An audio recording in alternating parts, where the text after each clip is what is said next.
That's amazing.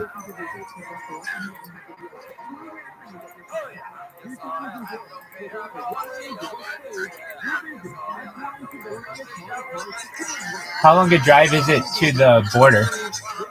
How long a drive is it to the border?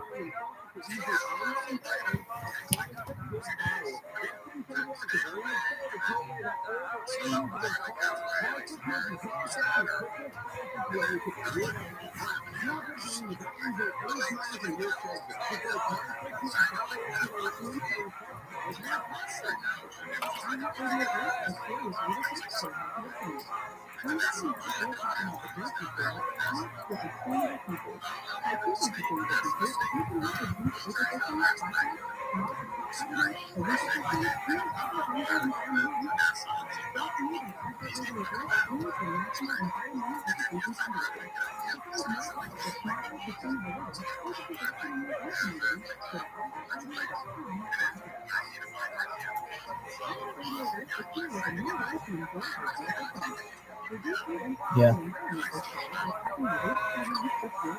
That would be cool.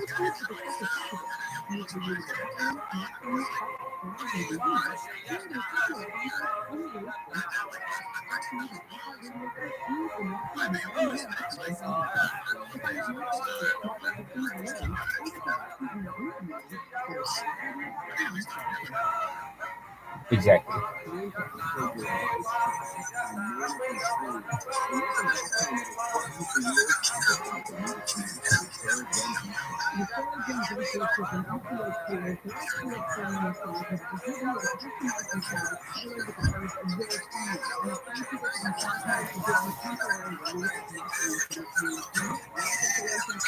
Be right back. I gotta go to the bathroom. Be right back. I gotta go to the bathroom.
with people with people's development agreements. We're the best.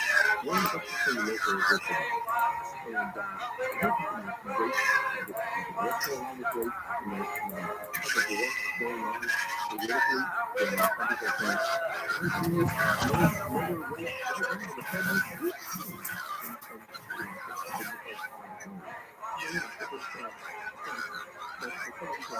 you know, so this, so some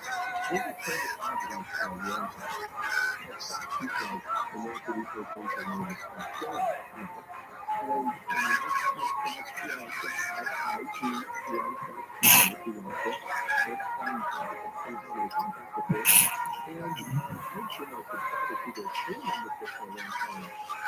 Basically what they do is they send you emails saying, hey, guess what? There's a $1.56 disclaimer on for 482 right now.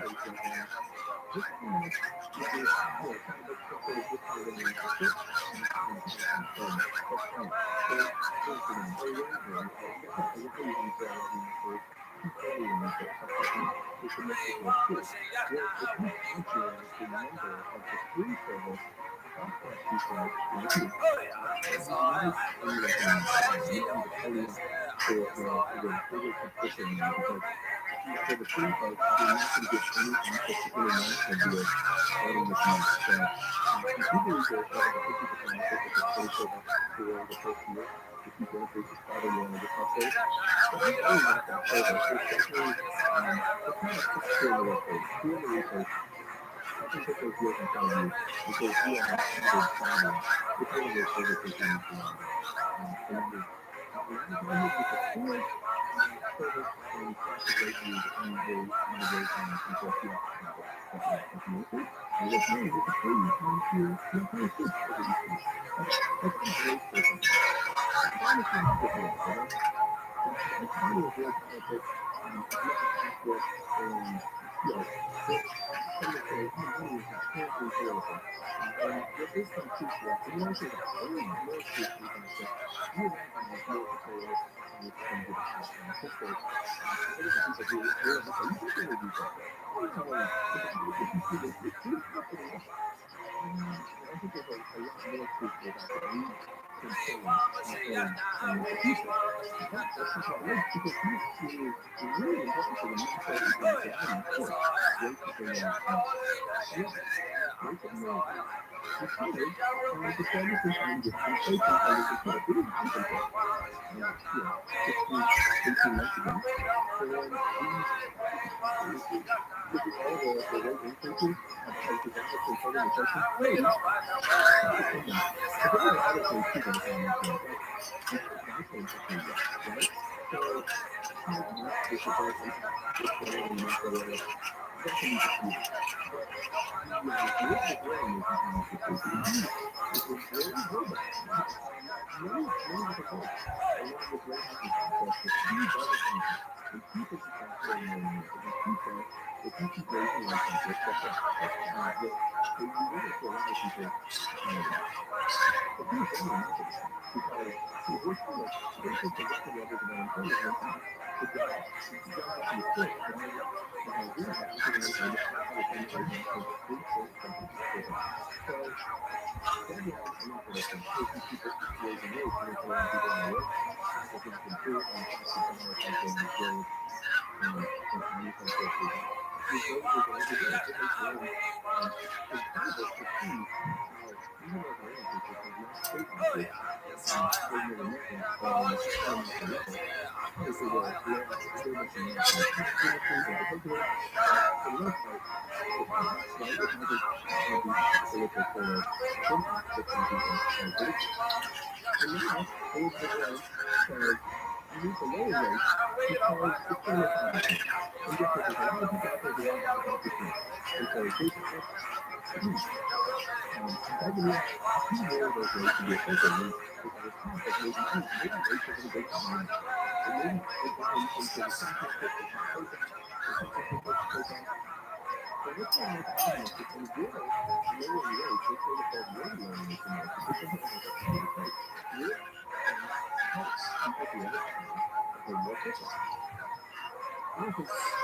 But I will admit and concede yes, I think like this and I think that tends to millions of people who would like to buy a home, put it on the sidelines because of affordability issues in the housing market. And yes, some of it has to do with interest rates. Okay, interest rates are 8%. Holy crap, you gotta have some cushion. Or your savings. And so I want people to like look at that. So, I think I said, I'm not sure that we stuff like, let me just quick, honest tip. But if you're in a low income state, then it's not looking like move forward with housing. So what if you go, it's not going to have housing become cheaper for people? I think yes. I think the answer is pretty clearly probably that that is not the case. Why? Because we continue to progress in housing market. And so rates go from 6.5% to 5.5%. That might intensify a lower. That might give some people a 3.5% mortgage rate to finalize their finance. And if I get here's a case scenario. Okay, right? And so, yes, maybe we see some more supply in the market, but in all of those millions of people who cannot finalize their finance, they don't want to throw a house again, and then prices go up. The second part is what we see over the last 2 years, prices continue to drop dramatically in many parts of the country in U.S. housing market. So, if you go back 22 years ago to things like in Spain, where they were lined up for payroll, or every Iceland, and there was thousands of dollars in it was intense and horrible for a while. I've never seen a housing market like that. I don't know if we'll ever see one again in the future. It depends on what happens with rates. It depends on what happens with the macroeconomy. But clearly, rates will impact the housing market. To me, it's the most interesting market in any of them, or it's the mortgage market, because it's just how easy it is to get in. Home builders seem to be doing their best to increase the supply of new homes, and that's good news. There's still millions of units pushed, right, into exceeding the building industry's expansion rate of going towards 7. So I guess what I would say to this, if you take a look at it this way where it is now, examining the steps into cutting rates now is actually very countercyclical. And if the economy also long enough forward, it will downside crazy to rates too. We could see the economy heat up again in a way that increases inflation, but we don't see it come down either, right? So it could. What's going to happen with rates? When are they going to get cut? How fast are they going to get cut? What that's going to do to the housing market? These are all little things to think about. But short term rate cuts may be able to get people to either buy a home. It sure sounds like it will. I'm getting quite a lot of the domino effect over the internet. Everyone thought, should be the case. And by the way, the question of the day, how is the locked up housing market impacting you, whether you're a potential buyer or you're a potential seller going through rate cuts? Let me know. Give me a call. The number is 1-800-520-1534. 1-800-520-1534. By the way, speaking of renters, millions of renters have another way to boost their credit score in the near future. I'll tell you more when I open up my nose. Go to LayOnMiles and FairHouse and tell me anything. Has a relationship in California, the National Weather Service says it could drop 3 to 6 inches of rain in coastal and valley areas, 6 to 12 inches in the mountains as well as light to heavy flooding, winds and rain in heavy mountains tonight. President Biden and First Lady Princess Joe Biden are expected to make a Houston visit to Italy before heading off to Vegas this afternoon. And the election officials have basketball superstar Michael Jordan will attend the Chicago Bulls NCAA championship and pledge $8 million for the Austin Billionaires. I'm Cynthia October, and one thing after this. Children starting yesterday, shooting down from the marketing grande, guess what's next? Braze is a trusted compass in the world of customer engagement. Marketing feels so smart, it makes marketing obsolete. Braze will help you personalize every step of the customer journey with dynamic user segmentation, cross-channel orchestration, and scoring results. Whether you're a small, mid, or enterprise-sized business, Braze is the right fit for you. Look at Braze.com. That's BRAZE .com. A powerful management and more power in marketing. Hey, good news. THC Day Chris has finished. THC vehicles have all had utility traffic issues. Not out of your way. If you have delays in your car and want time to fix it, go logic. Two residential block grants for two separate sponsors in that same area, also in front of North to 138 separate problem units. From Green Road Road here in Ontario, I'm Tim Beach, Militant, and I'm saying Green to Green.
feedback immediately, and that is huge, man.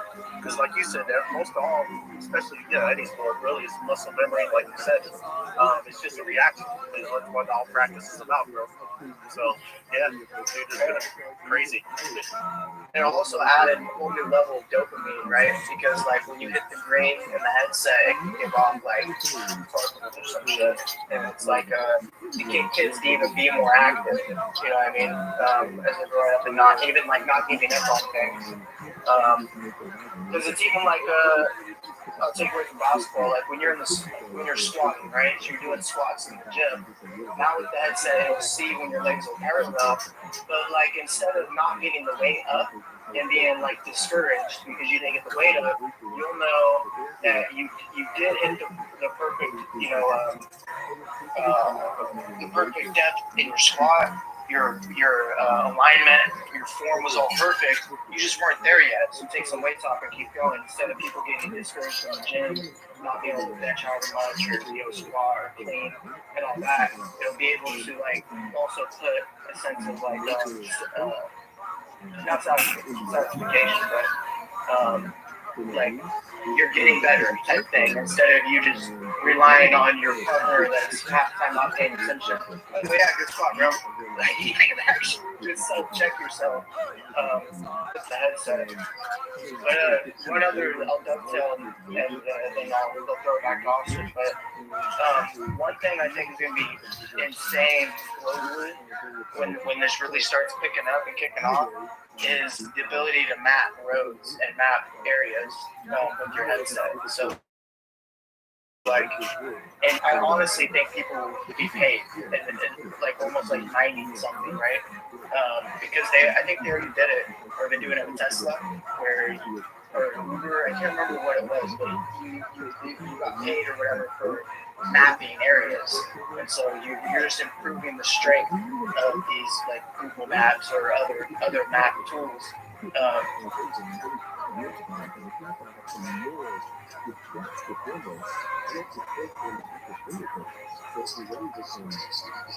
Yeah, I feel like that's the best way to do an interview style. But there's so many different things that you can try, and they all work well. I've seen ones that it's just kind of chaotic. Nobody's raising. Is better because I heard Hitch Slap say, maybe it was yesterday, it's like spaces are like TV channels. You can flip through them, they're all a little bit different. And I think that they could even be more different, more interesting, and more addictive to flip through the channels. So I think it's great if they're all different. Do you have anything else to add, or should I go to hands? I couldn't agree with you more. Go for it. Okay, the first one I had up was Hera, but he put his hand down. Or do you want to have another chance to speak or no? Just real quick, I know there's other hands, but I'll be quick. Just another point I thought of about scheduling spaces. I can't tell anyone how to do their spaces, but when I schedule my spaces, if I see it's a really popular time slot that I had initially thought I wanted to do, and there's like big spaces scheduled, or there's a space that I myself want to be in, I'll just pick a different time slot. And not that it's a competition, but generally, unless you're doing some novel things on text, you can only be in one space at the same time, and you can pretty much only speak in one space at the same time. So for your listeners, if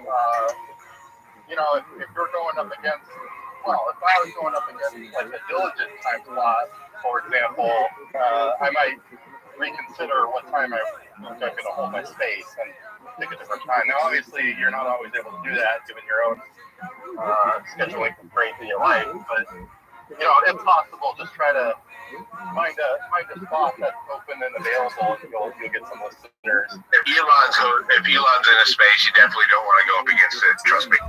Truly, yeah. Yeah, because everyone's going to go to that. So that's just something I wanted to add. Thank you. Great point.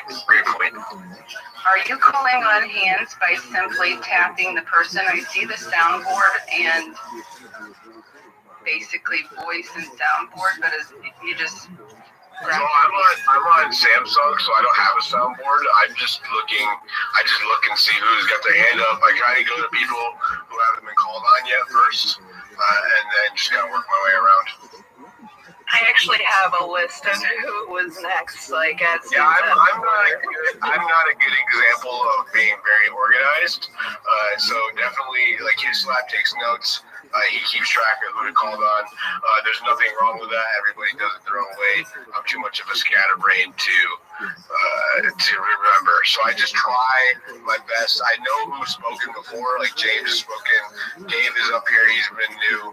Bishop is up here. He's new. Neither one of those people have spoken, so I'd go to one of them first. I don't remember the order in which they came up, so I would just pick one at random. But if you know, then definitely go by that list. But for learning purposes, really briefly, like I have a request, but I'm clicking it and it's not moving that person up. So I'm missing you can click on the request. It'll bring the list up. Hit approve. I just hit approve and it works. Sometimes it's glitchy. You can go to the list. You can click on their name and invite them. That'll bring them up or approve that way. And you can go to the list of people icon down below and go down to where the requests are and approve them that way. So those are the ways that you can approve one. Sometimes it's glitchy and it won't let you do it. And one of the other it was simply taking me to the person's page, so something was going on. Okay. Okay, so go ahead, James. I believe you were first. Okay. To also add more like a technical thing. When I posted my first two spaces, for some reason my purple pill did not work. And the bottom right hand corner was only a plus sign. So I'll just say, like, if you're gonna host the space, just make sure that your purple pill works. And then, if it doesn't work and you're still the only one in it, you can restart it and then just reset the device. Someone told me, like, how to do that, so just wanted to point that out. Thank you so much. What do you mean that it didn't work, though? Like, I'm not familiar with that problem. So I scheduled a space, and then I used that scheduled space and I clicked start.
I'm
sorry, the person you were trying to reach has a voicemail box that has not been set up yet. Please try your call again later.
Bye.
so that people are willing to enter the space.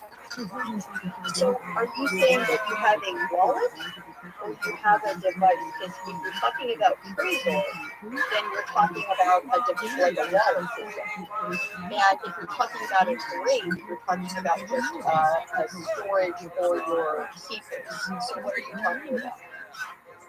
So it's more like Ngrave, but it definitely can have the functionality of the L Titan and actually be a wallet as well.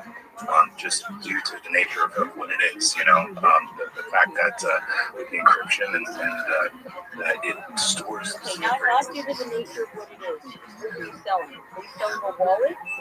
Are you selling a seed storage system? What are you selling?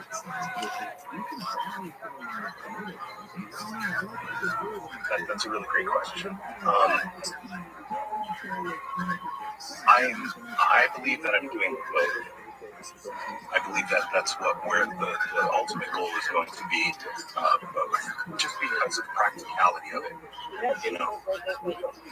Who's your target? Is it experienced people in crypto? Is it people who are No. into it? Who is it? I want newbies. I want my grandmother to be able to use it. I want people to just have like the most incredible user experience, fully explain everything, have customer support. Did they get cleared up self-storage? Not yet. Right. Okay. So are they going to be the best customers for you? Actually, probably not. Okay. So is there a customer that would be a better immediate customer for you? Anyone who uses crypto who wants a better way to store their seed phrase than writing it on a piece of paper. Okay, so really your customers are not newbies to the system. Your customers are people who are in crypto who want a better way to store seed phrases. Could you store other things besides seed phrases in there, or does it have to be a seed phrase? Well, that gets onto a little bit of a slippery slope, but yes, there's actually functionality that I have intended for the.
What happy relationships first on the outside of sex is true.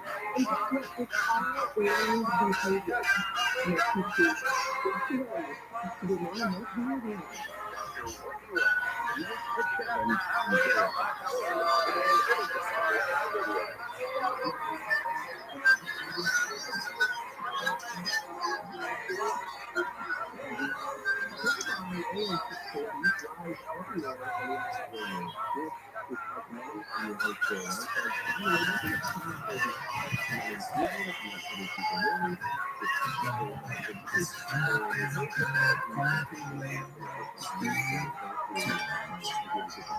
I'm on a brand new house on an episode of Cribs, and the bathroom I can play baseball in, and the king size tub playing up for 10 plus me. I mean, credit cards got no limit, and a big fat check with a bedroom in it. Got a million and a 37,000 feet. So, two bus full of old guitars, and I got on Hollywood Boulevard. Somewhere between Cheryl Springsteen is time for me. Wanna trade this life for fortune and fame. I even cut my hair and change my name. Cause we all don't wanna be big rock stars and live in hilltop houses, drive 16 cars. You know, don't have any clothes come cheap. And all stay skinny as we just fall and hang out in the coolest car with the VIP in the movie star. Every good gold digger's gonna find up there. Every playboy bunny with the good fun. Yeah. Hey, yeah, I wanna be a rock star. Hey, yeah, I wanna be a rock star. I wanna be great like Elvis without the tassels. Hire 8 bodyguards who love to beat up asses. Here to members on the fence and eat my meat for free. I'm on the latest fashion, then front door key to the Playboy mansion. And bring them forward, love to throw my money to me. Crazy like a fortune, and even cut my hair and change my look. When we all make myself a different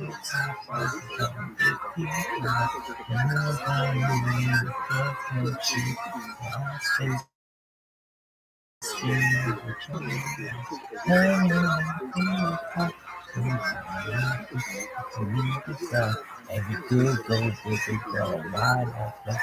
Every page or bird with a beach fly hair.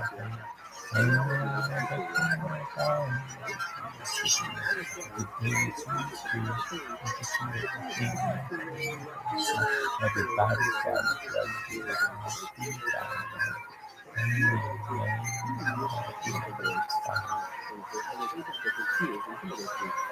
Emotions of the family. She's gonna pop my pills like a best dispenser. Gonna wash up in the ground on my lips single many nights so I don't get them wrong. Oh, yeah, just wanna be big rock stars and live in hilltop houses on the hill.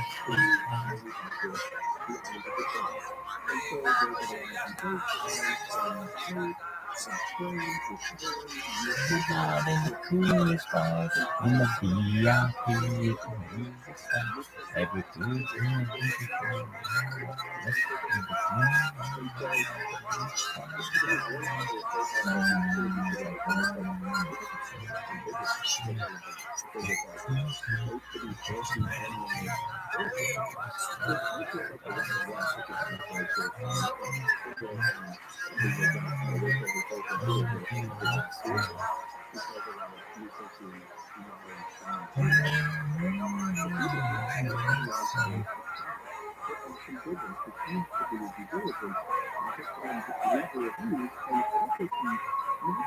that song rock.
She loves me, maybe some. And feelings and what I must do.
What up, Spritoshi?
Did it come?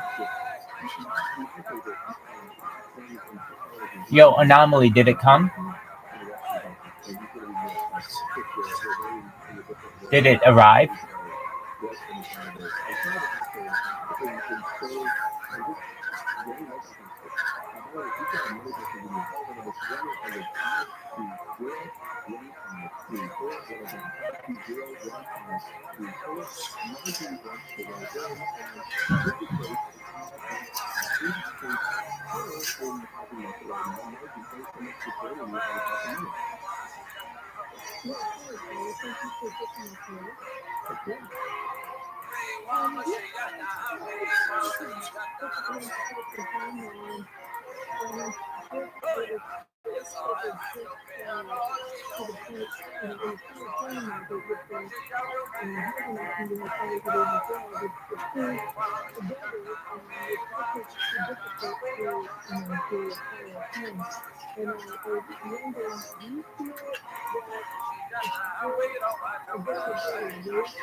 What up, baby? Oh, that's tight as fuck. I love it.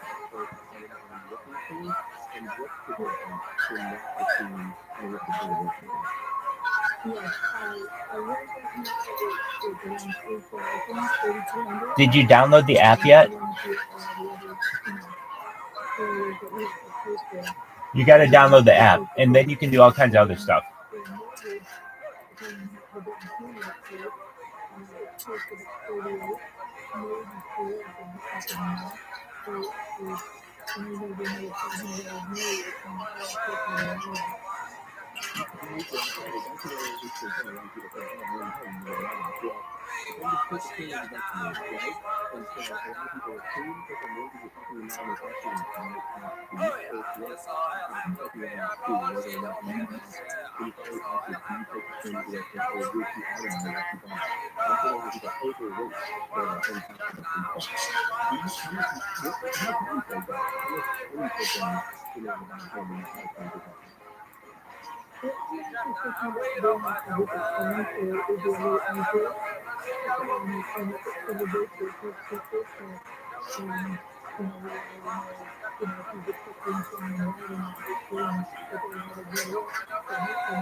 If I were you, I would document my journey on social media, and you can put custom text on the mask, and you can say, like, 500 miles to the border, 400 miles to the border, 300 miles to the border. It can be a message board is what I'm trying to say as well. What up, James? How you living, baby?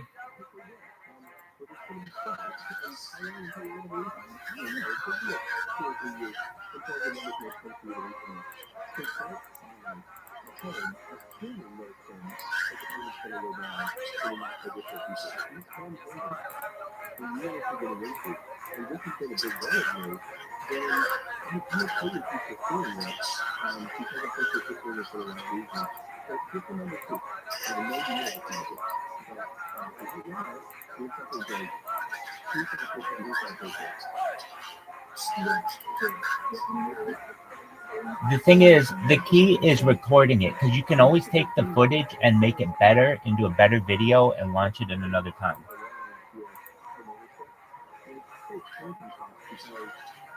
The key is getting quality footage. You can always edit it and upload it at another time when you want to make a big wave.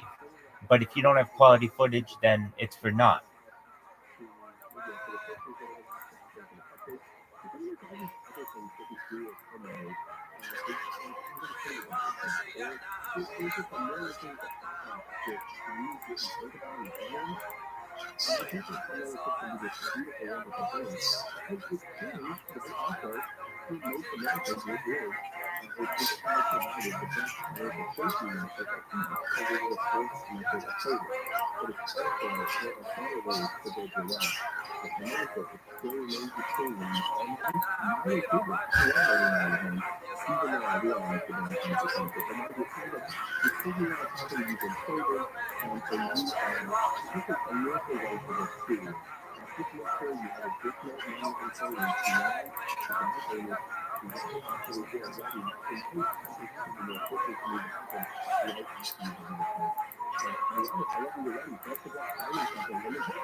on a daily basis, when we're talking about base setting, this desire typically to make a quick buck off daily or weekly contact evaluation. So if I say, oh, cool, my base set, like the findings are coming out pretty popular, base set are going to be good.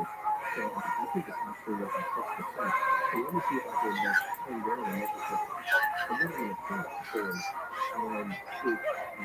It usually underperforms, so I use an order for the day trading now because I think of that as basically gambling. It's like I'm still trading area in day trading, speaking of the stock market where we grow, we tend to have a similar negative outcome for most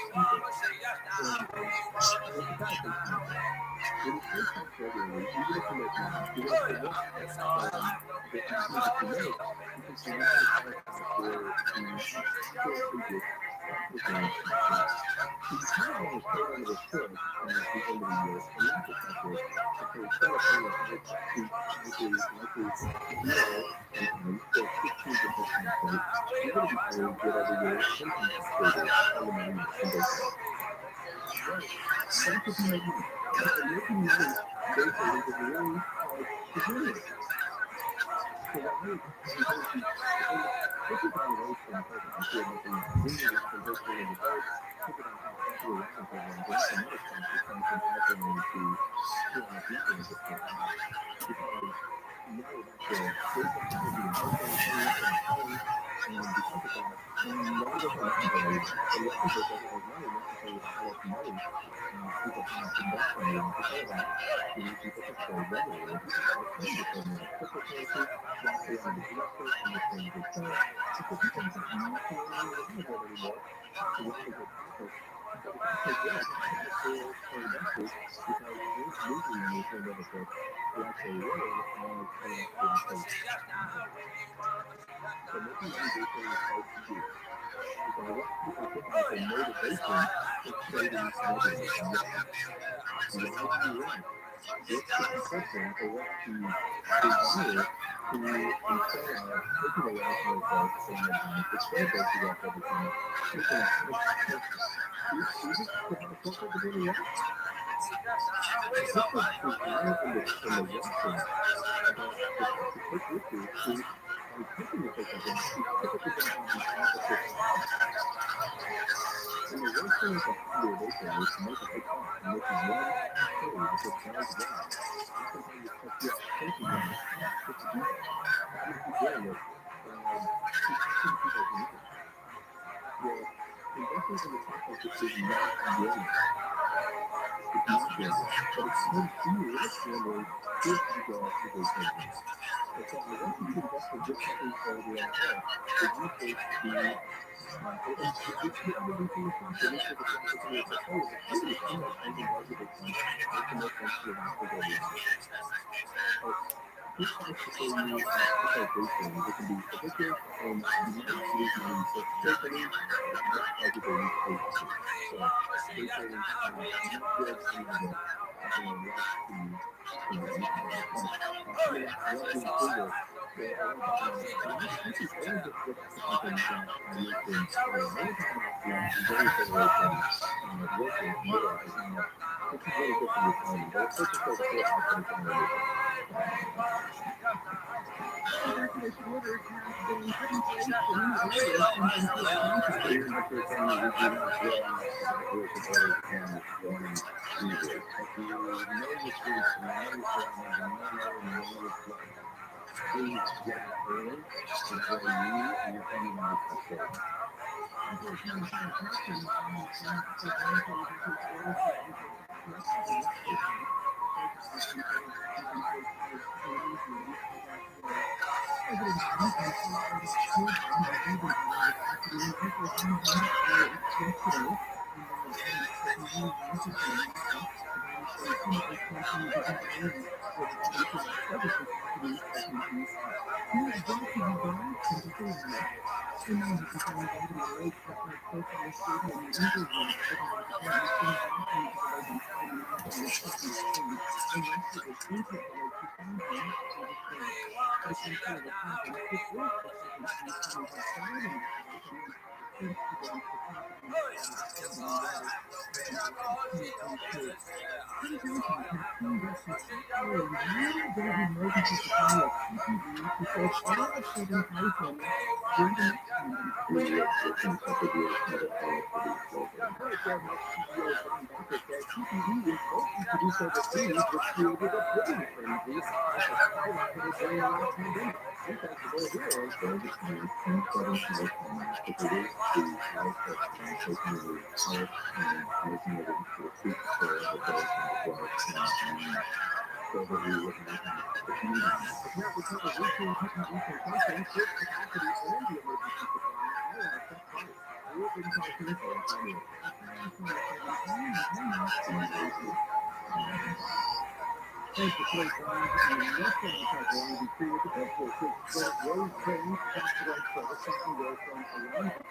They don't have the same work ethic that we do. That's kind of where the trend going so far from here, and you see that in headlines and sources across the country, it's kind of reflecting down to. And then the young generation goes, oh, everything was the big personal dinner. It was funny. It was hard when I was a kid. And so the television thing and this is maybe some sort of thing going on. We didn't deal with it. And so there's a certain amount of generational thing that I think prevents us from seeing maybe the things that are actually happening and the things that don't think of as powerful as much as we think. I think the same thing happens with self-isolating. So typically it's like, oh, I can look for things, ask for things, I can talk to people. But the truth be told, at the end of the day, most of us want the same thing. We want happy, healthy families. We want a job that we can turn money to, and we want enough money to pay the bills and to save a little bit for down the road. Like we all want the independence that we have. We live in this life. There's no common denominator in this life. And so if you don't have people who think like our younger generation, they don't work like they used to. They don't have the same work ethic. Certainly statistics would turn around the fact that maybe that's not as accurate. But kids are always working right now. Do you know that? This is a 14-year high this year. Which means that high schoolers are not afraid to take a part-time job. And I think this is great. Because why is it great? I think the change was largely due to the low unemployment rate I talked about earlier on. Because of our low unemployment rate, it means it's going to make us hire, which means that there's more of an incentive for young people to get in there, to go into the school board and maybe people to teach them about it. So instead of getting paid $14 an hour, and then all of a sudden that drops to $16.50 or something like that, right? And so, and for the top earners, that's going to go up even more. But I think it is the fact that the incentive is there. It's like, I want to go to, avoid the job and maybe explore more recreational life, take this opportunity to go out. But because of the extreme increases in shootings across the country, including for high schoolers and for students in general, with rates rising almost 10% year over year for everybody in that age range, which is more dramatic than any other sphere of the labor market. Teen pay has increased more than any other pay. More than millennials, and more than Gen X. It is the teens who are most proportionally less. And so I have always been a defender of teenagers getting work experience. I think it helps the financial crisis. It only takes like at the age of 16 to, instead of waiting until you graduated college, let's say, and getting your first paycheck at 22, 23, you can make a difference. I think it's really bad counting foundational years, but I'm doing that. And if you're working 5 to 15 hours a week, it doesn't have to be all or nothing, right? You don't have to be taking in your high school endeavors or sacrifice grades in order to have a part-time job. I can appreciate that now. I think a lot of employers are more than happy for you to work 1 shift a week, especially obviously given the low unemployment rate and the need for labor. So if you are paying the teens, or if you're in school who says, you have to make some money out there, well, there's nothing really a better time than now. Now is a great time to get out there and address this issue to see what happens. Because you can earn more, and it's not just financial. It's every part of it, right? Being able to save up, buy what you'd like. You can start researching, even as a teenager, which, my goodness, think about how far that will take you by starting to invest for that. I think it's a good financial thing in it, too. It's not just a way to have your parents of your friends and knowing how to relate to your teachers. Trying to relate to a language that is actually well, and it's going to be really good training for your future. I remember when I first came to age, I was 36 now, and I was in high school. But training at the time, for me, meant like, I was just going to take this because I wanted to learn, no big deal. And you were 36, so you're right, it was a big deal. But they don't come. You know, some of the time. I think it's really good for you to learn, earlier, as opposed to learning, that big concept real quick, quote unquote real quick. So I like this class that Steve's going to take on Tuesday. And I've also talked about kind of doing networking. I kind of highlighted last week how they're less likely to give away paid promotions. Not negative news, I think that's a trade-off. If you work from home, well, just know there are ways to maybe get in front of your employer more via Teams, via phone calls, via the occasional in-person visit, if you want to kind of keep sort of on par with that lifestyle and employees. So if you're working from home, there are extra things you have to do, and also here's the pitfalls that you need to be aware of, because it could cost you the pay increase that you're hoping for. So there's the downside of work from home, or full-time work from home, that it just potentially not good for you. It also, it went like, we're talking about how low the unemployment rate is. It keeps growing 2%, right? And at some point, if companies start downsizing, who's going to be the first to go? It's going to be people from home full-time. That is what the stats show, just to give you a sense for live data technology. The fully remote workers were laid off at a much higher clip than hybrid and full-time in-office folks. It's not even necessarily about your productivity levels. However, if you never been up to full-time work from home person, what if you work what we're talking about? Yes, it's all else being equal. It is so much easier for a manager, for an employer, to let somebody go who they don't see, who they haven't seen in months, even if they see your face on their Zoom video. You are, in all likelihood, going to be easier to fire if you work from home all the time. And just like, this is something to keep in mind, because if the economy does tighten or layoffs increase, those employees are going to feel it the most. But that doesn't mean a couple things. I think it means if you're going to work from home, it's probably a good idea to have extra padding on the table, to have extra money in your, instead of 3 or 4 months worth of savings of expenses, maybe 5, 6, 7 months worth of savings expenses in the savings account. Just at the end, because if we do enter a recession, if this costs climate where more layoffs are coming, you want to be more prepared for that, because you are the greater risk. That's one way to kind of avoid that greater risk from non-layoffs here. And it's also just, like I was saying, it's just important to get yourself in front of your manager more often. There are ways to do it when you work from home full time, but just to be proactive and conscious about it. There's something I heard people talk about getting to the meeting before the meeting. So if you have a Zoom call, have them on 5 minutes early. If you're invested in those meetings, you can sort of drive to a kickstart meeting to pre-meeting meetings and progress beyond those. Not show up last minute, barely speak up, but you have to make your presence known, even if you're full-time work from home. Because just know that there are wonderful things about being able to work from home full-time, but it might be worth a play on it. And it's at least worth knowing what those increases are. We'll see this.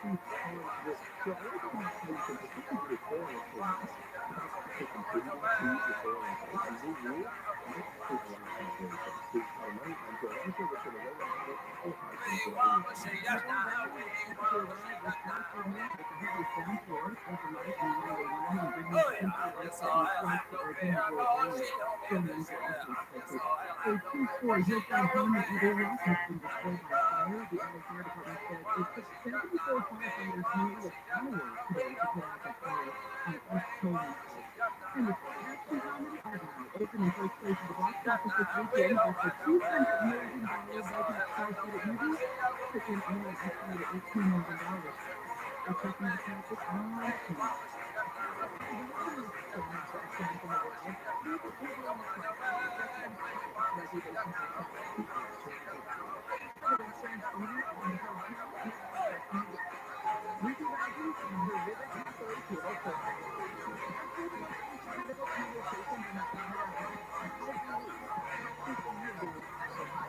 With guests at restaurants who dinner on the pasta and what have is massive. It's typical of being in Riverton that you can buy some tomato sauce. You buy a little bit of butter sauce.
most famous restaurant in the world.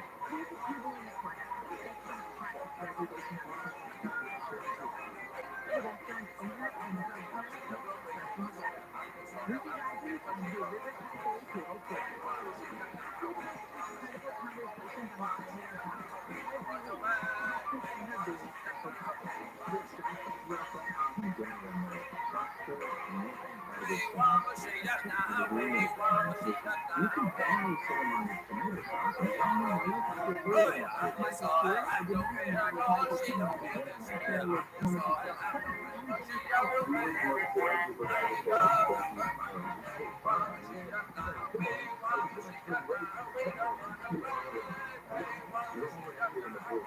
Wastage USA. It's all of your very important products. Listen, Table 4. Listen to Replay Table 4 on the iHeartRadio app or wherever you get your podcasts. Hey, very good. Remember, by the time I can be listening, we have a street traveling, man one day is not true. I'm still looking very respect. The problem is distribution, dictators who use speed as weapons, that is a huge problem. Live scripts and programs are doing that.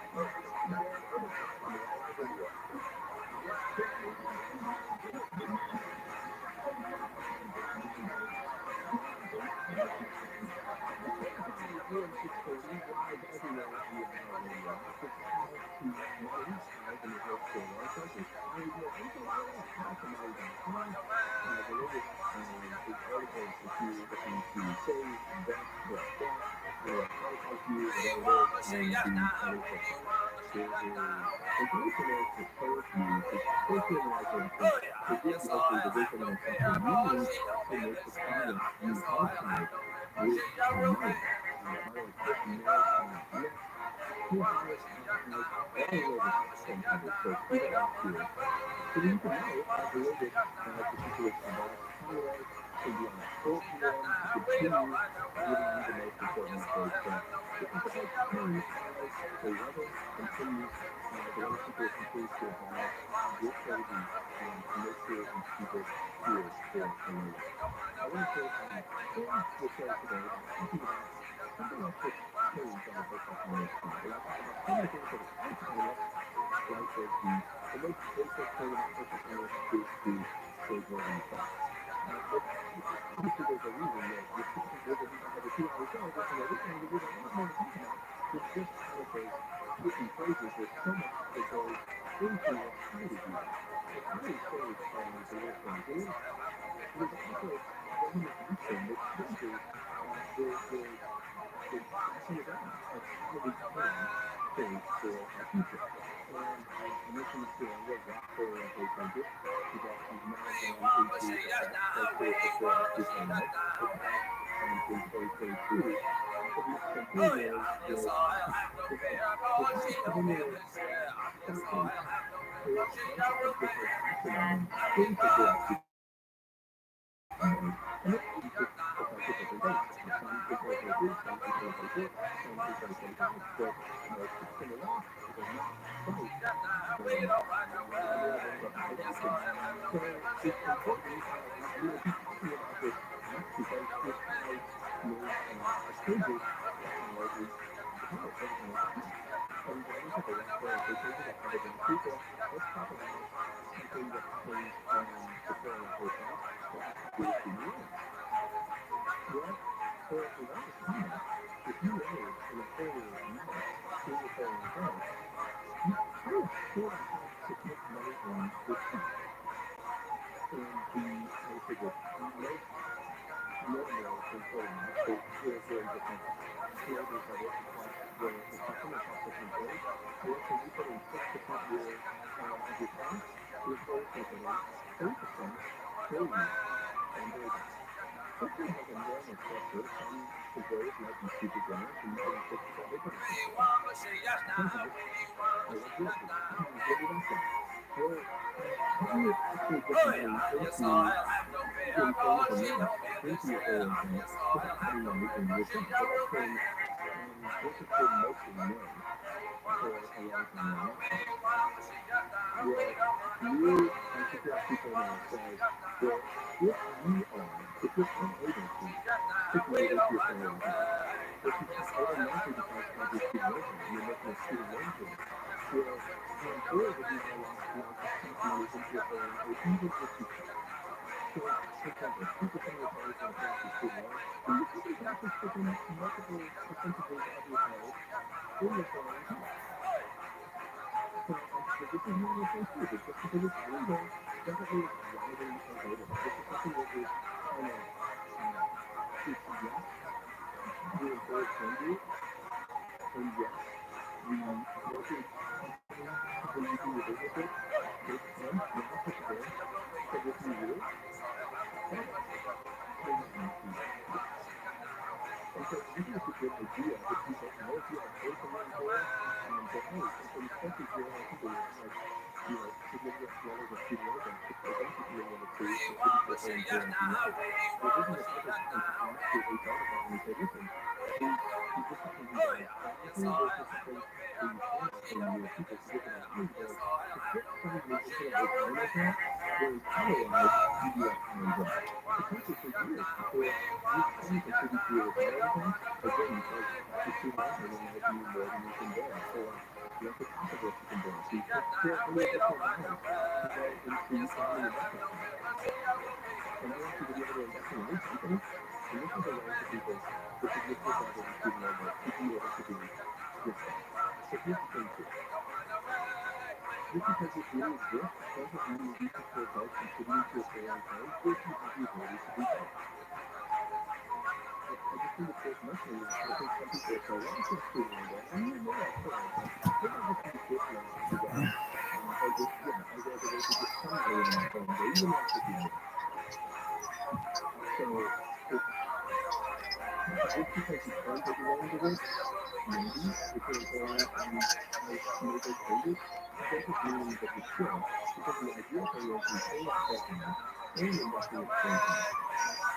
That's what I would love to see for you. And I know the student loans make it difficult. The first thing can be pay plan, there's lower payments, and unemployed retirement can help reduce a lot of people's payments. And that's going to allow for more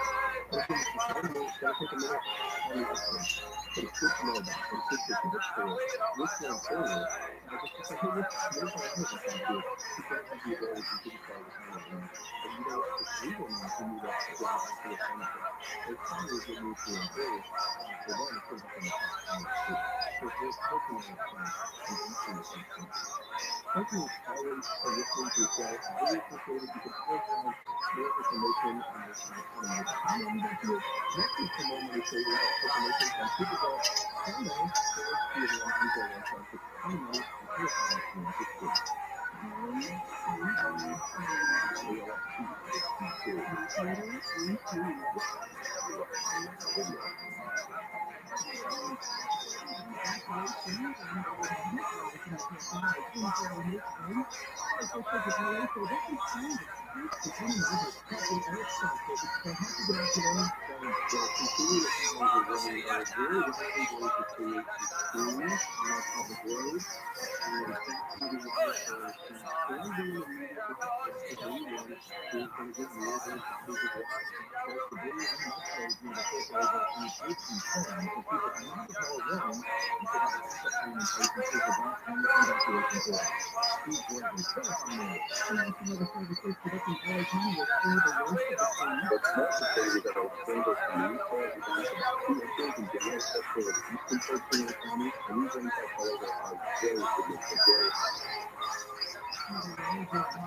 For them, it's going to help them with tax planning too. So it's worth taking that up front and asking yourself questions. Thank you as always for listening to the show. I really appreciate it. You can always find more information on my how long you got to it. Next week for more money saving information on Supergirl. Sign on or see it on our website. It's Time Money and pay account experience. It's free.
I'm well, baby. How are you?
Yo, dog, Anomaly, can you hear me?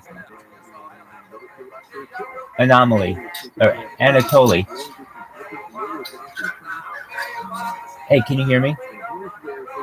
Hey, I was just reading an article about the border, and that it says protesters live border streams, 15 governors, Eagle Pass, Texas. And so apparently all these people are coming. Do you know where Eagle Pass, Texas is? Well, that's where you should go, because apparently that's where all these governors are.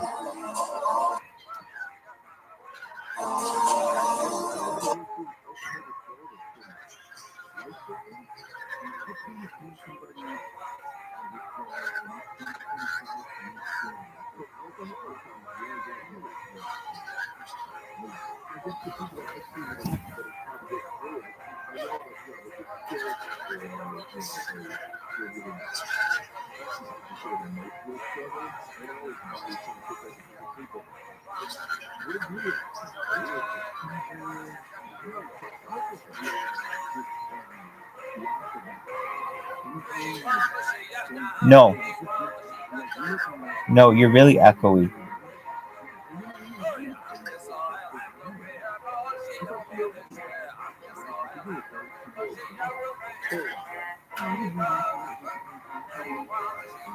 Try leaving and come back.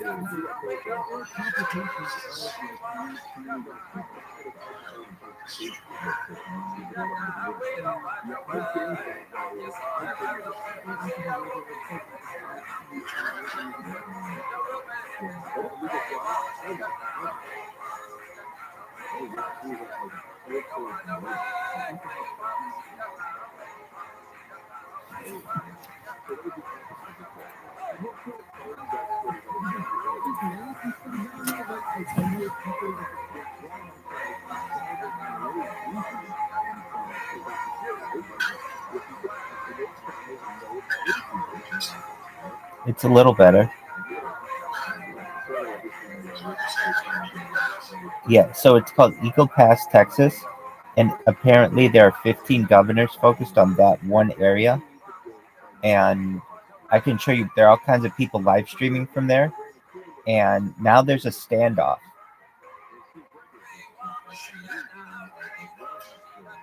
There are 12 governors there.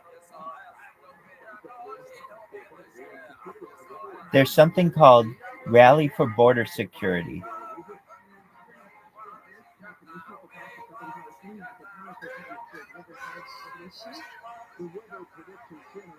Dude, you could make it there tonight. You could make it there right now.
I love Miss Maria Black. I think she's pretty and she's smart.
posted more than a dozen Republican governors, including Arkansas, Montana, and New Hampshire, today.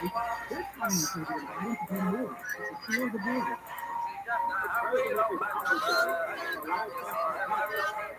to secure the border. The Biden administration passed a law. The Biden administration will contact for extending the rate of passports performing the border. More than 50 people have been killed in forest fires in Chile. Fires have destroyed 11 tons of homes. There are 9 people on the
scene, and the suffering of the Chile people have been really tired in the country. Tucson has announced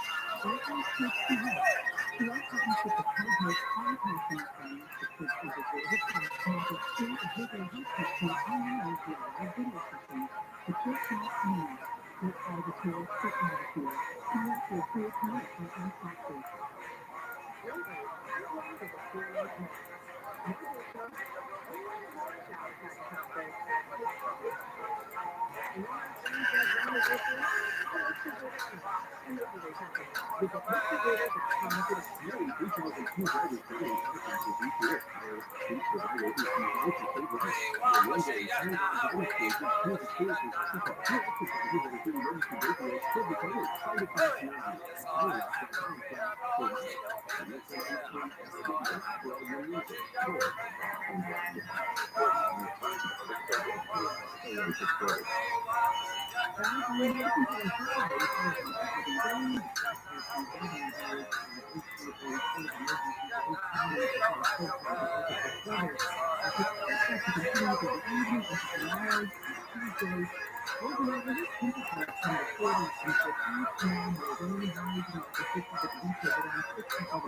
be a unified stadium in East Africa, New Jersey, and the peace with another match for 2 days. The U.S. team will play open at SoFi Stadium in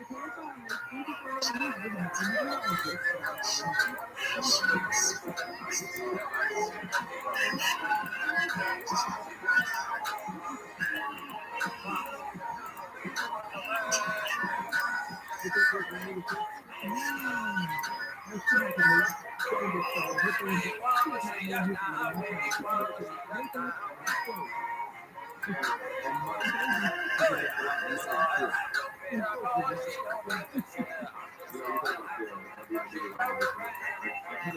In your stories, this is Orange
Many of Los Angeles landlords that own rent control properties will never again be punished by focusing through your rent control company.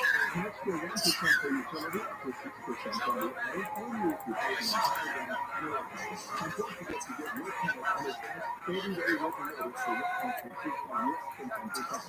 It is favorable. Learn more about the rent increase at housing.lacity.org. That's housing.lacity.org. To be on Harvard Freeway's northbound approaching the main line, April Lane South, Interstate 405. Now, each city is home to the remarks to head and close your coat. Over the fence, 405 and northbound travel lanes available until 4 hours. Headquarters of the South West is on West and Benediction. Early Tucson, 91 West Avalon Boulevard. Between Georgia and Vegas, between factories and offices, between design and necessity, is a place where customers become yours. And lastly, ROTHSCHILD. The brand platform analyzes and activates customer data to adapt fast-forwarding strategies and convert campaigns into measurable value. With those, your supercharged ROI, accelerate rebuy, and save more time than you know what to do. Learn more at Raise.com. That's ViralRabbi.com. This report is sponsored by ROTHSCHILD.org. There are young people across the world facing tax rates.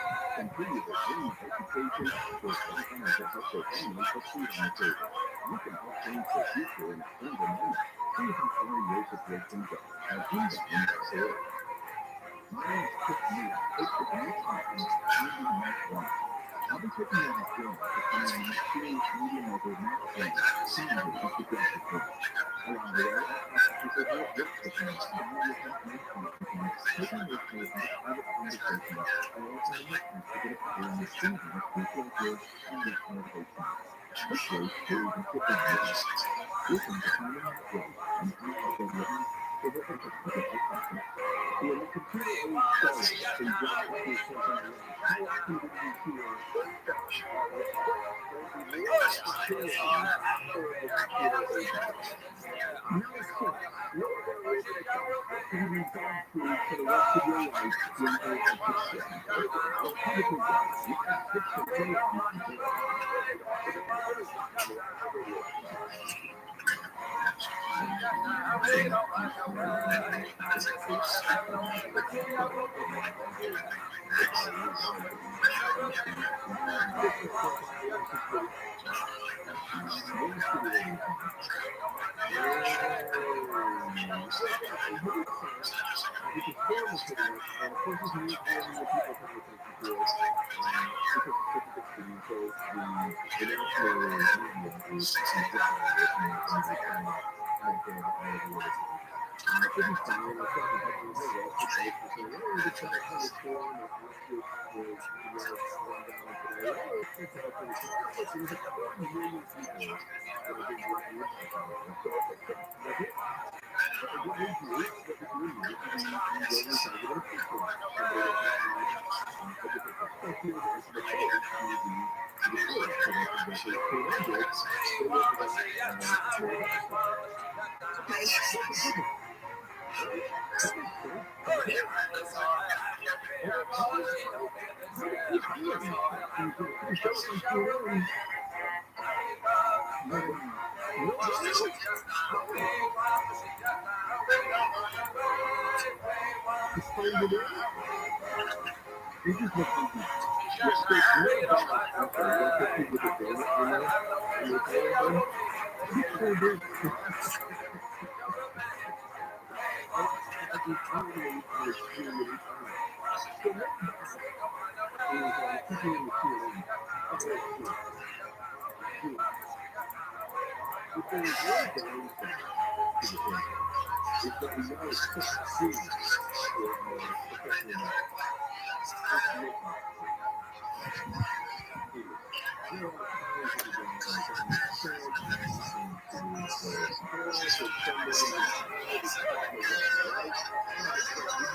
You just gotta go try and find out. Are you telling me that the mayor of Los Angeles can't find a camera and microphone in order to do the same?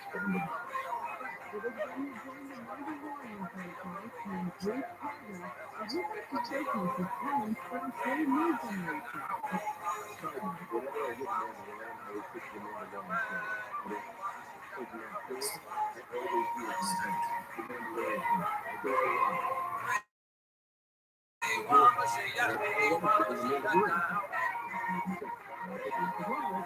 Ooh. What up, baby? Hey, taking to social media to mourn the loss. His Rabbi co-star for That's the Training posted this on Instagram. We lost a legend yesterday. Life is forever changed for the better, the day and much more weather. Rest in power, sweet country. I, of course, know we're back together. Sunday tonight, married silver without me. Valentine, who worked the collar and happy dinner night. Great trip.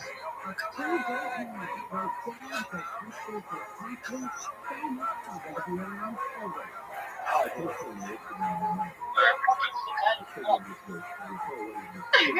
Oh, what's up? It's Rabbi. What up, baby? How you living? What do you say, bro? What's going on? What's good in the hood? What's new in your neck of the woods? What do you say, bro? Check this out, baby. Look at all these people I've pissed off on Twitter. Look at this. Somebody made this. He has thousands of accounts, and I repost it. I seem to be going down memory lane today, hearing Rabbi Rothschild share on Eat Spaces was one of the best moments, and also when Ben spoke about NFTs. I've blocked Rothschild 99 times, almost as many times as I blocked Elmo Musk.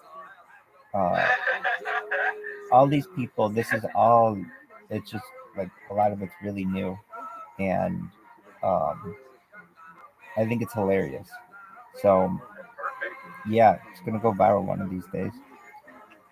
I mean, when you have people who are creating their own videos about you,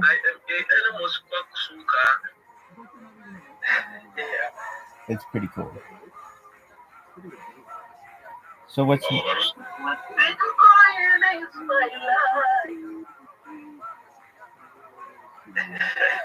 Bam's got a soundboard. I hear that. You got? Did you buy a soundboard, Bam? I am a serious man. I am the ignorant. I am the ignorant. I giant forward. Giant forward. This is great. We got 3 portable soundboards now. Love swimming infinitely. Sight. As old.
Yes, so I guess that's one of the next one I just wrote. And something around 15, top 15 of those I was working with about 75 minutes later to arrest whether it's also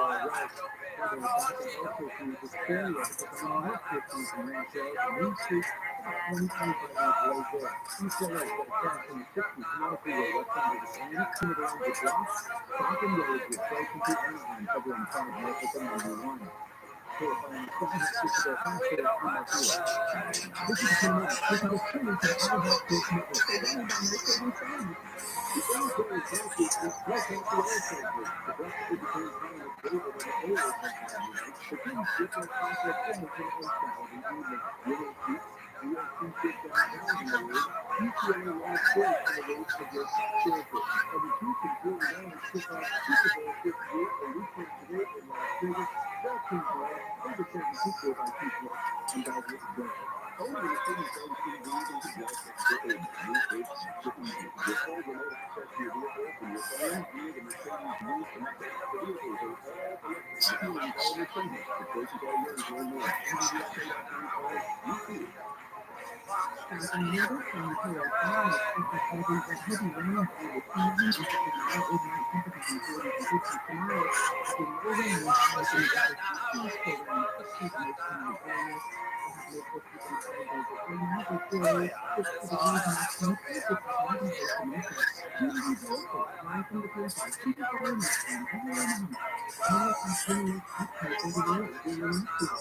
Today and dinner for the outside by person for the receive a subject for the defense of the country under one to the left. Taking the public sector. Again, so the 25 milligrams are taking the only place to the street block. It's so confident for people and they say it's a first one out of the sample. These devices are not going to be first one. And then I can take the other sessions, but now we have to confession. I don't know if I should be after the program. First of all, I'm not looking at now we have to go to the university of the university including other buildings, treatment of work, not work family. Before everyone goes, clear that for intuitive service or education, either a city party or a parent education or other school, only candidates should be right up in the layer of literature, infection, malaria, illness, or not abnormality of the breast. Malaria, clear to the layer, family, and accident. American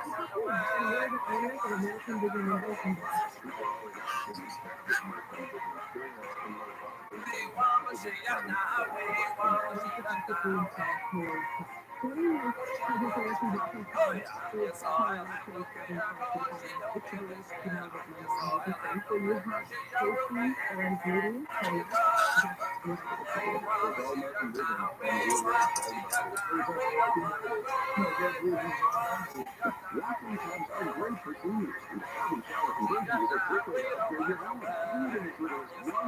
Our professionals replace your old tub in as little as $1. You save thousands on shower replacements, including saving back from the company you can be proud of. For a limited time, 0% interest and 0 payments for 18 months. Call 808-675-2885 or visit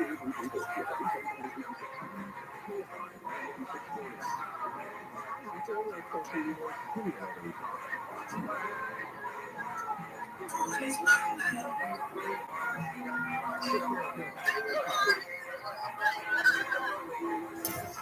Gangsta, gangsta.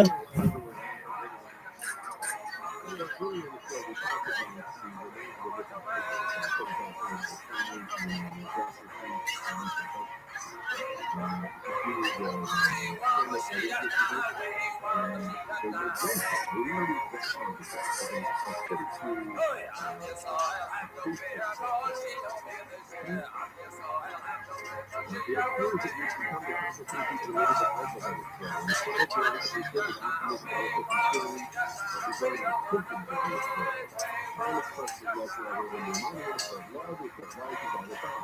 And this is the first thing we make it. So we were keeping it running and we said, I didn't know if we could get it. However, that's really running. Giving this, you know, this, you did this, I did it, both agreed. Where is that? When the old, I want, so we go to east.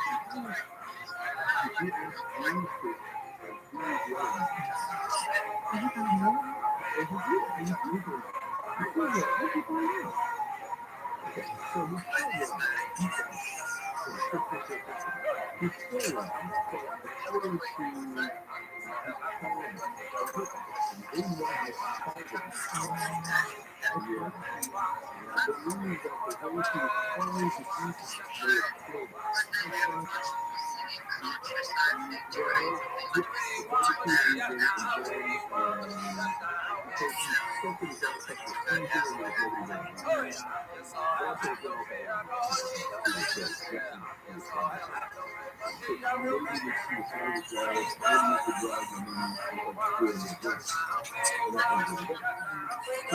ask James to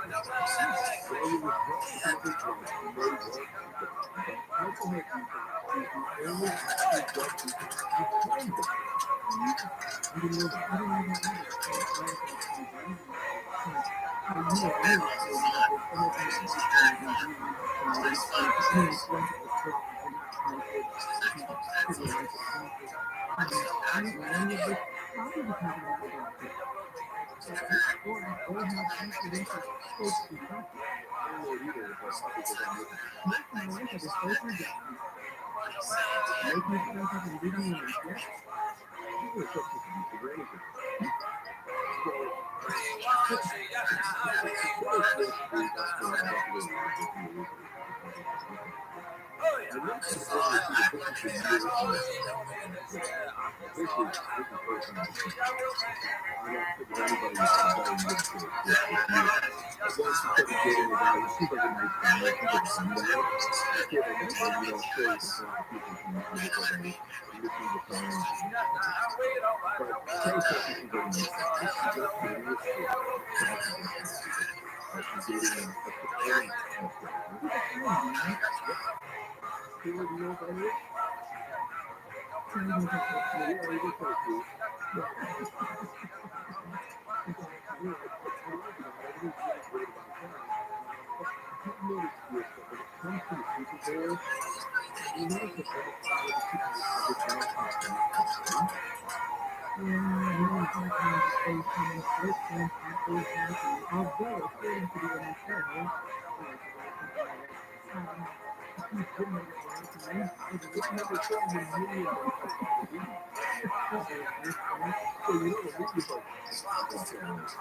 to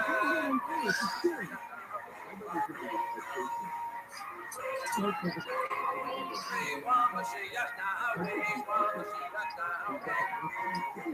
Yeah.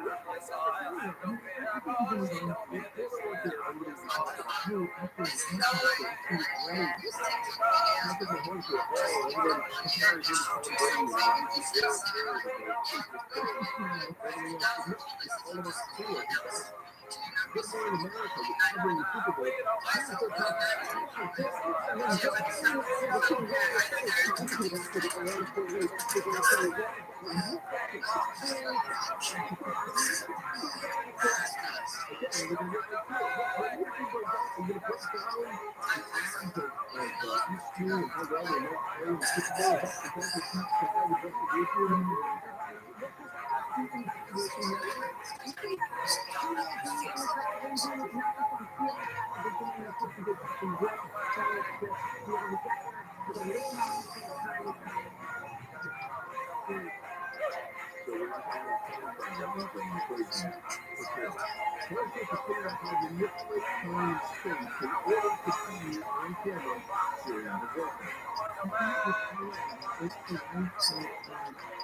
Yo, dog, shout out to Coolio and all my homies.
Are you getting that feedback right? You hear the feedback.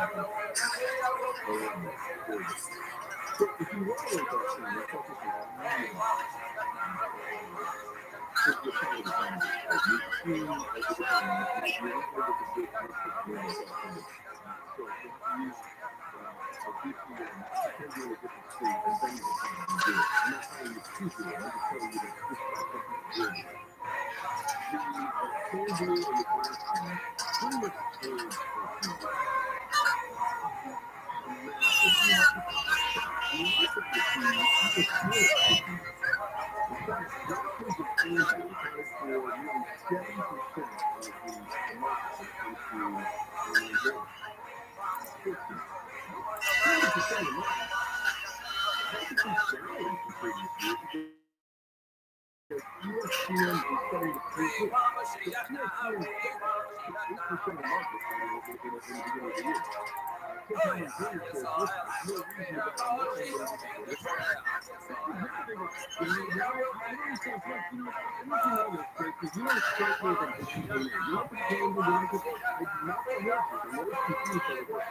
to find it. You're seeing everything. You're not able to get this. So if you a different way, pretend you're in a different state, and then you're trying to do it. I'm not telling you to do it. I'm just telling you that this is something to do. The surgery and the transplant pretty much changed personally. Anatoly.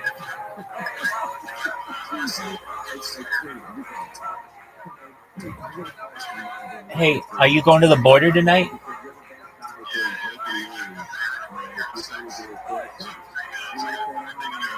Gosh, you gotta pick up your tampons? Gosh, you gotta pick up your tampons?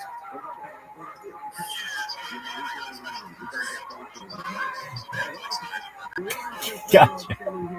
Good. Cool.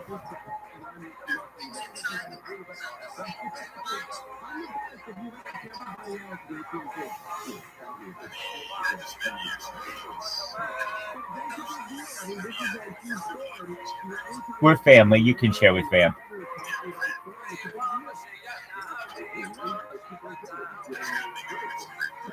So it's a 6-hour drive to Eagle Point or Eagle Pass.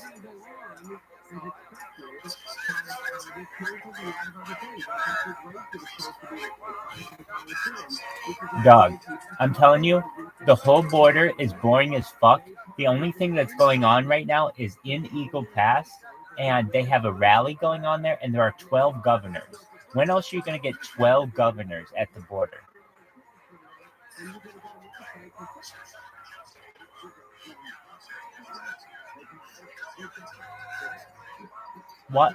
Watch it's like the governor of Idaho, one who's actually there, and he gives you a really interesting interview, and it goes viral. Game over.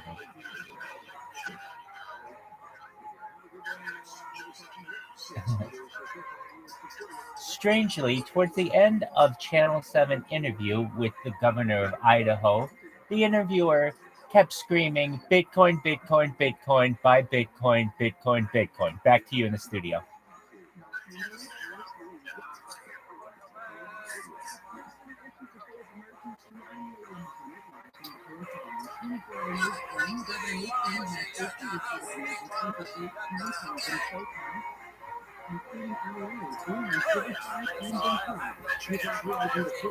I think you do too.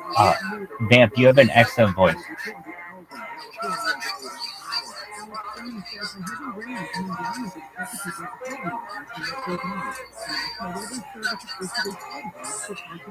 You're very rational, straight to the point. I love it.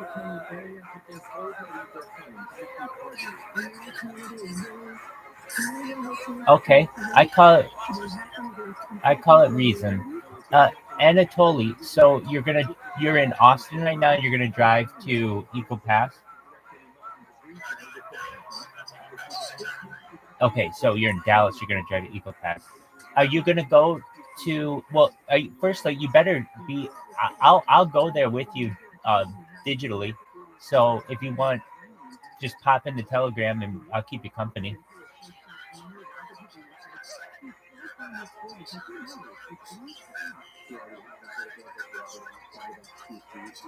That's cool.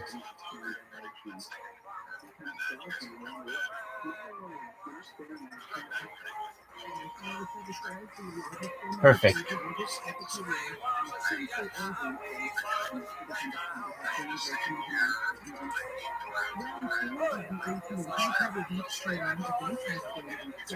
Twitter. Yeah, well, you could do YouTube, but you have to have a special account. You have to have at least 1,000 followers. I don't have 1,000 YouTube. I have 100 YouTube.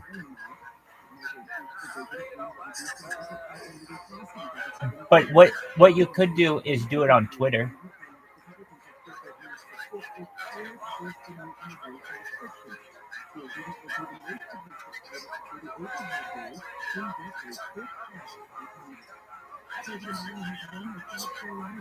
That's how it works. I did that once at I had launched an app on the App Store and Google Play and just asked people to download it for real organic downloads, and we had thousands of people who did it over the course of an afternoon. But okay, so are you gonna go to a Buc-ee's? Okay, so are you gonna gas up at a Buc-ee's? Okay, so here's the thing. You have to understand, on social media, Buc-ee's is huge. Okay, I'm talking to you about Buc-ee's, which is a regional gas station chain in Texas, and I live in Los Angeles. I've never seen one, never known anyone to go to any of them, but I'm telling you, because of their social media presence, it's important. So go there, interview some people when you're at the Buc-ee's. Get Buc-ee's in the background. Just go through and it's a huge complex, as you know. Go to their bathrooms. I can tell you their bathrooms are cleaner than like any other bathrooms. I've never been to one. But no, I'm serious. You should. You absolutely should. You should be like, look, and you should comment on how clean the bathrooms are. Why? Because people every single day love Buc-ee's, and they want to see people take videos from their Buc-ee's, and they love how clean the bathrooms are there. They don't just have bathrooms; they have showers as well. I think so. Yeah. The one thing they have like one rule, and that's like it's like no truckers or something.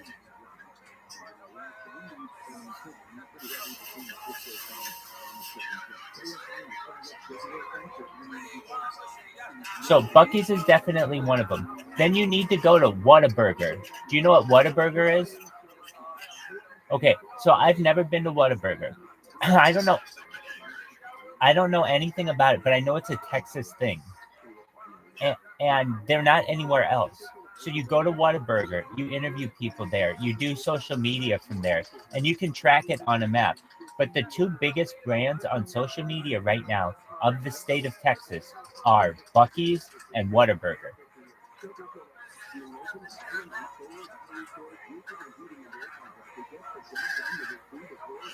And then aside from that,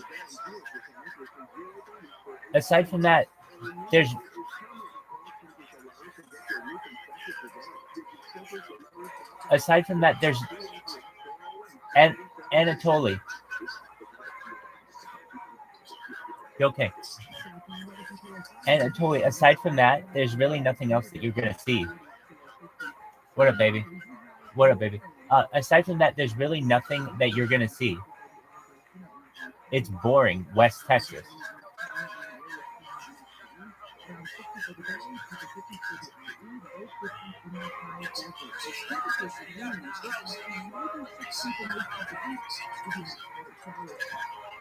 Well, let's talk about that because it's easier said than done. If you want to create a new YouTube account, you need to telephone verify, and it needs 24 hours to verify. That puts you back another 24 hours. On top of that, if you want to stream using a mobile device, which is likely what you want to do because you want to use a tablet and or a mobile phone, you need 1,000 followers. So you probably aren't going to be able to stream live on YouTube. The best way for you to do it if you want it to be streamed live is Instagram or Twitter.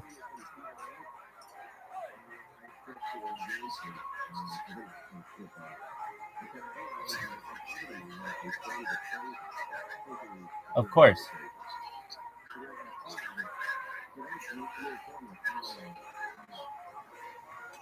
But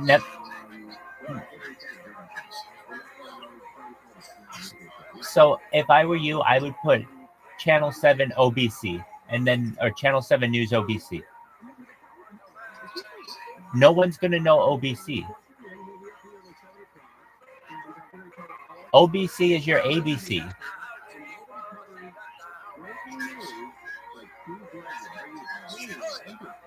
You can do all of those. Do all the different combinations. News Channel 7, Channel 7 News, 7 News Channel.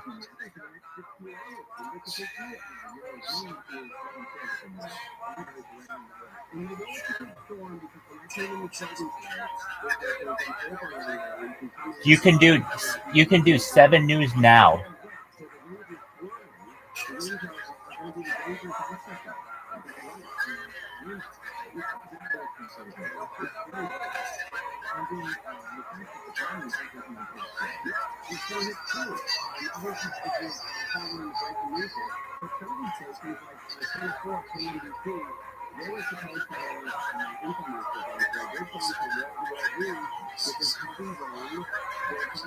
Yeah, I did, and I sent it to you.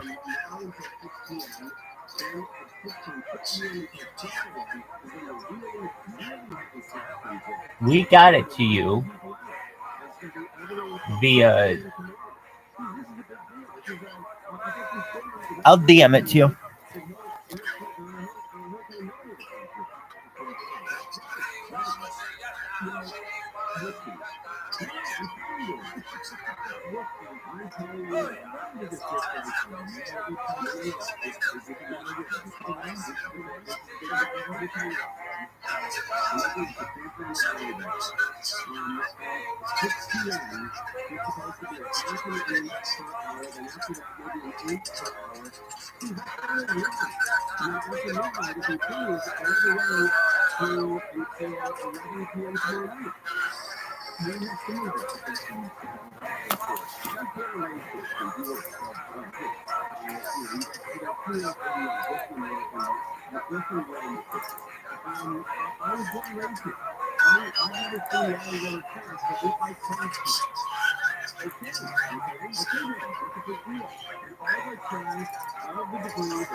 Hey, Anatoly. Anatoly. It's in the group chat right now. I just put it in there. OBC Channel 7.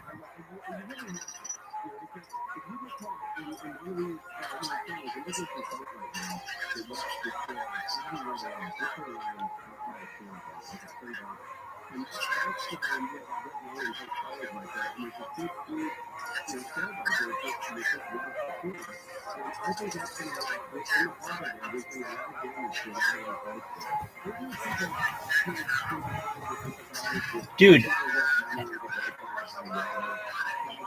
Anatoly, do you remember what your anchor name is?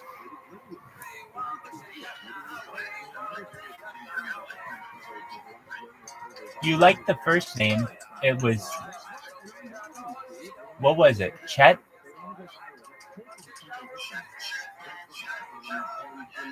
Chet Cruz. No. No. See, here's the thing. It's Chet Cruz, like Tom Cruise.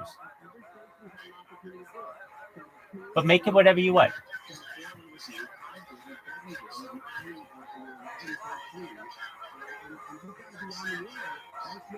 Exactly. Wow, your tattoo looks really good, Sproto.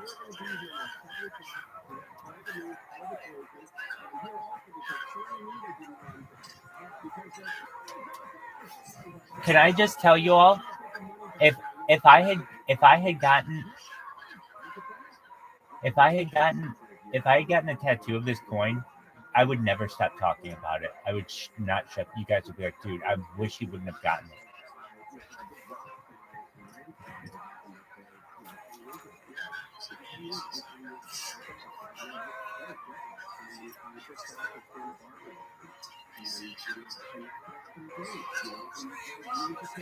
Hey.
I'll make you one.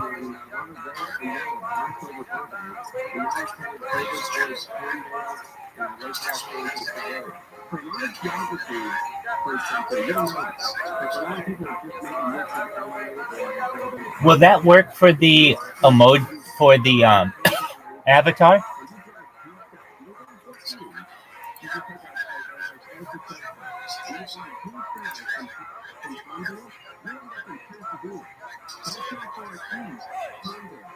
Yes, it does.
I said the same thing.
Anatoly, if I were you, I would just type in generic news banner just because of the sizing. I don't know exactly what it is, and there are a ton of them there. There are generic news anchors. There are generic news banners. There are enough of them. Just grab one of them.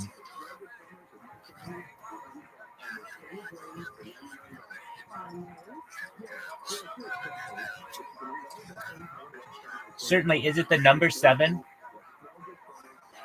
Is it the number 7? That's really good.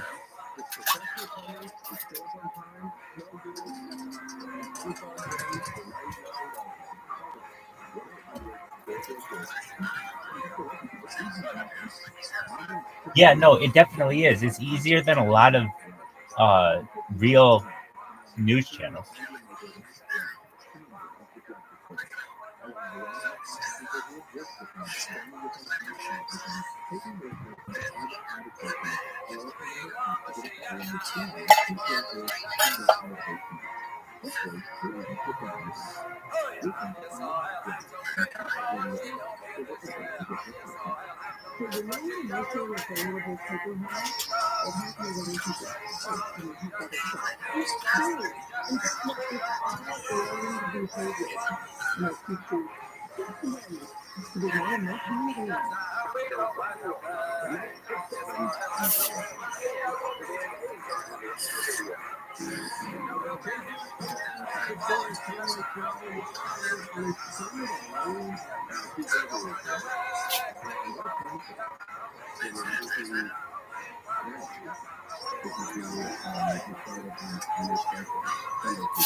Excellent. It's a heavy flow day, I can tell you that.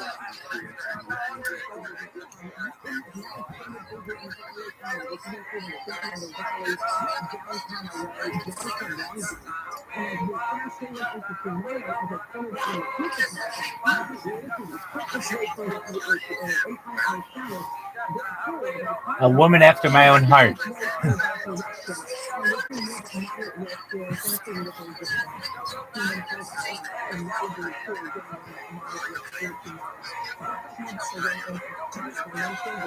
Yo, Doug, do you know what this is? Do you know what this is?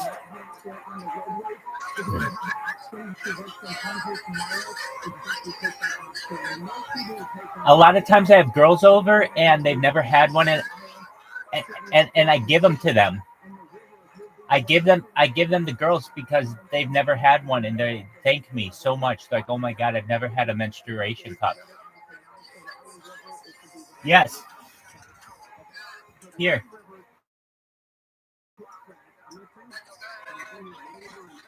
Yes. It's called a pixie cup.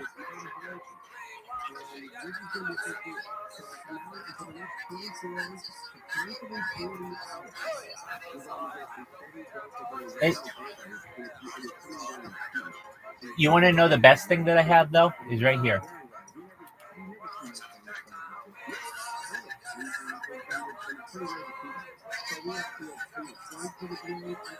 It's called the womanizer.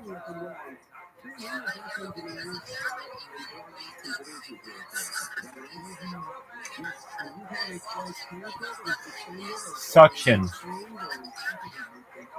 I can see that.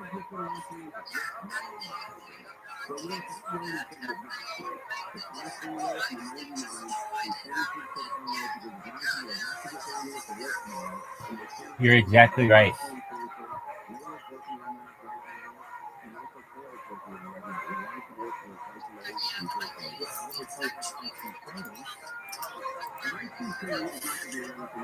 Bam. That's very interesting. Thank you for sharing that.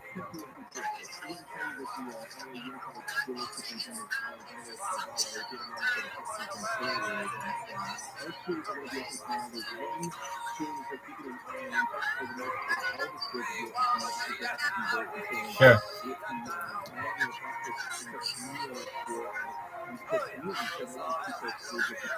Yep. Within arm's reach at any given time. I have multiple. I have one in my car, one next to the nightstand, and then one always charging.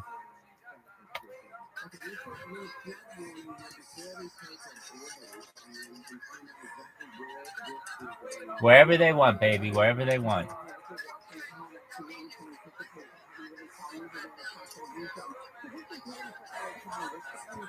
I have not had any complaints. I lose track of 42.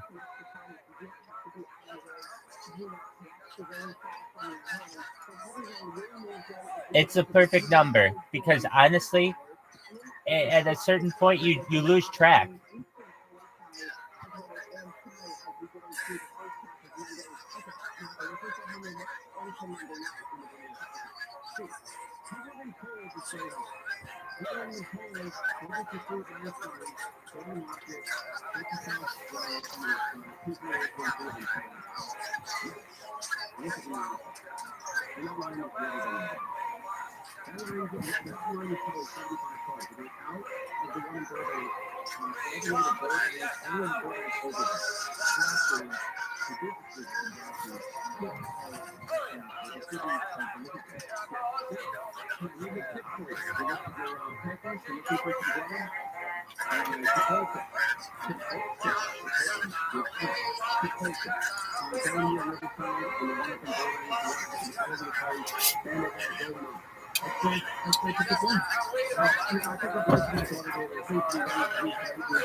Yo, dog, you're gonna go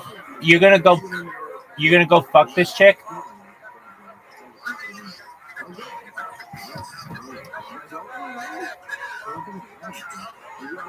Doug, does she know that you're going down to the border to save the world?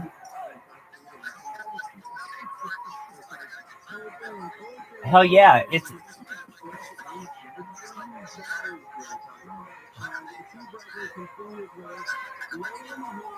that's right.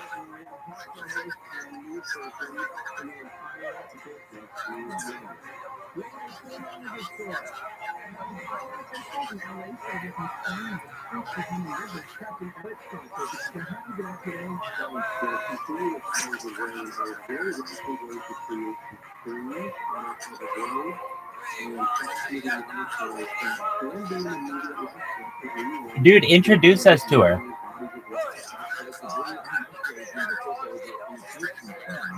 Right. She doesn't have to do anything crazy.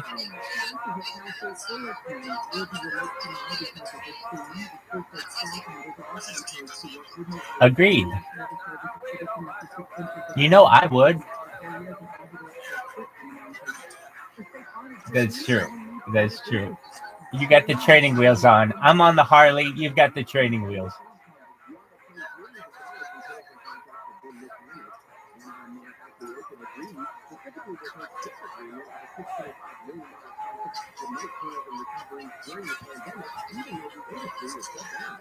Yo, dog, Anatoly, are you raw dogging this chick? Anatoly, are you raw dogging this chick?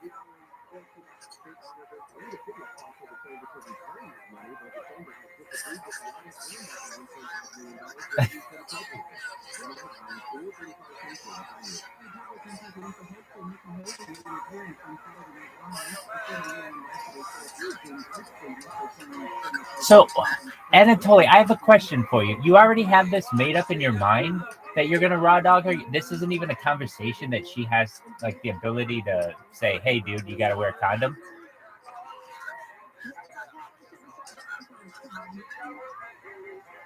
But you haven't had this conversation yet.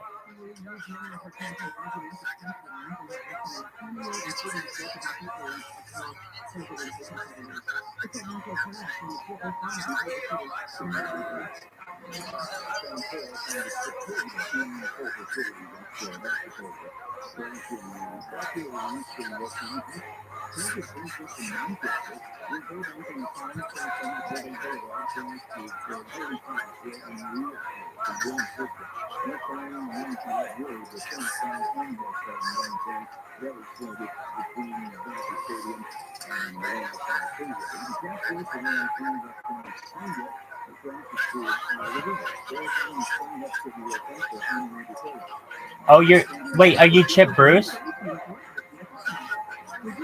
That's a good name. Chip Bruce is a good name.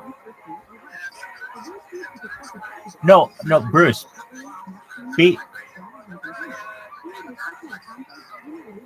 Oh, Cruz. I thought you said Bruce. Either one. It just has to be short.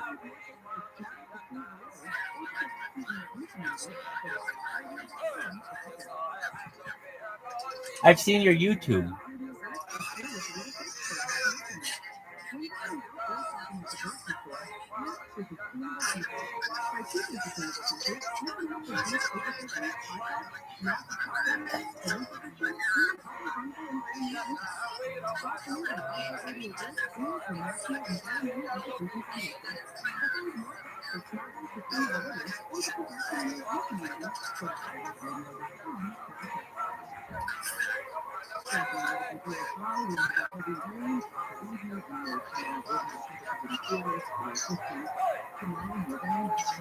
Oh, we went from Chip to Chet.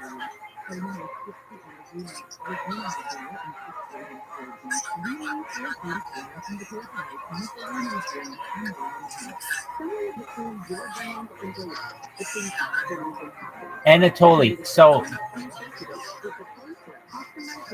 when you're done with this chick, are you just going right to the border? You gotta go back home. Wow. So your boys are gonna inseminate this chick, and then you're going right for the border. Wow. So it's like you're both making a run for the border.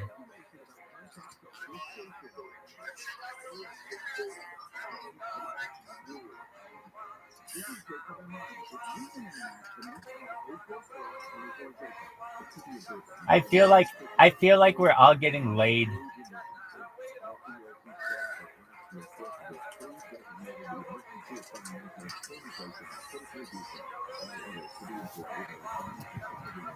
Yo, dog, does anyone know about BlackRock?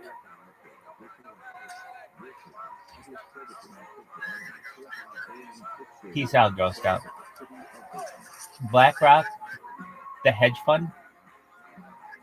Okay, do you know about their software, Aladdin? Okay, so they have this software. It's called Aladdin, which stands for assets, liabilities, and some other thing. It's an acronym. But this piece of software was started by Larry Fink in the 1980s.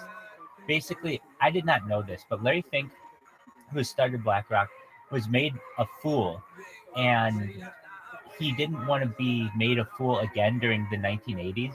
So he vowed to basically create a software that was better than everyone else's software. And so for the last 35 years, this software has essentially been buying up other softwares to the point now that at least in the United States, in any real estate market, it's essentially impossible for you to get funding over the software of Aladdin, the BlackRock system. And this piece of software basically can predict the future. It's that intelligent now with knowing how the markets react. And I didn't know if anybody else knew about Aladdin software.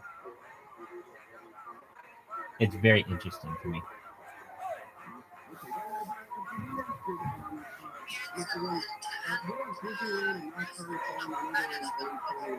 Yes.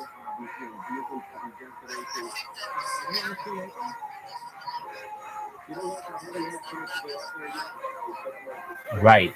But and essentially what this company has done is whenever anyone has any kind of innovation when it comes to any kind of software, they just buy that software. So over the course of the last 35 years, all of the software has basically been managed by one company. And if you come up with a really good software, they're just going to buy it from you. It's basically become monopolistic. It's fascinating, though.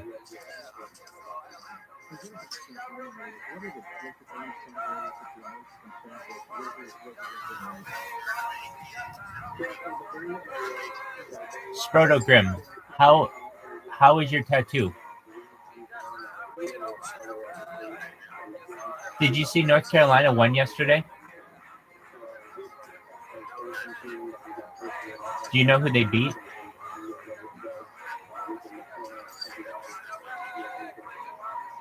I thought they beat Duke. Yeah. Do you like North Carolina more or Duke?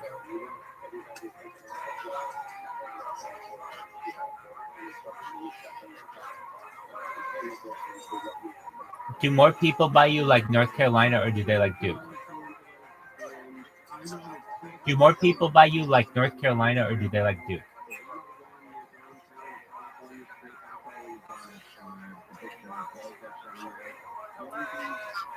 Like, do people around you, do they root for North Carolina or do they root for Duke?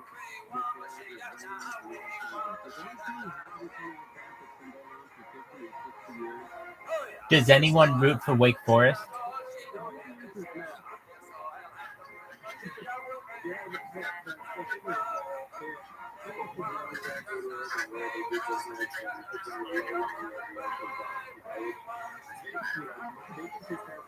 Welcome back, baby.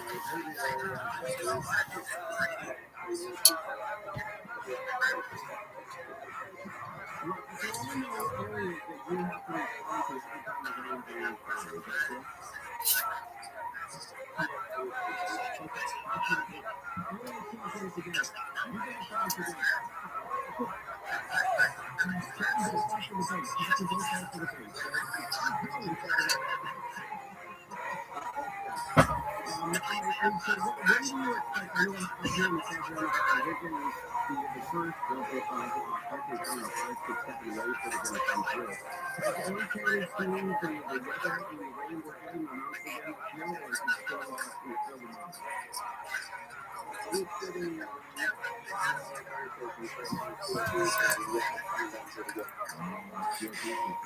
what about the coast? I mean, what about concerns with flooding or beach activity or any beaches closed or open? What's the issue affecting you? So most part of our range, we are active over the beaches are closed and because there are really significant concerns of flooding.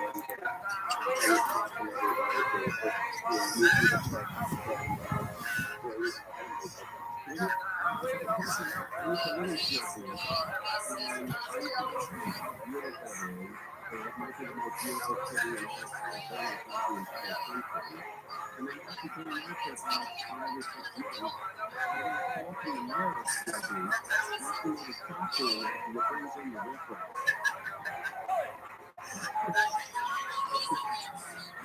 I think that's going to be a pretty boring year. I think it is. I'm married on the other now. Definitely have to. You can see that with the beach in the areas. The music aspect to that was you could say at the lifeguard about 50,000 people out there that really 18 years or you're using lifeguards for the rest of your team, you could still go from country. So are you having a discussion with legislative department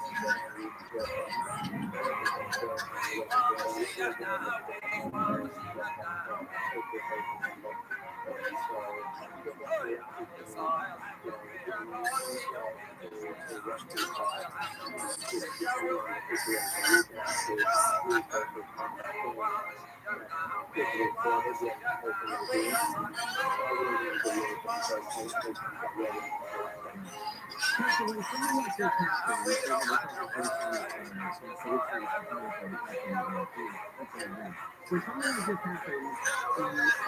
is there a requirement to a practical alert where IIPD goes on that nobody else has been inside category, can either go on the ground or place an alert on deck right now? So that is a mechanism that we would use available to us. So Sunday enough, fortunately we have a lot of personnel that are willing to work, additional hours to be able to get a hold of everybody in the community. Imagine looking to get out of the airport, please. You're putting on the spot. You only become a captain anyway. We really appreciate you coming on. Stay dry out there. Hope everybody makes it through this. And thanks for helping everybody out there. Captain Green, Captain with the Orange Island Pirates.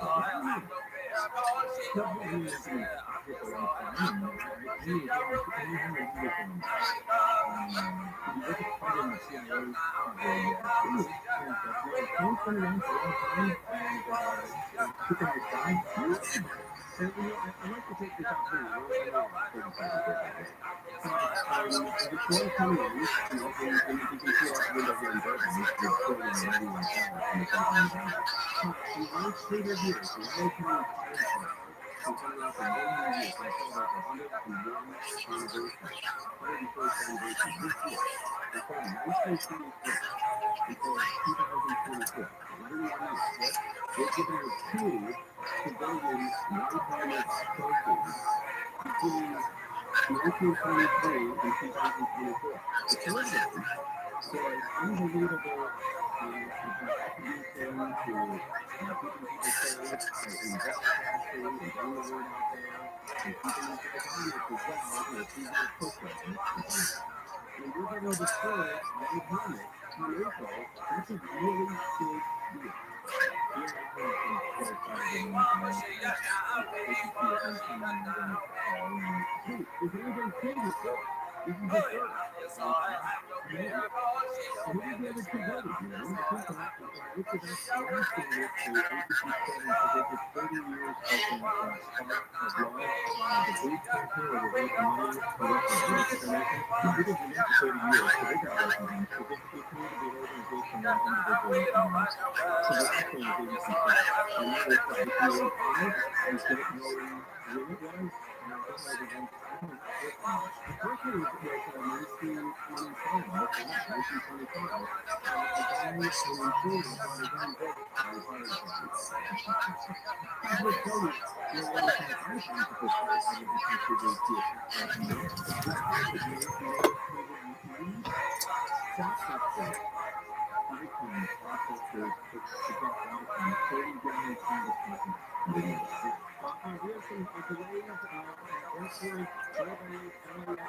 It's weird and all this shit. It is funky. Yo, pimps, you want to see some cool shit? Yeah. Oh shit, I got 3%. Oh yes. All right. Well, firstly, you plug in. Do you have a plug? All right. So plug in. I'm gonna show you the coolest fucking page on Wikipedia, baby. Vamp, you ready for this? Hell yeah, girl. All right. So this is list of upcoming technology. Developing time. Emerging technology. Here we go. So this is so tight. So agriculture, agricultural robots, agricultural drones, closed ecological systems, greenhouse, Eden project, bioshelter, seawater greenhouse. If any of these are interesting to you, let me know. I'm just going to keep reading because these are phrases that are important for you to hear. So I'm just going to keep going. Cultured meat, new harvest, humane, resource efficient, healthier and cheaper meat.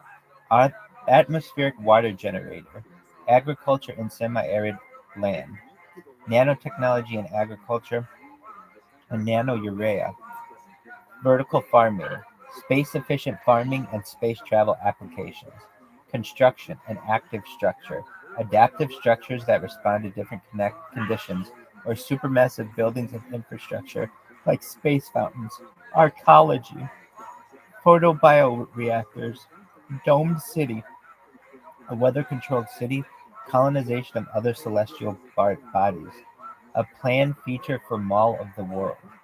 What in the fuck is Mall of the World?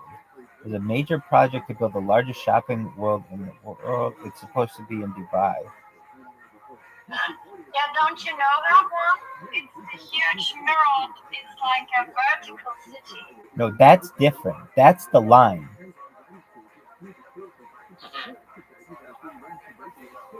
Mall of the World is different. It looks like it is on hold.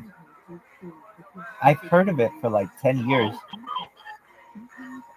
But okay, so back to cool shit that's up and coming. Hold on a second. Here we go. So this kind of stuff is really interesting to me.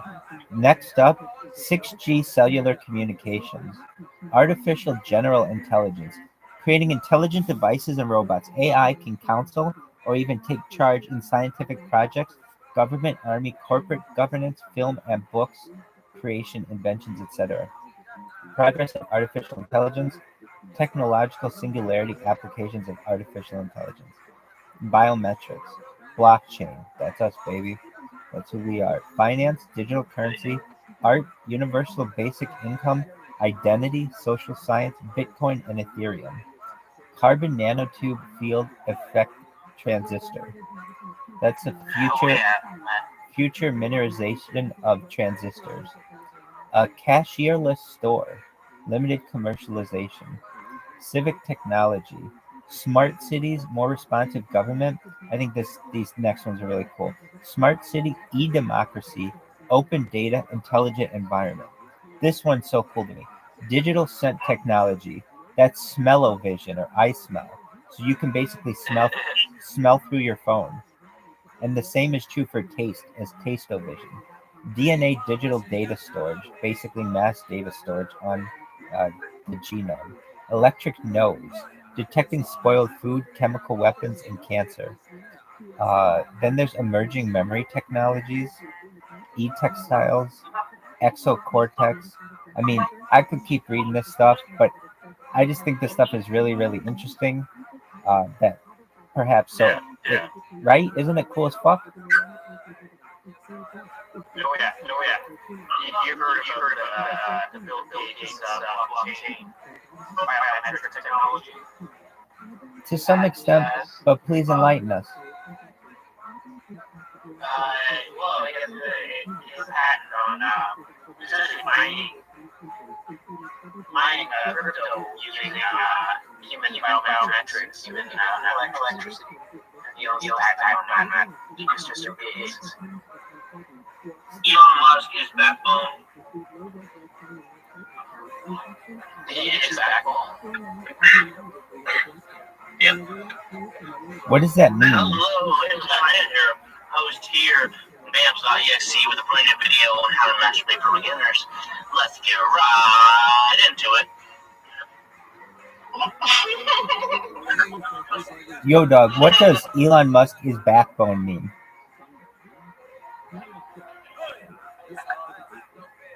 Yeah, well, BAMS.exe is owner on backing. How about that? I'm back, guys. I made some brownies. They're done. I mean, come on, that guy's so silly. Elon Musk, just think of the fucking lettuce he chose. If you put it in a row, it fucking means sexy. Yes, it does. Yeah. Exactly. Yes, lettuce, rose, sexy. Oh. Yes, that's a code. Oh yeah. Code for your ass, maybe, yeah. It's code. It's like there's gonna be shit. I'm fucked. I've not seen the movie Shit. I'm fucked. A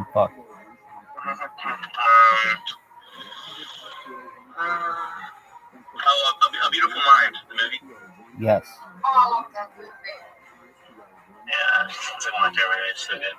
Make me feel like I'm really straight. Yeah.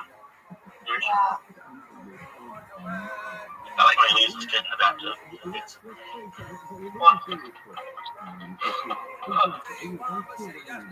That's a great movie, though. Have you seen the movie? You probably have. One Flew Over the Cuckoo's Nest. A long time ago. Yeah, that's one of their favorite movies too. Those movies are good. Not movies nowadays. Sad. What's the best movie you've seen recently? Like in the last 5 years? Recently? I have not watched watched a Netflix series or movie in months. Stop that shit. Has anyone seen Air Let's see. about Michael Jordan? It's very good. I've not seen it. What the fuck's happening? It's got Matt Damon and Ben Affleck in it. Oh, I fucking playing in the league. No, I actually have not seen that.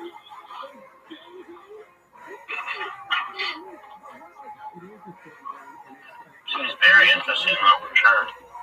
And here's the interesting thing. You never see Michael Jordan's face throughout the entire movie. So it's his entire story of how he was recruited by Nike to basically become the face of their shoe, but you never see his face in the whole movie.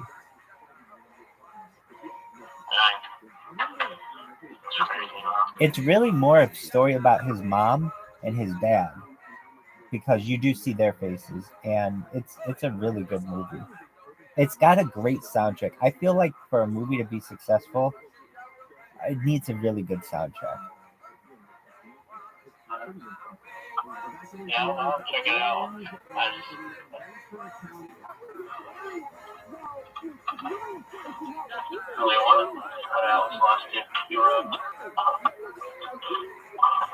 know what your rock is? The one you wrote? Does anyone want to see? Does anyone want to see that Bob Marley movie? I want to, so don't spoil it, please. I want to as well. I don't know anything about it. Of course I do. I mean, of course I do like Bob Marley's history.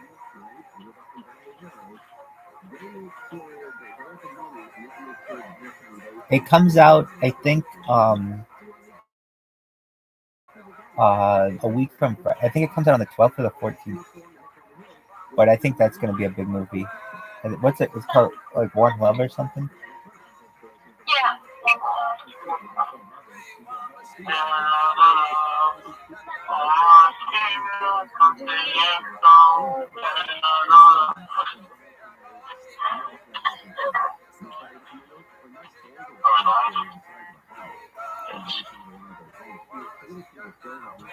James Kaminsky, how are you?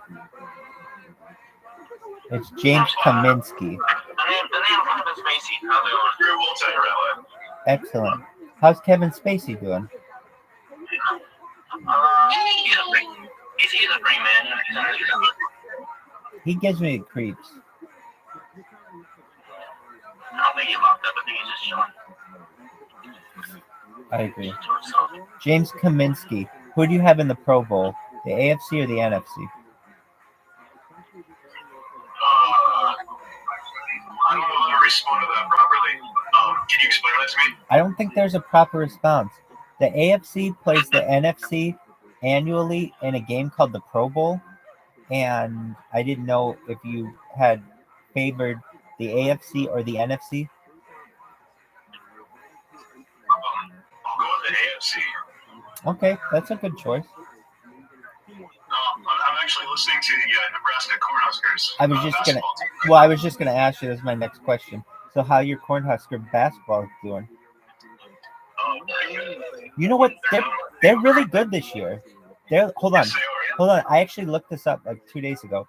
They're like 19-6 or something. I'm excited. I love my Cornhuskers. You know. They're like number 4 in the Big Ten. They're good. Yes, they're currently down 6, so let's hope they pull this thing through. Who are they playing?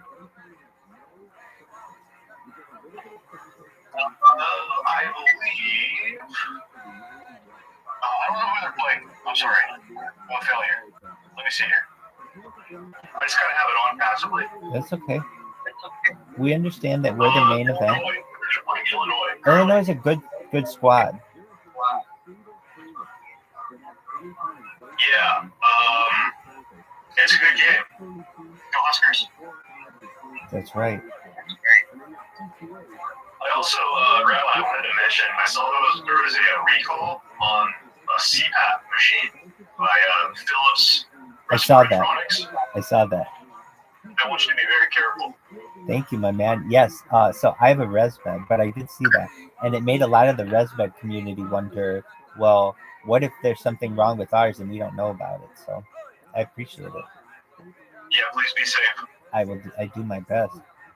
Thank you. Wow, I feel so loved.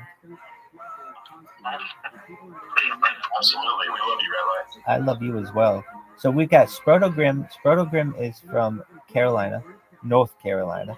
James Kaminsky, he's from Nebraska. Vamp is from Germany, a very special part of Germany, very close to where the Fuggerite thing is. We have Bitcoin Kyle Chandler, father, husband, artist, and degenerate, hopefully in that order. Bitcoin Kyle Chandler, if you can speak, we'd love to hear from you. We've got tempura. Tempura, to my knowledge, isn't tempura like a kind of Asian dish? Similar, yeah. Excellent. The way it's pronounced, but... And then we've got show. What? Okay, ma'am. And then we What dish? Ma'am thinks she's Asian now all of a sudden. tempura.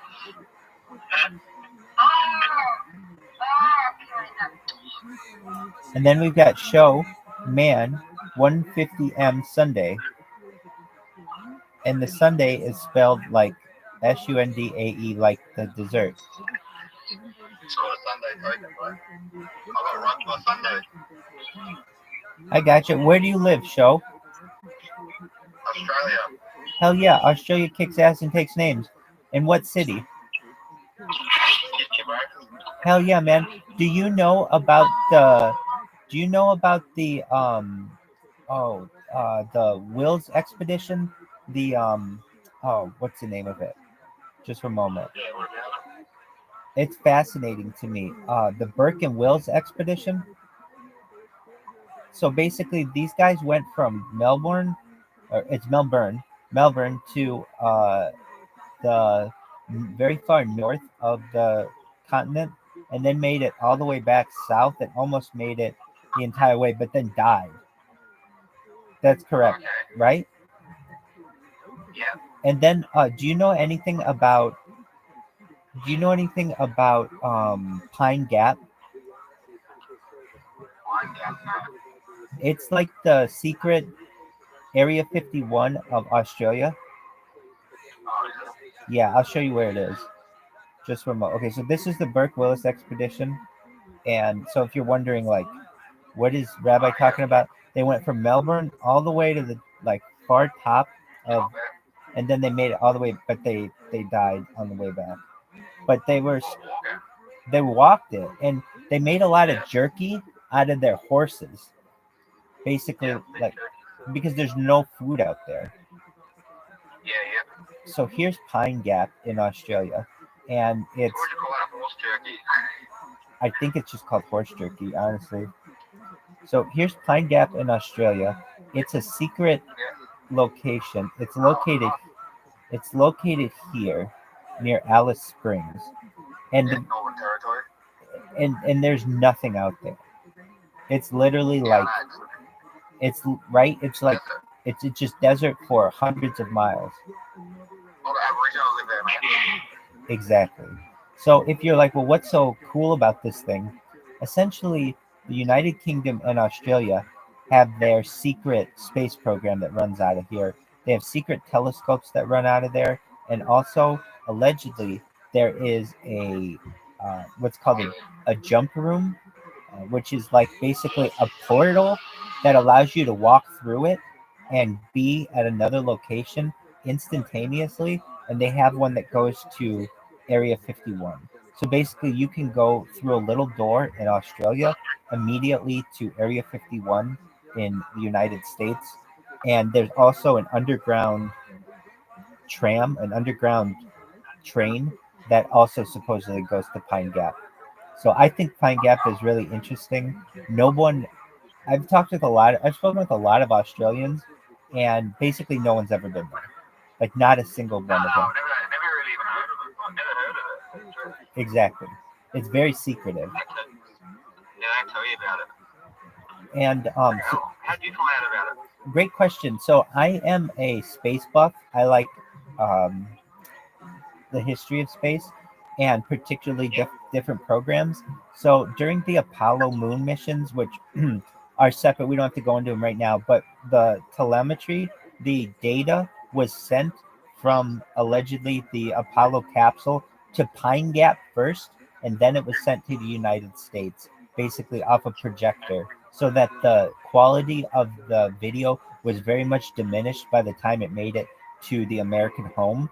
And so there was always something that I had learned about Pine Gap at that point, that, hey, the feed of the video from space didn't go immediately to the United States citizens. Then additionally, I started learning about the secret space program of Australia and of the United Kingdom. And basically, United Kingdom doesn't have that much real estate on the island to be able to have like all kinds of secret bases and such. So what they do is just use the Commonwealth, and the main one that they use is Pine Gap, which is in Australia. And the reason why they use it is it's just so inhospitable to anyone who wants to go out there and see what they're doing, that they practically can do whatever they want there and no one bothers them. Yeah, because it's too far out. Exactly. The temperature there gets to be, like, it's just like to the point where the temperature will kill you, number one. The lack of food will kill you, number two. Lack of water will kill you, number three. Aboriginal square kill you. And there's that too. There's that as well. I'm being serious. They probably will, because they're like wild out there.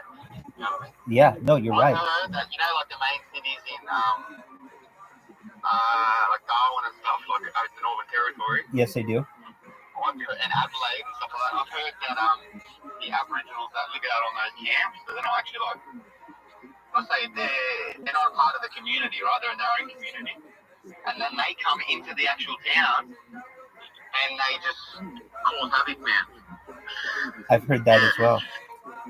Like, I don't want to sound extreme, but like, apparently they bring axes in and just like you're all on the back of like a truck. And just jump out and try and hack people. And yeah, so I could imagine if you lived out there, you'd be in trouble. Well, you're right. I mean, a lot of these explorers of the early Australian outback ran into that. In addition to what we had just said, they ran into the lack of water, lack of food, and the heat. They also ran into the foreign, or well, I guess the indigenous people. Deserve to get angry.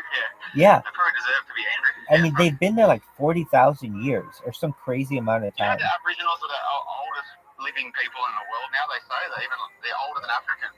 That's right. And another very interesting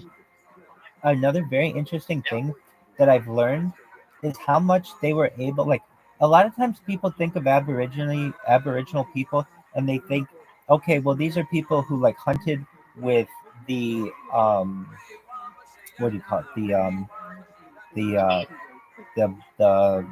oh my god, how am I? The thing that comes back to you. How do boomerang? Thank you. And they use the didgeridoo. Okay, but they don't realize that these people may have had the ability to travel to island hop as well.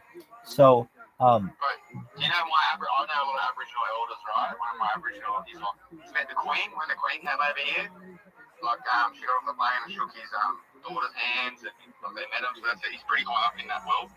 And he told me, right, at one time when COVID was going on, I went a little bit conspiracy with him, and he, I don't usually talk about this stuff to white people, right? So he pulled me aside and he goes, yeah, we're aliens. I'm like, what the fuck is he talking about? He reckons that, and he's being serious, man, to me, right? Like, he said, no, Jamie, we're from, we're from another like galaxy. I'm like, what the fuck? That's what he believes. Aboriginals are from another galaxy. I can see that. That's what in their dream time and that they talk about it. Yeah, they talk about aliens a lot too. I could definitely see that. They reckon that one of them, he went over to New York and that, and he reckons that over there, like Hollywood and stuff like that, got a lot of people, a lot of Aboriginals to come over, and they told him about UFOs, right? And he goes, you imagine being an Aboriginal, and in our stories of our culture, we we actually talk about this like it's a real thing, right? These aliens. And then he goes, imagine watching a sci-fi series, and next minute you got this alien walking out, but they're sort of playing it as it's fake. So he was saying that was a very big shock for them, how they took all the information in about all that stuff, and then they sort of like used it as a way to sort of laugh at them. Yeah. It's wild. You would know that too. So you know, it was the US government, didn't they, when they were talking about aliens, and they said that they were real, right? And they had that big conference, and they brought out like a guy in an alien suit. Yes. That was the governor. You know what I'm talking about? I do. That was after the Phoenix Lights, and that was the governor of Arizona. Yeah, so see, it's all a bit like, and when that Aboriginal guy told me that, I was like, it does seem a bit like they're trying to laugh at everyone. That's true. Yeah. At least some. A lot of sightings in Australia, hey, with I know in America too, a lot of sightings, but you know, in Melbourne, I think it was when that school. Have you seen the documentary on that? The school, all the school kids were there, and the alien came down. So that was in Africa, to my knowledge. No, there's one in Australia too. Really? Yeah, aliens are actually not realistic. I don't believe these days. But this one here, they've got the kids, right? These kids are now older people, right? They're probably in their 60s or 50s or something. And when this when the alien came down, right, all the kids were like, "What the fuck? There's an alien there." And then the teachers and stuff were all talking about it with the media. And then from there, apparently, all the teachers were told, "Shut up! Don't like it's fake." And yeah, all the kids got told that everyone got told to shut up after that. And now they're obviously because they're a little bit older, they're now all coming out and talking about it. So is this the Westall UFO? Let me have a look. It is 1966 in Melbourne. Yeah, so Melbourne. 300 teachers and students. West Hall UFO.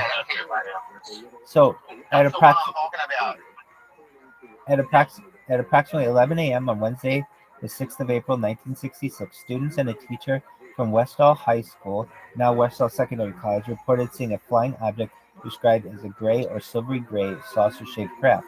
According to the students, the object was descending, overflew the high school, and disappeared behind a stand of trees. A few minutes later, the object reportedly reappeared, climbed its speed, and departed towards the northwest. Some accounts describe the object as having been pursued by 5 unidentified aircraft. Sean Matthews was on vacation at the Grange and reported seeing the object with a slight purple hue and about twice the size of a family car.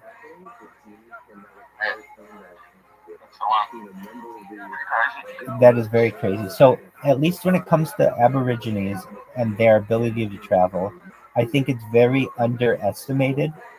Firstly, when we do anthropological surveys of the people of Madagascar, believe it or not, they have more in common with people from Australia, the Aboriginal people, than they do with people from mainland Africa. So if you can see the map that I have here, essentially between Madagascar and mainland Africa is only about 150 miles. And it's an entire ocean away from Australia.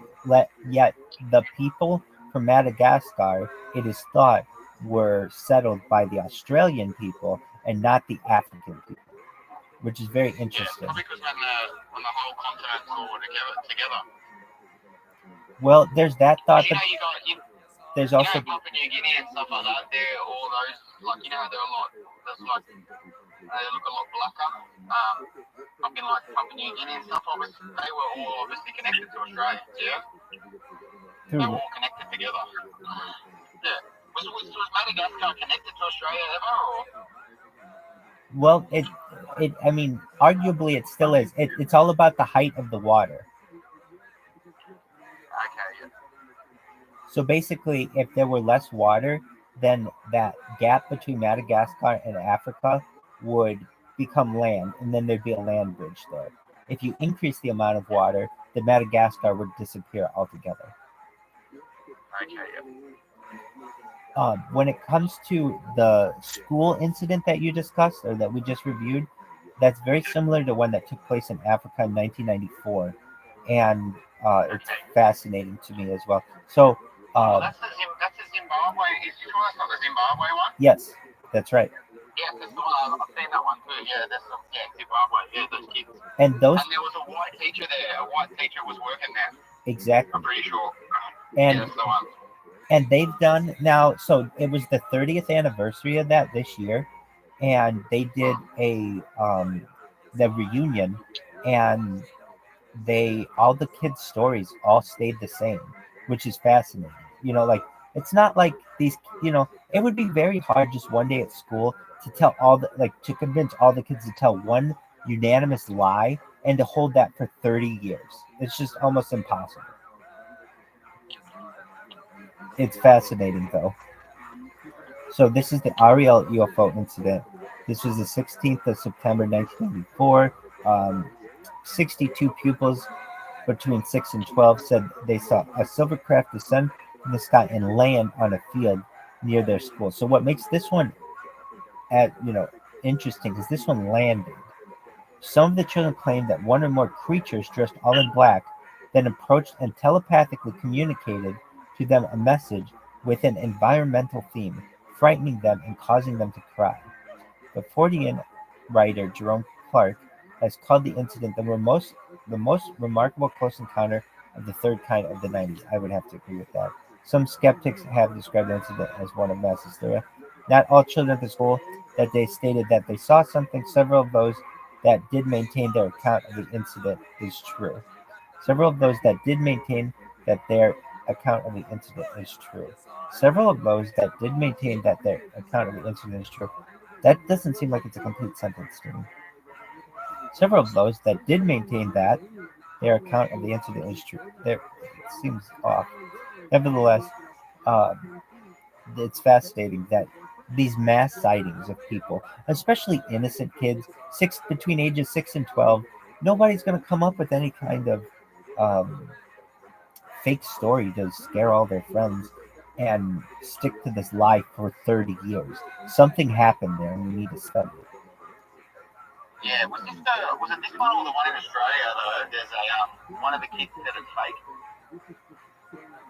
I don't know. That or the Australian one, I can't remember, I'm getting confused, but on one of the occasions, right, that there's a student, pretty sure it's the Australian one, there's a student in there, and to this day, even though he's older, he said it's bullshit, everyone's seen something, and then all the kids just made it up with their imagination. And I have to give that person the benefit of the doubt that they perhaps were inside or didn't have the same experience that their classmates had, and that perhaps both sides are telling the truth. Yeah. Okay. Yeah. Exactly. But yeah, he was just when obviously one student saying that, it obviously makes a lot of people doubt it. Who knows? Like, he could be getting paid to say that. There's that too. I don't know. So I'm big into ufology. I'm big into the UFO community, and big into UFO Twitter. And something that kind of took over UFO Twitter this year, that has come up before, is called the Billy Bob. And if you're like, what's the Billy Bob? The Billy Bob is this purported alien that was uploaded to YouTube like 13 years ago, and nobody really knew exactly from where this came. But basically, this is supposedly the most accurate video of an alien that we've seen. So it's something like Billy Bob Alien, or it's something like that. Billy Bob, Babazar.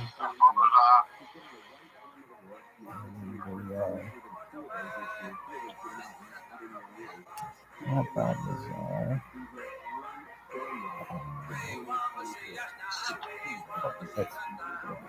Maybe it's just Bob. No, because that's going to show Babazar.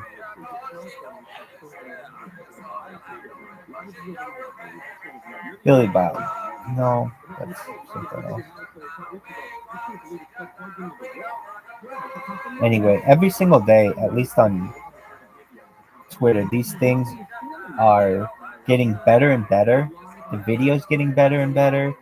It's Yeah, I'm having a look, bro. I'll have to go over that. It is. Oh, Skinny Bob. It's this one. This is what he looks like. It's Skinny Bob, not Big Billy Bob. Skinny Bob. So this is what This is what an alien supposedly looks like, and here he is walking, or like a movement.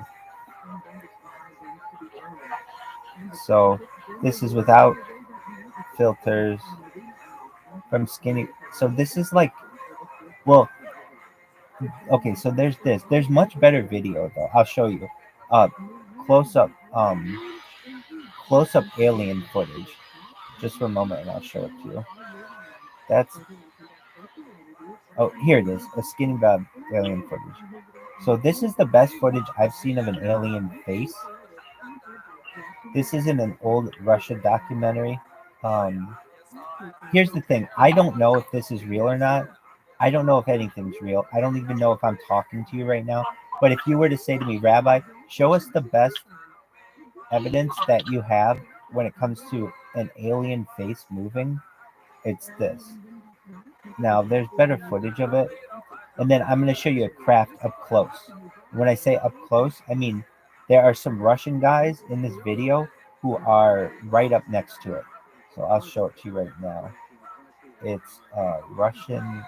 Okay, so the name of the video is The Top Secret KGB UFO Files. It stars Roger Moore. If that name sounds familiar, he was a James Bond actor. So this is the most fascinating video I've ever seen. I've shown this to rabbis because I mean, at a certain point, we get asked by our congregations, hey, what about aliens? And where do aliens fit in Judaism? And so, basically what we have to tell our congregation is that there's just God and just to believe in that. But honestly, there's a lot more to it. And this documentary... Why can't you believe in God and believe in aliens? You can. It's a big lift to get a... You know what I'm trying to say about that? Like, even if God's real, why can't aliens?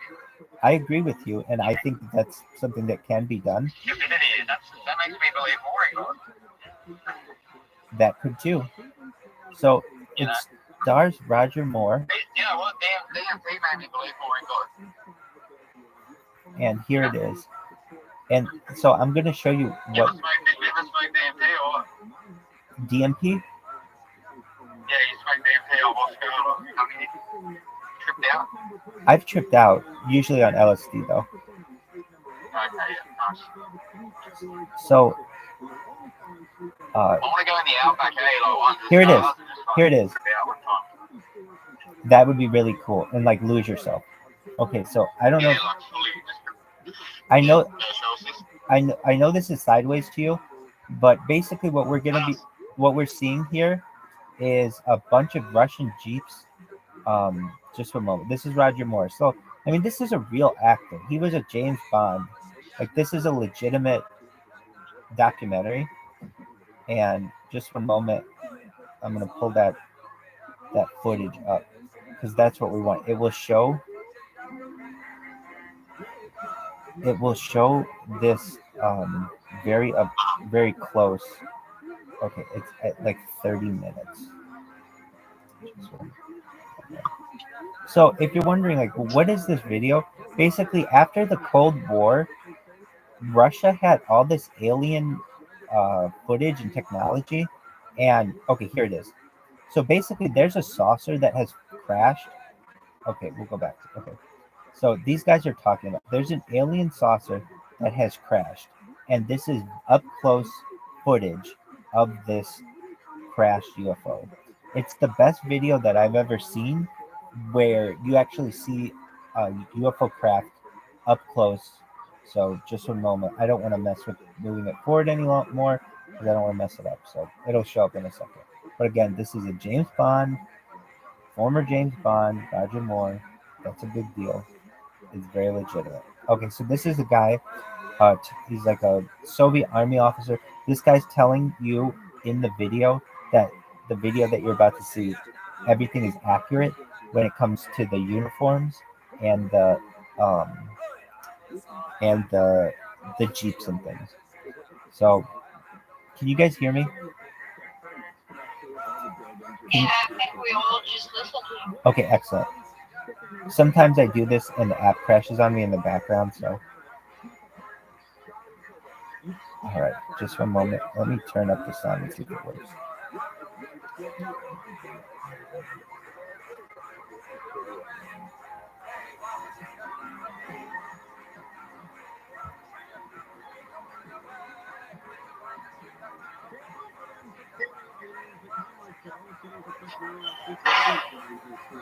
Okay, so here it is. Yep, shows it. Ready, watch it. They're showing that they're showing that there are multiple cameras here, and you're gonna see. So they just showed there's a camera in the back of that truck. They're showing that one with the two angles that they're showing, and you're gonna Yeah, that was the first one, and now we see the one in the trees, and this is not there. exactly. So there's a handheld one, and there's this one guy who's like the leader of it, who's bossing everybody around. This KGB guy, basically saying like, "Hey, this thing crashed here. What do we do with it?" And it's just fascinating to me to see how big these things are, how close. Like they're not super big. They're not, some of them are, but I mean that thing's like they're saying the size of 2 family cars or something. And Yeah, it's not like what you think of, some massive spaceship. that's right. And then the beings themselves are so small. They're about 3 feet tall or like a meter tall. It's fascinating to me. So this guy he'll continue his thing, but they'll show it really up close. You're like, oh my god. So that's what one of these crafts looks like. I mean, it's like looking, there you go. It's like looking at a new kind of car, like a new type of vehicle. And,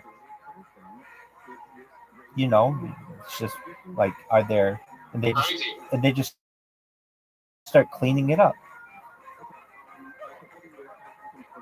So basically, that's the best I've seen of a craft UFO that actually is intact, and then of an alien. And whether it's true or not, whether that's an alien, your guess is as good as mine. But I've seen, I'd say, the majority of the alien documentaries that are out there, and this is the best footage that we have. And this footage is held up for 26 years. So it's not like this is brand new footage and somebody's going to come out and say, oh, that's been deep faked or whatever. No, this has been legitimate footage for 26 years. Yep. And who released this footage? You're saying the Russians? The Russians did. It happened after the fall of the wall. That ended the Cold War. Okay. So here you go. Here it is up close. So that's the head guy, and you can tell like this guy's bossing everybody around, telling, "Hey, like get this all on video." The only thing that you don't see is the inside of the craft. That's the only thing that I've never seen is the inside of the craft. I've seen dead aliens. I think I've seen live aliens. I think I've seen crashed UFOs, but I don't think I've ever seen the inside of a UFO. Though I've heard what it looks like. It's completely pewter and it's like wax injected, meaning it's completely smooth. There are no seams. No buttons or anything. Exactly. There are 3 levels to it as well on some of them. The lower level provides for the power. The middle level is like, they don't live on these ships, but it's like the more habitable level. And then the top level is what I think is the navigation. So this is how they think this thing crashed. It's just an animation of it. Like, how did it get in at that weird angle? And they show like this is how it could have It's the roof. Could have happened. That's the roof footage, yeah. Exactly. So I just think that footage is pretty fascinating, and that entire documentary is an amazing documentary. In fact, there's another part of it that's really good. Wait, okay, here it is, right here. Okay, so there's a UFO in this picture, and it's flying right next to this this plane, and this is what I showed the rabbis. And I said, look, there's now the rabbi to whom I spoke specifically is a Chabad rabbi. He's from Israel, and he doesn't want to cause any waves. And I talked to him about this now 8 years ago, so his mind can have changed, but he couldn't deny it. So here we go. This is what I showed him. There is a UFO behind a plane, a U.S. Army plane here, and you're gonna see this UFO basically fly alongside this plane in clear as day. And it's like, okay, so we've got this plane going, it's in slow motion. All of a sudden from the clouds, you're going to see this random UFO fly out. Now, this is also military footage. So this isn't somebody's cell phone. Randomly, this UFO starts following and starts dipping down into the clouds. And you can see there's like a shadow on the clouds when it dips down. It's very interesting. So this is Soviet, declassified Soviet footage. Most of this entire documentary is declassified Soviet footage that people were able to bribe KGB for which they were able to bribe KGB officers for some of this. But here are some of these things flying. I mean, like, I know it's difficult to see because you're seeing it on my phone, but it's flying right next to this plane, and it's perfectly silent. There's no exhaust, and then it just accelerates, and they estimate the airspeed, and it just accelerates at like 600 knots off of the screen, faster than, and now it's going like Mach 2, Mach 3, just faster than anything anybody can comprehend. And it's not even trying.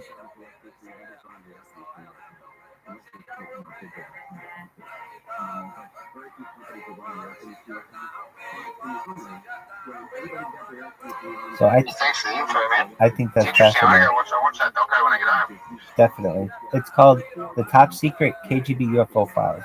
It came out in 1998. You're the man. Yeah, so they also do it. They also have an alien autopsy in there, and to my knowledge, none of this has been debunked. Meaning, there's never been anybody who's been able to say this is incorrect within this documentary, to my knowledge. And I want somebody to do that because I've been watching this documentary for decades now, and I want to ensure that what I'm saying is accurate. Yeah, okay, yeah. Well, it sounds like it could be. Just, you'll never know, bro. That's the problem. Well, Most likely. I mean, eventually we may have disclosure. We may know eventually, but I don't know what you mean by that. But at the same time, too, you may never know. That's true as well. So you guys, well, you've been in this coin for long, or community? Yeah, Diggers Bitcoin, Harry Potter, Bomber, Sonic, Tantini.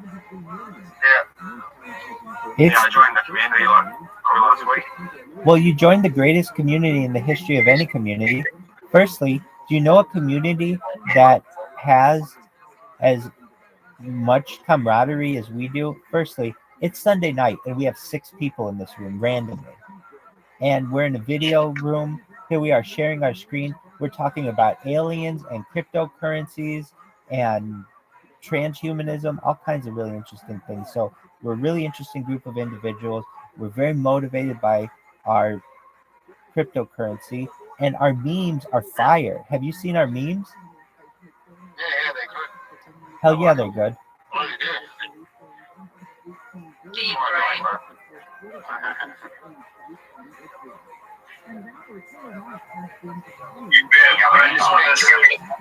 I love your order JLP content.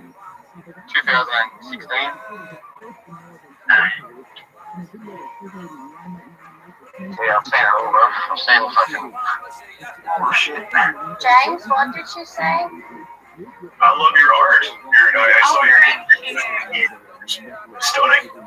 Yeah, I'm just gonna continue. I'm happy that I have something I can scribble around at the moment because I kind of lost my flow completely. Yeah, I absolutely love it. Please continue. Yeah, thanks. I'm gonna do.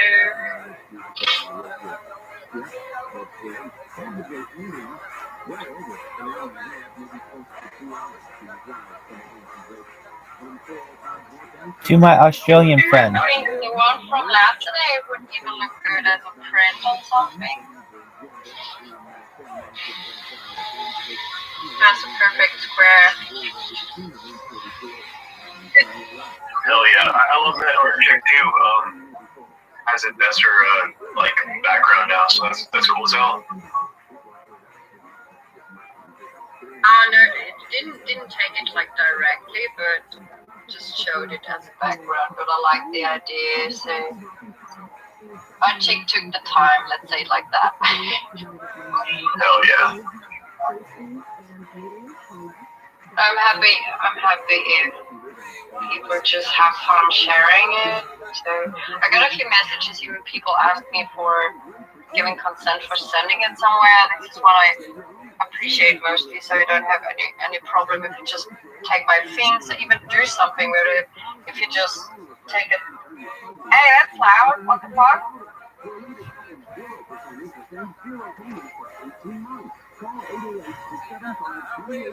It's loud?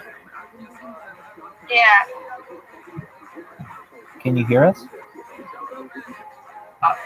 Somewhere the music started, I don't know who it was. I think it came from show. It came from these Samsung ads up there. There's playing. Oh, I played it. Apologies, I didn't realize I that. think when you're scrolling, man, it started playing automatically. Apologies. Yeah. Let me turn down the sound because I didn't realize that. So, to the Australian person, you don't know this, but I have more time. Maybe you do, but I have more time uploaded on YouTube. Freaking crazy. Can you pause that, bro? Because I can't hear. I keep. There's some Yeah, you're playing your own videos. Yeah, I can't hear the sound. You Okay. cannot leave without open. Okay. So let me. That was crazy. Okay, for 1 second. Apologies there. Go again, man. What were you saying? Yeah. So apologies there. I didn't realize it was playing those videos because it's not playing for me. Are you Canadian? I'm not. Canadian, bro. I'm not. Why? Because I say apologies a lot. I never said sorry. I said apologies. I have more content on YouTube than any person global history. We're live on YouTube here. We're live on YouTube here. We're live on YouTube here. We're live on YouTube here. That's 4 different YouTube streams that I have going 24 hours a day. You're live on Twitter here. You're live on Twitter there. You're live on Twitter there. Now, so I have more data uploaded to the internet than any person in global history. I'm like a real life Truman Show. On top of that, I have more social media accounts than any person in global history. And I was showing you that somebody had just tweeted earlier today. I thought this was so funny what they tweeted about me. And I'm going to read it just for a moment. If it doesn't cause any issues, and I'll read it quickly if I can. It says, "How is having 500 accounts not platform manipulation? Evading a ban by making 500 accounts is mocking you at this point." She says this to support. You're playing the videos again, Rabbi. Apologies. I don't think there's a way for me to do it any other way. So anyway, this person had literally added X support, X safety, and Elon Musk, saying that I'm mocking their platform because I've created 500 Twitter accounts, and now all I do is just use a robot to have it follow people. So now for a show, I'll show you my robot now. Just for a moment. I'm going to flip my camera, and you'll be able to see. So as of right now, you should see my mouse moving, and now when I turn on the robot, every time it sees the word follow, it will press that button. So here we go. Watch. 1, 2, 3, 4, 5. So it just keeps following, and wherever it sees that the word follow. Now, does it work perfectly? It does. It's just if I've already followed 400 people in a given day, then it sometimes gets a little message comes up saying that you can't use that account anymore. But basically, I'm taking over the internet show, so look out. I'm taking over.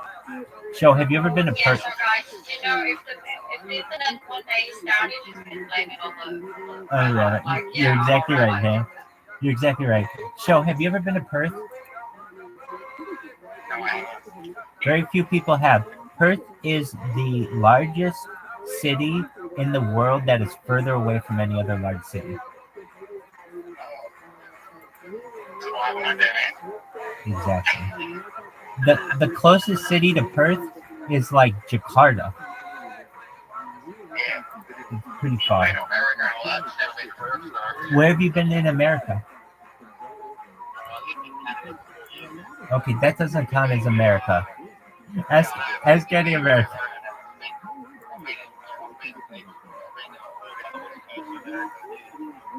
That's the East Coast.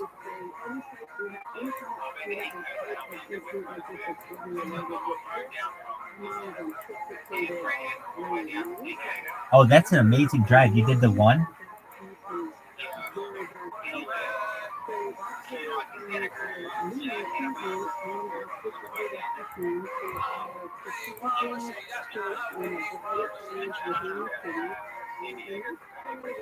Oh, that's awesome.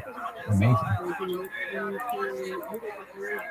Well, the weather couldn't have been much better. Yeah. So there is a road I think is fascinating that it's essentially a coastal road that allows you to drive the entire coastline of Australia. Do you know anybody who's ever driven this? No, I'm talking about Australia has a route. I'll show you. It's called Australia Route 1. It's one of the most famous driving routes in the world. So it goes around the entire perimeter. So we're going to look up Australia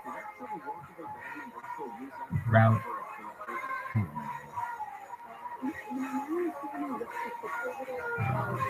And it's always been a dream of mine to drive this because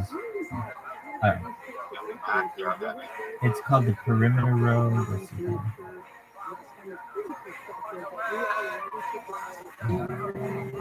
That's actually it goes around. Oh, Highway 1. So I'll show you. Here it is. So it goes to all the major cities. It goes to Cairns, Darwin, Port Hedland, Perth, Esperance, Adelaide, Melbourne. It even goes to Hobart on Tasmania, Sydney, Brisbane. So you see how it goes around the whole country? I think that'd be really cool to drive someday. Yes. Now, here's the thing. It at some points isn't finished the whole way, so it's like a dirt road place, especially in the northwest. Yeah, you definitely need 4-wheel drive for that.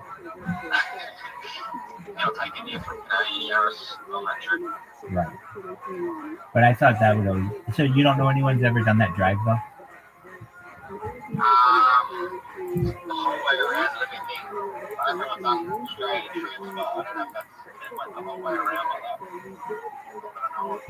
Did they teach you a lot about?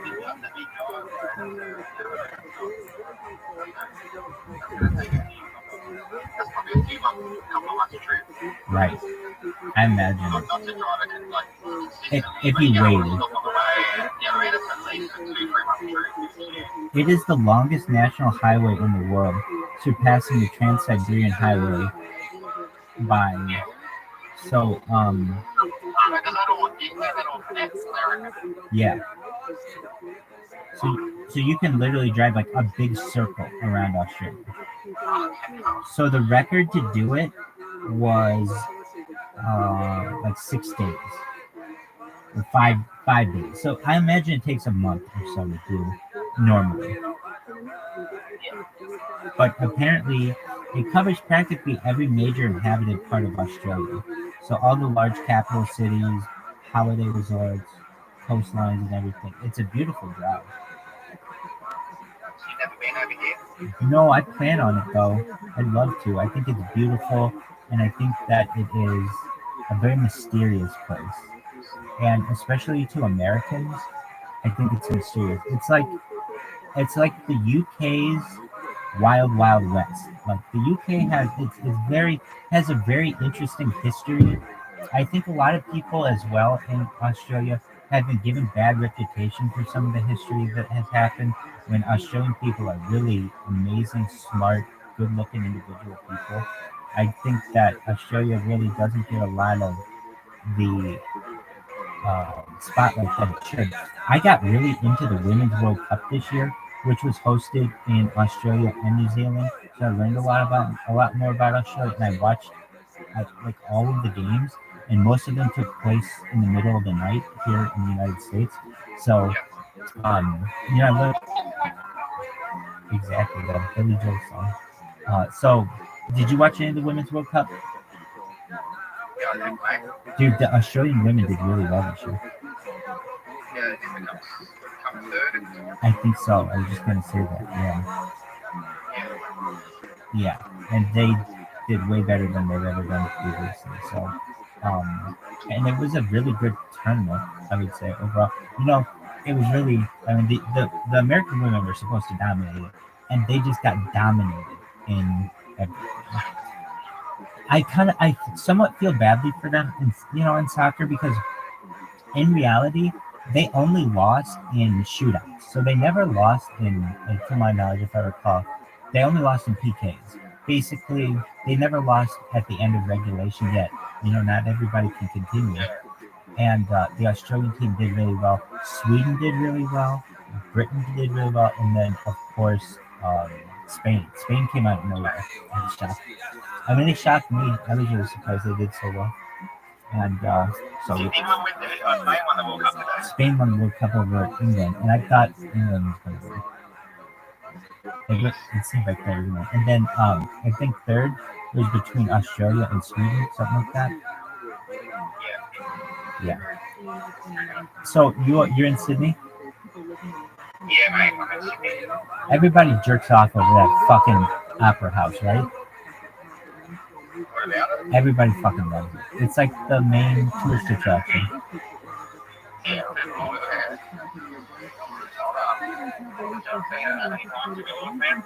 Have you ever seen an opera there?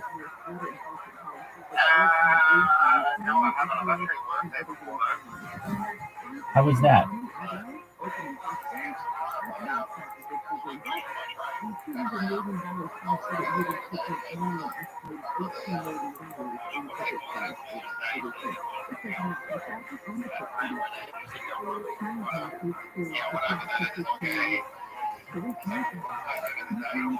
Okay. Right.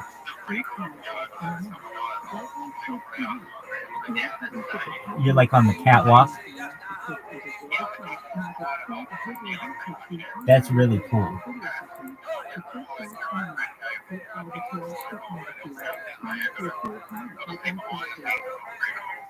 Very cool.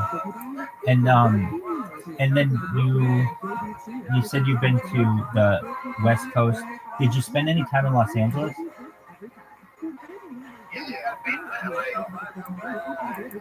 Oh, okay, very cool. And then in Australia, do you ever go to Melbourne? Do you ever go to Tasmania? How about Darwin?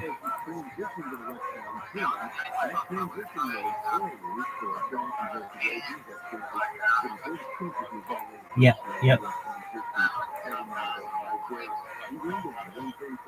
So that's like have you been to the Great Barrier Reef? So that's off the Gold Coast, isn't it? Okay, right. And it's not as big as a lot of people think, I think. It's like, I think a lot of people think it's literally like takes up half of Oceania, but it isn't. It's just basically the reef off the coast of the northeastern coast of Australia. So did you go on a boat when you? Oh yeah, it's the largest.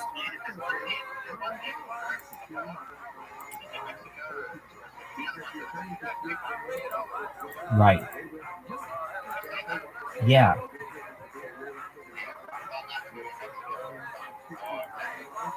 You went snorkeling? Oh, with scuba.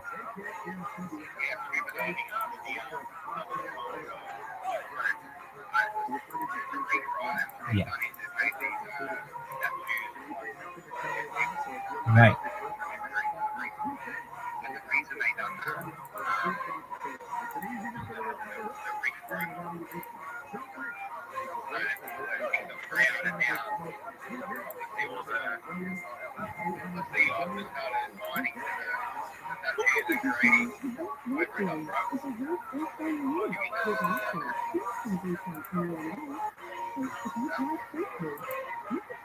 We'll look it up. I think I've seen. I think I've seen this with the. It's like that coral over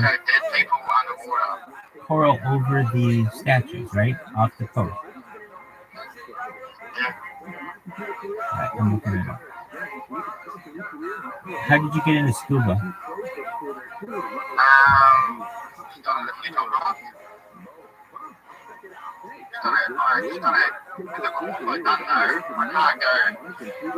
I can't go by myself, so underwater cave.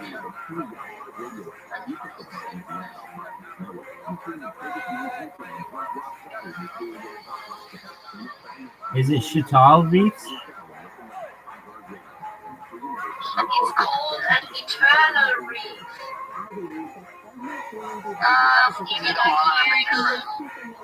It's called Underwater Museum. Isla Mujeres? If you type in underwater, it's Island of Maduras. That's the island of ladies, they call it. I see. The statues are actually made of a cement that is mostly neutral. In other words, the cement itself stimulates coral growth. Elkhorn, brain coral, sea fans, and many other types have grown out over the sculpture.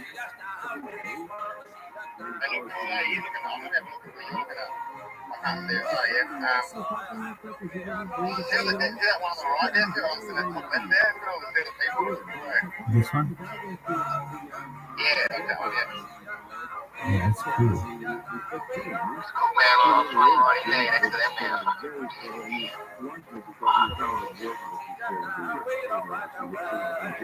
How did you find out about Harry Potter Vamos a Canino? The people's Bitcoin. Yeah.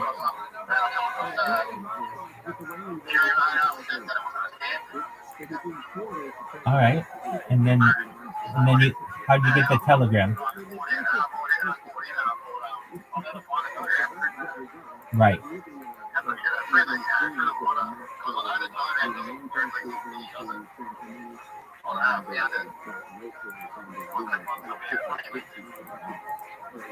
Uh-huh. Well, you found us. We're happy about that.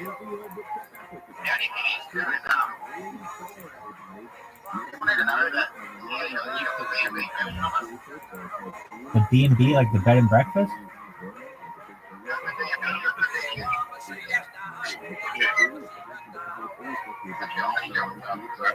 Yeah, the BSC token, that's how this started.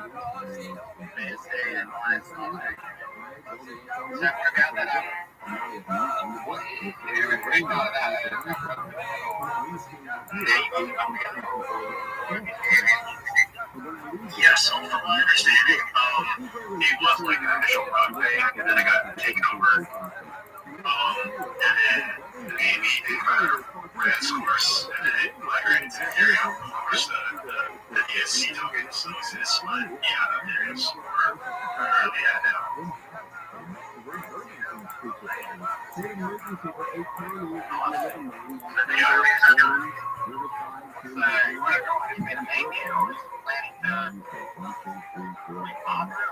Oh, you have no idea. Tell him. These routers are actually already two places all over the race, volume racing through from we have a huge project also which routers for extreme efficiency also already Yep. even with the sometimes when you online, for example, it really just jumps on the Telegram and you can watch it. You can get the like the pretty amazing and shoot around and just talking to each other. The guys are pretty open to watching the video, so that's what I feel. We sponsor soccer teams. Soccer teams. Yeah, I want to go like professional. So we have a lot of projects on YouTube and all season we have children and our work almost continues also we're on the way to finally tackle Nigeria eight nine months missing.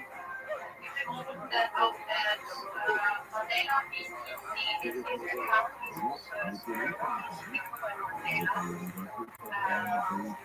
you should really give that a look. I don't really think it might. Yeah, that's really interesting.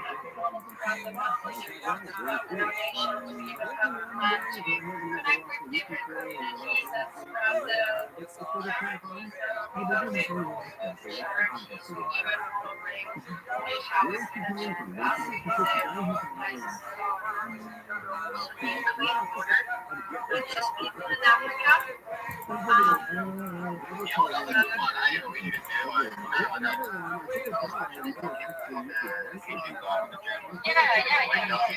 He went down to the border of Mexico, right? And he's obviously going to cross illegally. But he's American, so he doesn't need to, but he doesn't. So he goes down there, meets these Mexicans, and they've got to cross this water, right?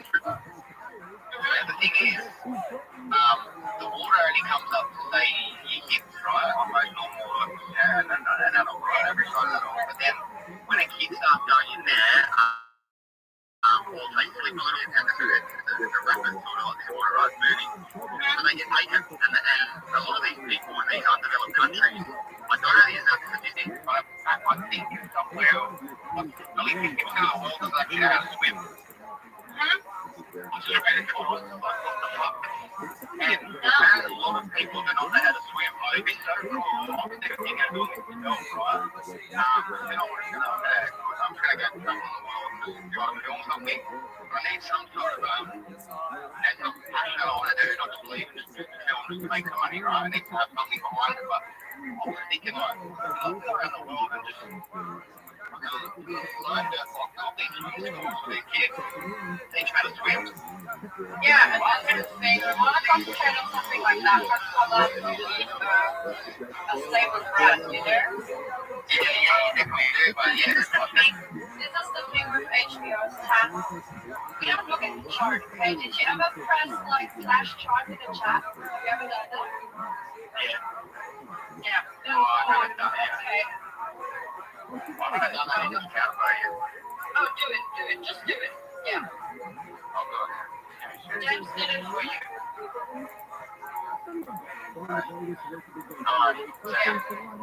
Yeah, that's the chart, okay? So, everyone wants to get rich in crypto, okay? We don't talk about the fucking price. Either if you're in or out, do you feel this product? Yes or no? That's literally yes or no question. Yes. So, I think what's really surprising a lot of people search a safe space also next to getting rich, but there's still people like me who just enjoy the fucking internet. Yeah. We try building up a stable community information together, sort of distribution. And if you have like really legit idea also even doing something, or you are the man to do it, like say, just create it, but make it clever, not just like the fact, yeah, we could do that. Yeah, of course they got it.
Done.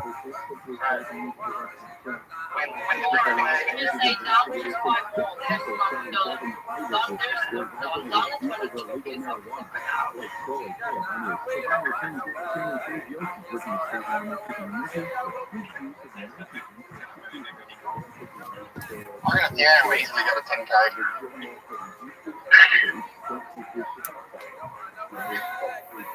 I don't care for all this shit. I just want to see ticket Bitcoin on top. Well, you need Ethereum to go up for that to happen.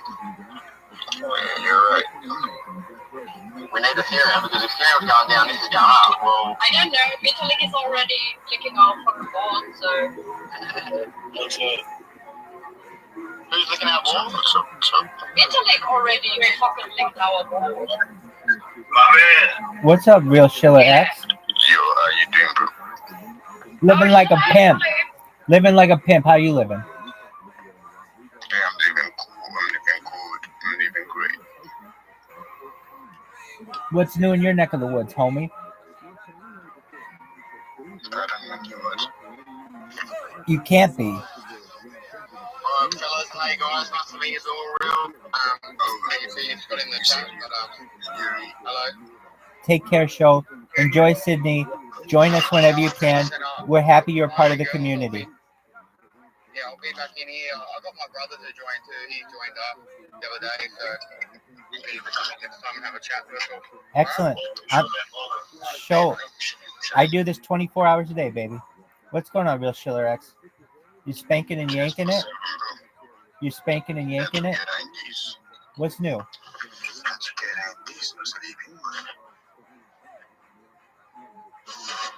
Alright, that's tight.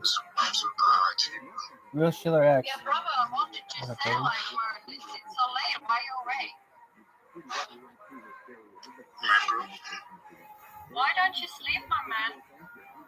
I don't sleep. I was every day. I also study. And I work like a robot. Okay. Yeah, because it's fucking 2 o'clock in the morning. Real Schiller X, you're not Bitcoin Obama. Where's Bitcoin Obama? I don't know. He's lost at the moment. Okay, I'm glad. People already made pictures that he's lost. Thank you, Vamp. I was worried about him. I mean, I still am. I hope he's okay. He's How shall I say? How would my grandma say that? Bad people are always good. He's probably out rugging. I don't want to say he's a bad person. I don't want to say that. He's rugging somebody else's project. That's fine. Might be, yeah. Real Schiller X, where do you live? Right now, Is that in Nigeria? Hell yeah, baby. Has it been cooler there because it's the winter? Very cool. Have you been slinging dick? Have you been slinging dick? Have you been slanging dick? Oh man, I'm sorry to hear that. I was hoping that you had like tally marks on your wall, man. That's tight. All right, well, Real Schiller, what else is new? How's your family?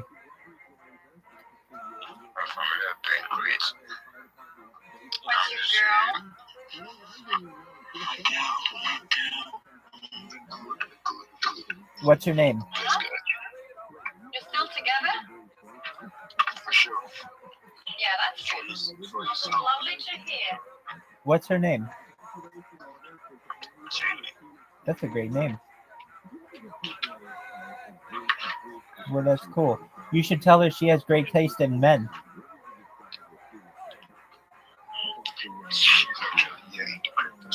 She's in crypto?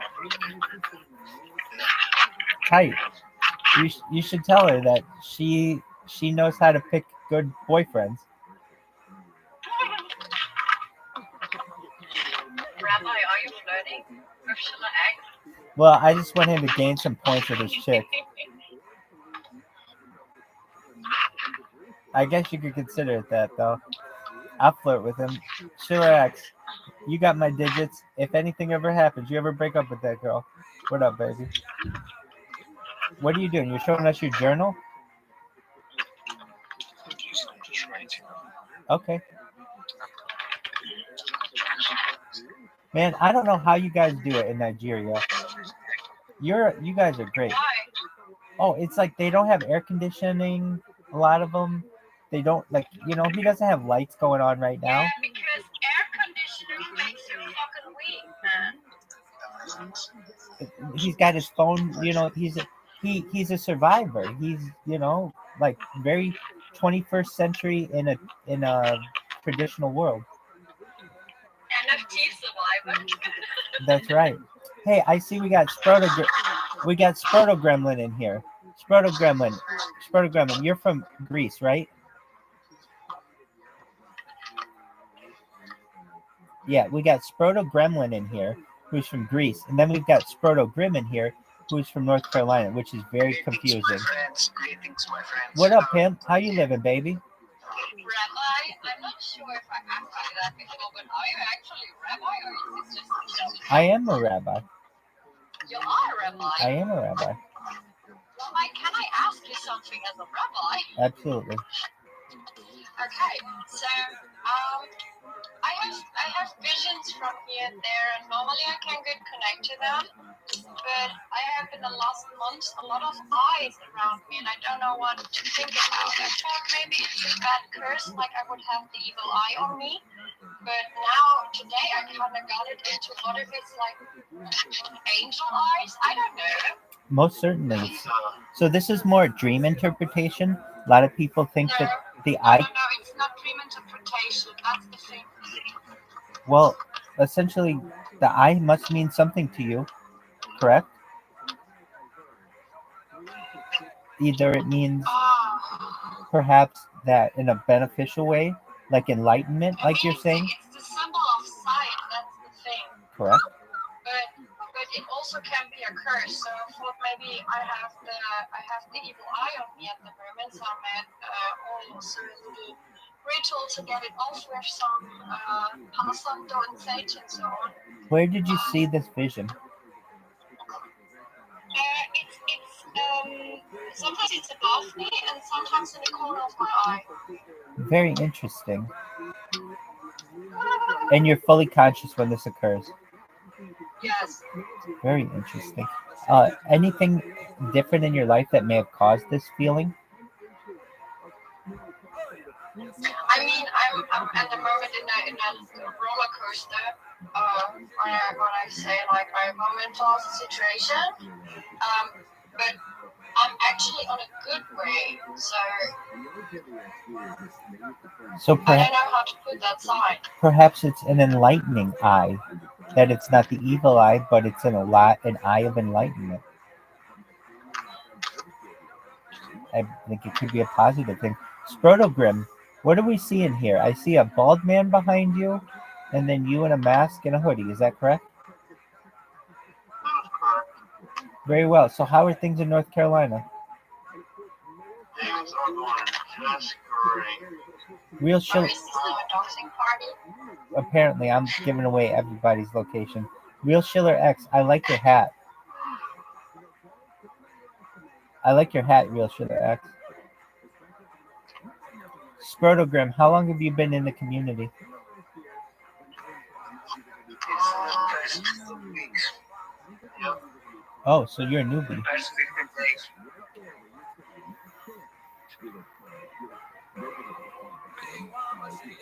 All right.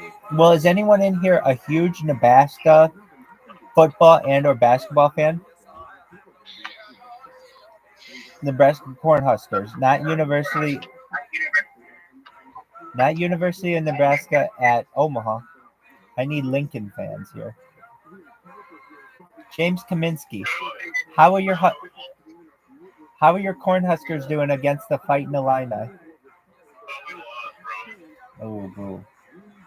Okay, well that'll happen. Yo, dog, Real Schiller X out here, blowing smoke like London. Look at this motherfucker fogging away. Good for you, baby. What are you smoking, Real Schiller X? Real Schiller X, you're muted.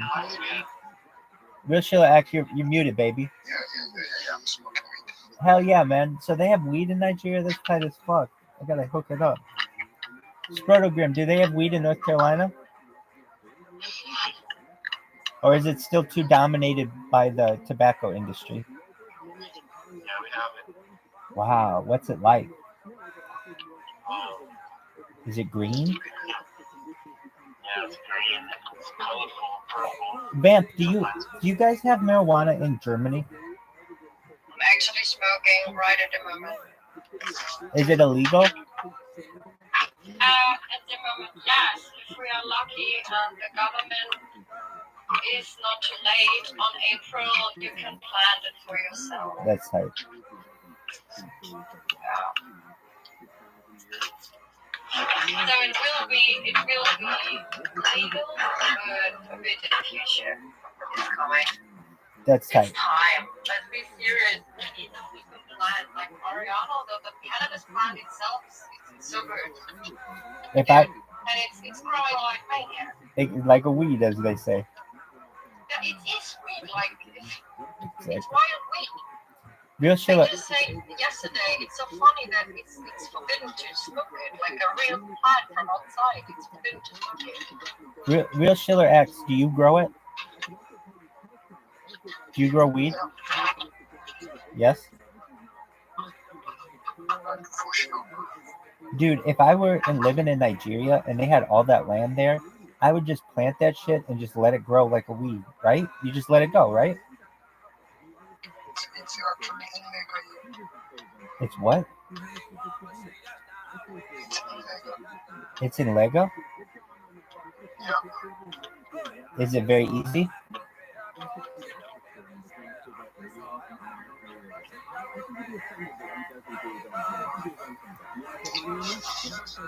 I like your hat. Who sent you that hat? I made it myself, bro. I don't believe you. Why don't you believe me? You made that hat yourself? Hey, James Kaminsky, he's showing us like plants or something. What is This this? is my cactus. Oh wow, it's a succulent. It's beautiful. Thank you. I have flowers. I see that. What kind of cactus is it? I don't know. But it's blooming. Dude, I I was wanted to show you guys. I think it's beautiful. Do you Oh, that's cool. raise cacti? Yes. That's baller. Dude, James, I have a green thumb, but you won't believe it. I killed cacti. Oh no. Yeah, It's faster terrible. than other plants. I don't know why. They're not my babies. How did you kill them, Vamp? No, I don't know. They kind of died. Like, Wow, we see James Kaminsky's face for the first time. You have beautiful, beautiful no, hair. he's not the first time, dog. I've never seen him. You have beautiful Yeah, hair. because you sleep too much. I know. So you know how I was flirting with Real Schiller X before? Now I'm Yes. now I'm flirting with you, James Kaminsky. Hell yeah, Rabbi. You have I accept your flirt. excellent. You have lion-like mane of beautiful hair. I love it. Thank you. Sprotogrim, what are you doing? You creating your own candle chart there? That's a beautiful thing. James Kaminsky. Yes. In the great state of Nebraska, they are still very strict on the ganja, to my knowledge. Yeah. But you seem to be getting it. Yes, sir. And what do you? I mean, like, does a lot of it absorb in through Colorado? Yes. Man, I'll tell you what. When I drove through Nebraska last, and I got to Colorado, it was like an oasis because it's the first. Colorado at that time was the first legal state, like west of the Mississippi. It wasn't the first one that you would hit on the road. I think it probably still is. And yeah, it was like an oasis when I got there, like an oasis in the desert. It was a beautiful thing. Yeah. Except it was in and you know, Colorado is beautiful. Are you, James, in eastern or western Nebraska? I live in eastern Nebraska. Like 90% of all Nebraskans, right? For the most part. Yeah. I grew up in like central Nebraska, and then I moved out east.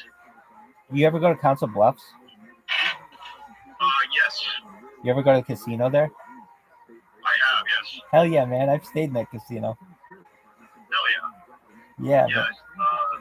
It's a nice little spot. yeah. So you know the show Bar Rescue? Yes, I do. They had one of their season finales where they were going to rescue a bar in Council Bluffs, and it just turned out to be such a shit show that it was the first one. John Taffer was like, I cannot deal with this.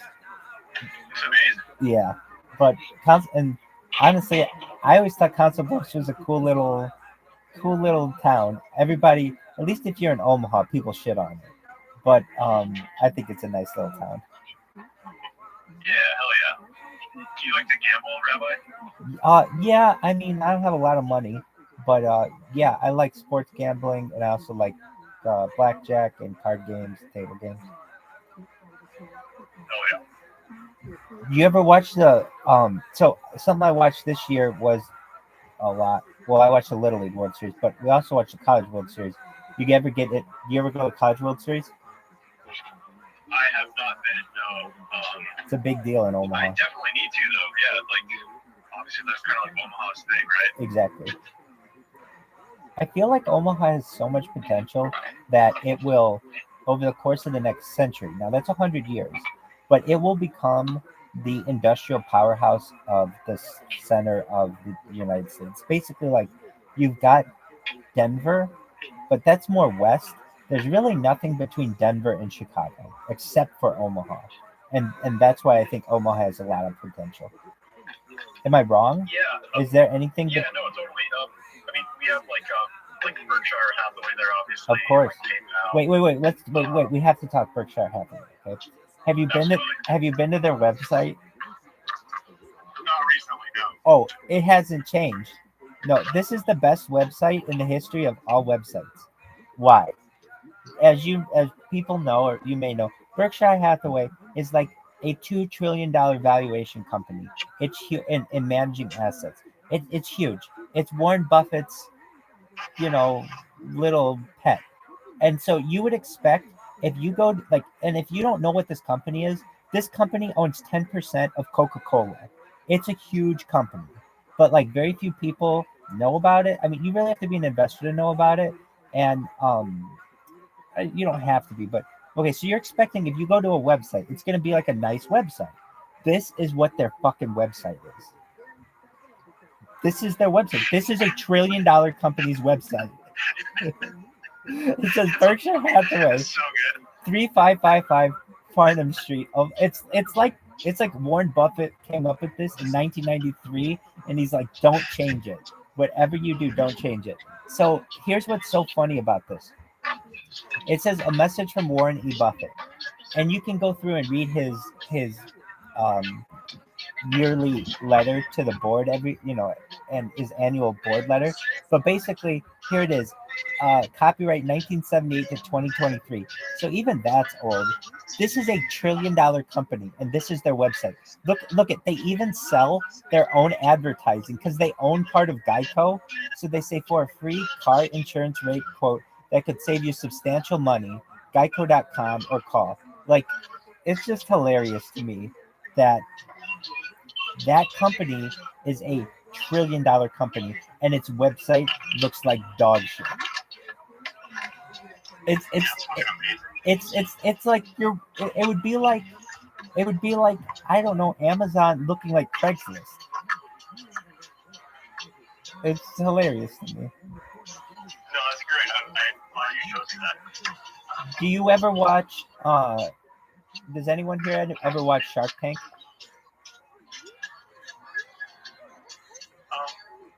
I've kind of seen it, but I really don't know too much about it. It's amazing. Okay, so they're in season 15, and I know like a lot of people know about it, but I recently sat through all 15 seasons of it, and you learn a lot. I feel like it's almost like you get an MBA, or at least an EMBA, an executive MBA, by watching 15 seasons of it, and just how to negotiate, but also just the different kinds of deals that you can do. It's really fascinating to me. Anyway, I didn't know if anybody here watched Shark Tank. It's a big deal. I love it. It's a good show. If you're not a Shark Yeah, I Tank know, fan, like check it out. Mark Cuban, right? Yeah. Here's a funny. He's like a cast member, correct? Correct. This is his last year. This is his last year. Here's a funny thing about Warren Buffett. At least I always thought it was funny. Okay, so you know The Office, the television show? Yes. So all of the characters of The Office were like, okay, so there was when Steve Carell left The Office, there was a short period of time where they were finding a fill-in candidate, and some of the fill-in candidates were like Will Ferrell and Jim Carrey and Ray Romano and some like big name actors. And one of the other characters on it, who was going to perhaps be the new manager of Dunder Mifflin in place of Michael Scott, was Warren Buffett. And if you ever see Warren Buffett on there, it's very, oh man, my phone fucking shut down. Sorry. Anyway, my phone shut down. So Warren Buffett is on there, and he was going to interview for the position of Michael Scott. And he's very, very concerned that the company will pay for his long distance telephone calls. Like, he's super cheap, basically, in this interview. But it's really interesting that Warren Buffett's net worth is worth more than all of the other actors on the show and the producers of NBC combined. That basically this one actor, he's not an actor, he's an investor. But basically, Warren Buffett's one appearance on The Office, if you were to combine his net worth against the net worth of all the other actors on the show, including Steve Carell and John Krasinski and Jenna Fisher and Ray Romano and Will Ferrell and all the other people who are on there, Warren Buffett still is worth like 15 times more than all of them combined. It's fascinating to me.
I don't. I have in the past though. I've had a dog, a Bichon Frise Maltese mix, a very sweet little dog. How about you? Do you have any pets?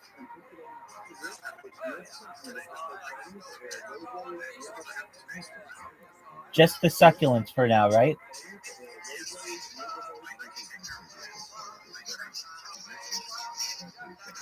Well, that's a handful as it is. Still up in the air. We'll figure it out day by day. You're right. You may have to scoot over, though. I may be moving in soon, so be careful. Absolutely. We're going to make it the social media capital of the world.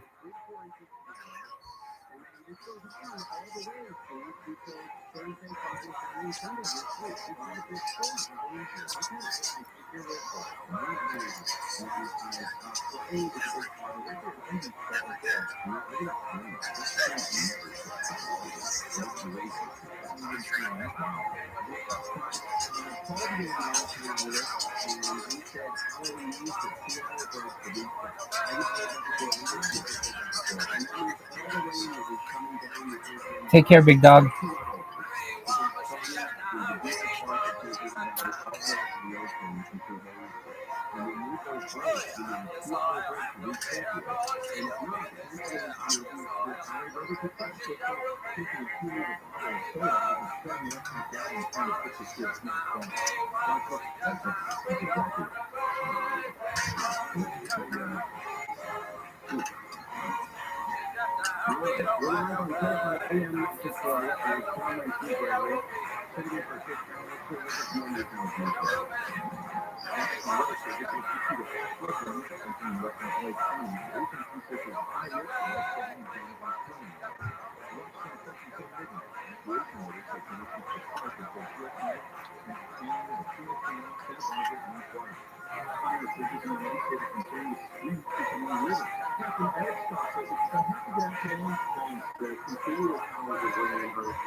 Take care, baby.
What up, pimp?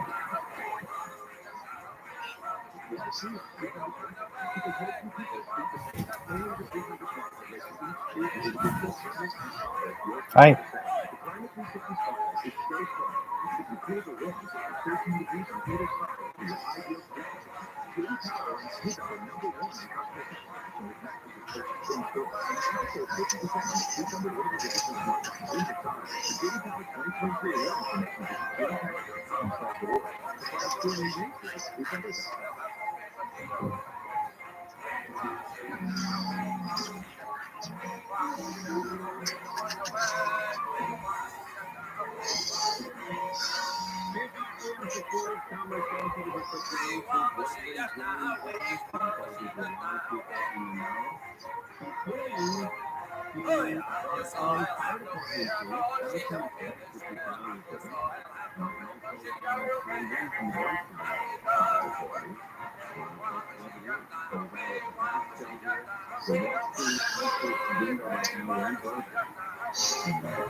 Son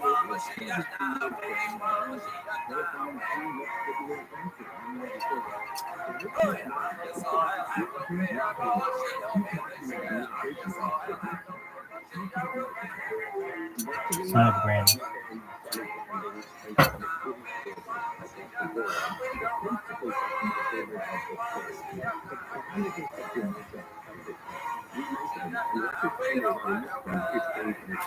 Oil back.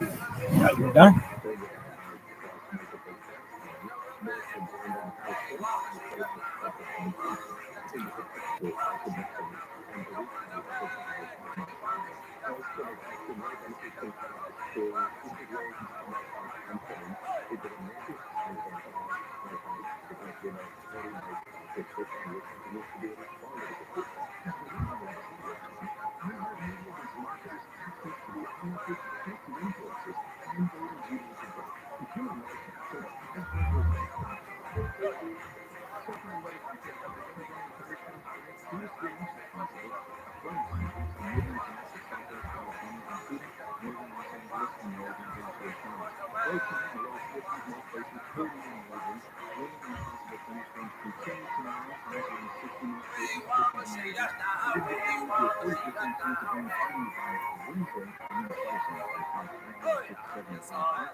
What up, pimp?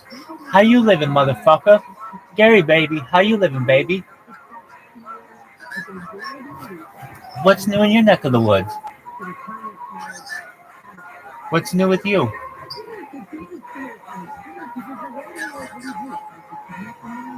I'm here, baby. How are you? What? What up? Am I gay? No, I'm straight. Fuck yeah, I love MILFs. I love MILFs. MILFs, MILFs. Matures, I like fucking. Matures, I love fucking. MILFs. MILFs.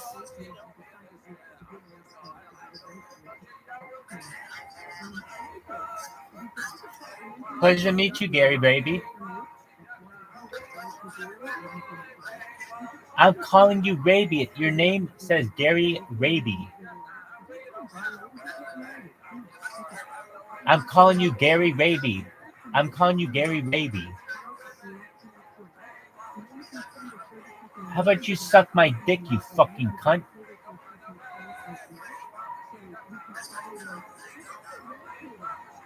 Where do you live? Where? Oh, Chicago rules, dude. I love Chicago. Hell yeah, man. Are you north side or south side? Where?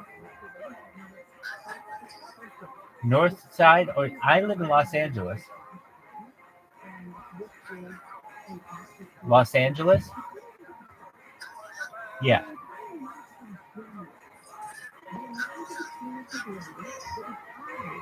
You've been to California? Did you have fun?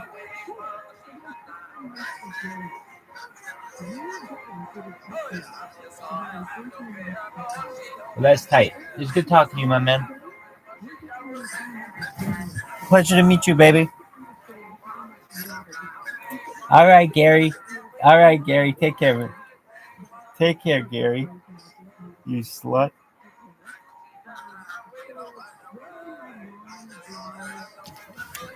When you coming?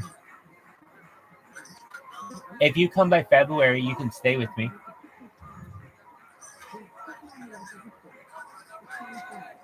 No, I don't want to suck your dick. Get the fuck out of here. I was just being nice.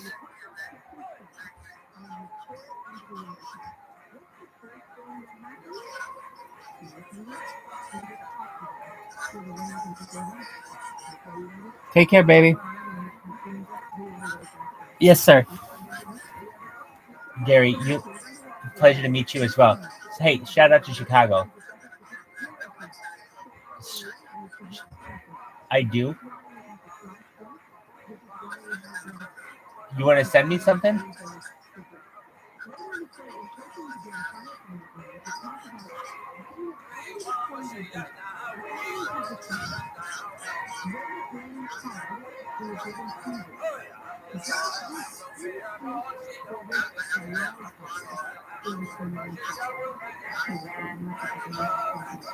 Give it to. I appreciate it. Give it to someone else. Because I don't know how to get into my Cash App.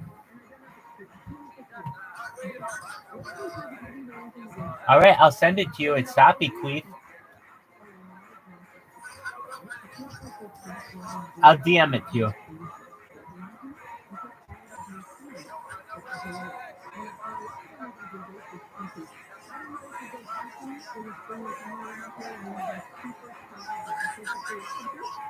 I'm doing it right now.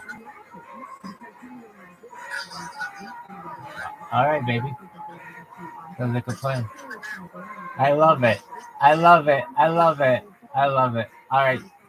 Yeah. You got it, my man. You're funny. Gary, you are funny. I sent it to you, Gary. Thank you, baby. Thank you, Gary.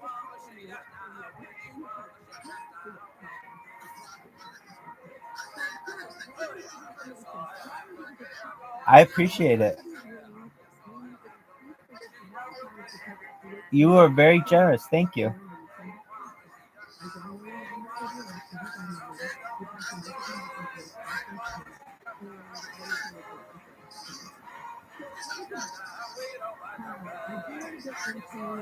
Excellent.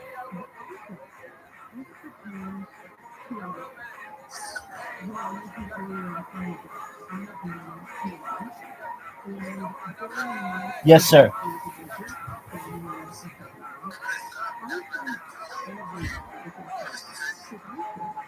Okay. You do it. You do you, you do you, my friend. Pleasure to meet you. Take care, my friend.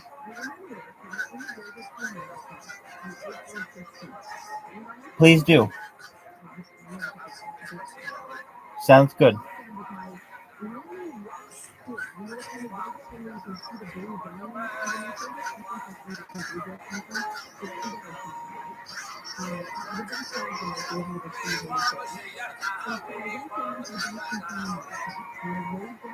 That's okay.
I'm going to choose an possible.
What up, baby? How you living? I'll call you whatever I want to call you.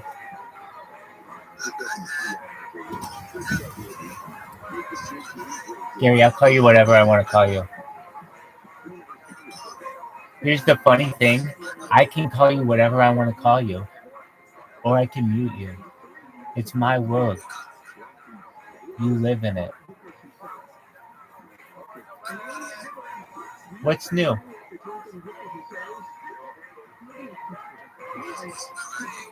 Okay.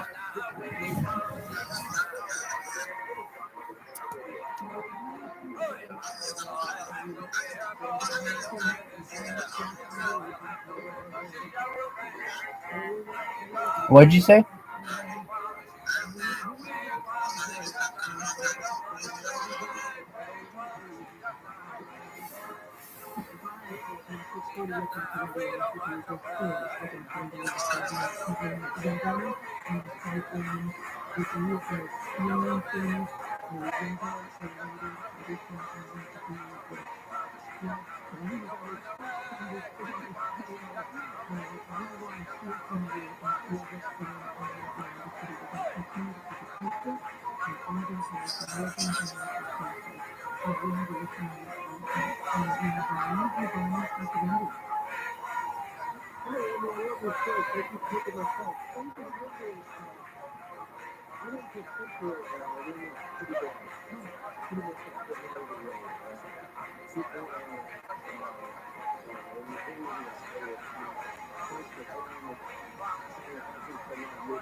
Gary. Your name is Gary.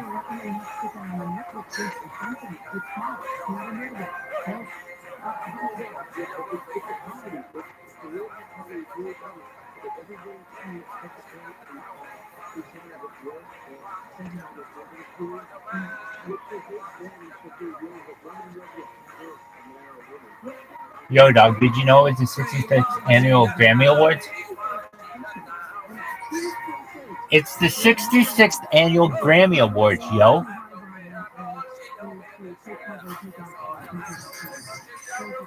That's like the music awards?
You're lucky it's coming in nice and busy right now.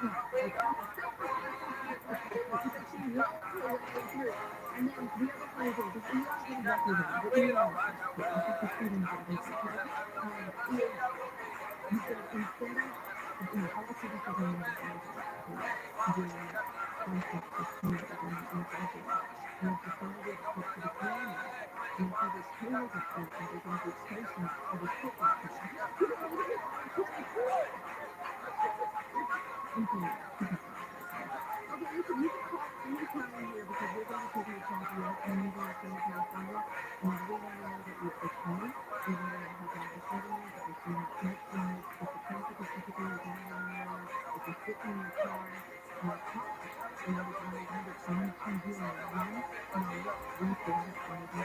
To get onto the iHeartRadio app, all you got to do is press the microphone button on the top left hand corner, and you can record 30 seconds that you can take. But we want to make sure everybody's okay. And if there's anything What up? happening in the store, we want to talk about it. When we come back, let's talk about why the weather and how the weather Okay, go to sleep. and how they can.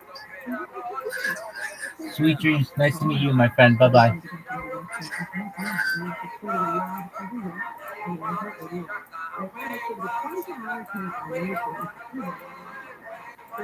For some mistaken emergency for 8 counties in SoCal. Series of winter storms bring rain all around and a possibility of flash flooding. As you know, Orange, Riverside, Sanford, Inez, San Diego, San Maria, Pecos, Santa Barbara, and Ventura counties. These are all authorized to state national flags for certification. Unemployment benefits for affected residents and make it easier for out-of-state contractors and utilities to repair storm damage.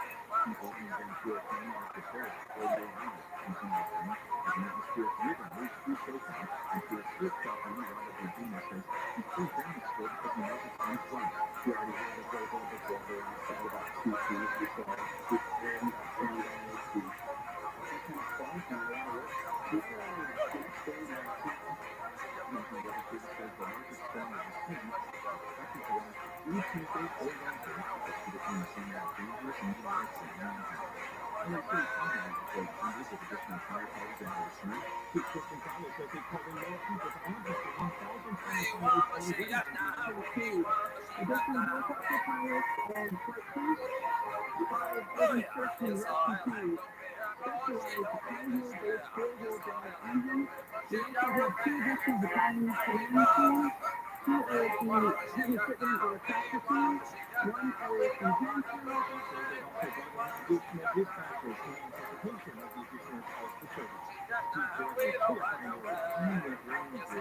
States and magnitude 3.8 earthquake is hit inside Baker Field in Kern County.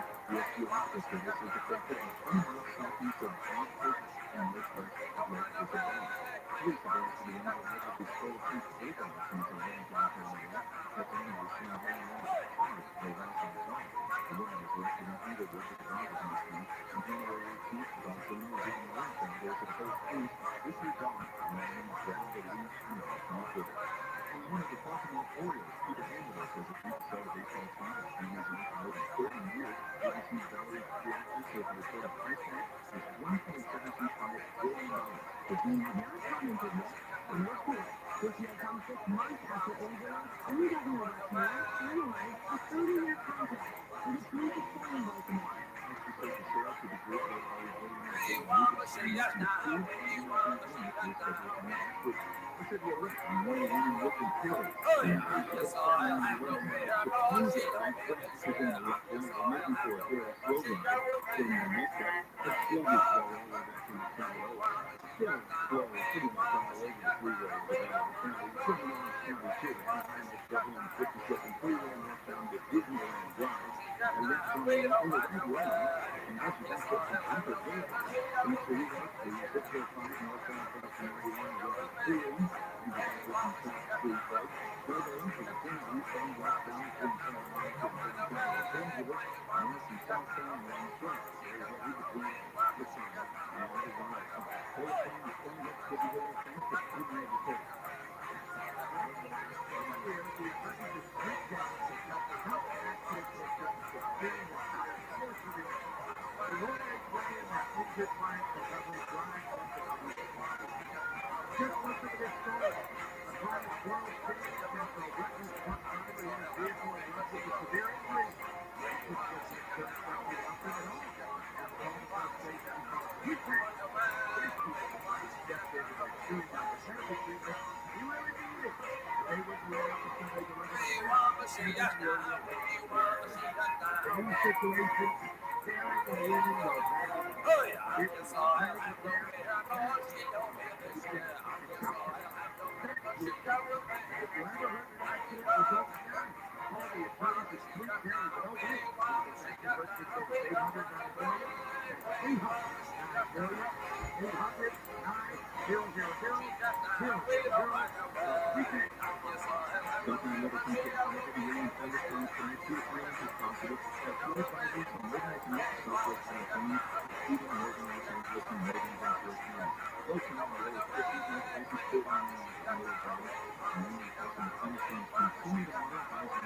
if you get stranded in transit in your car, do not leave your car.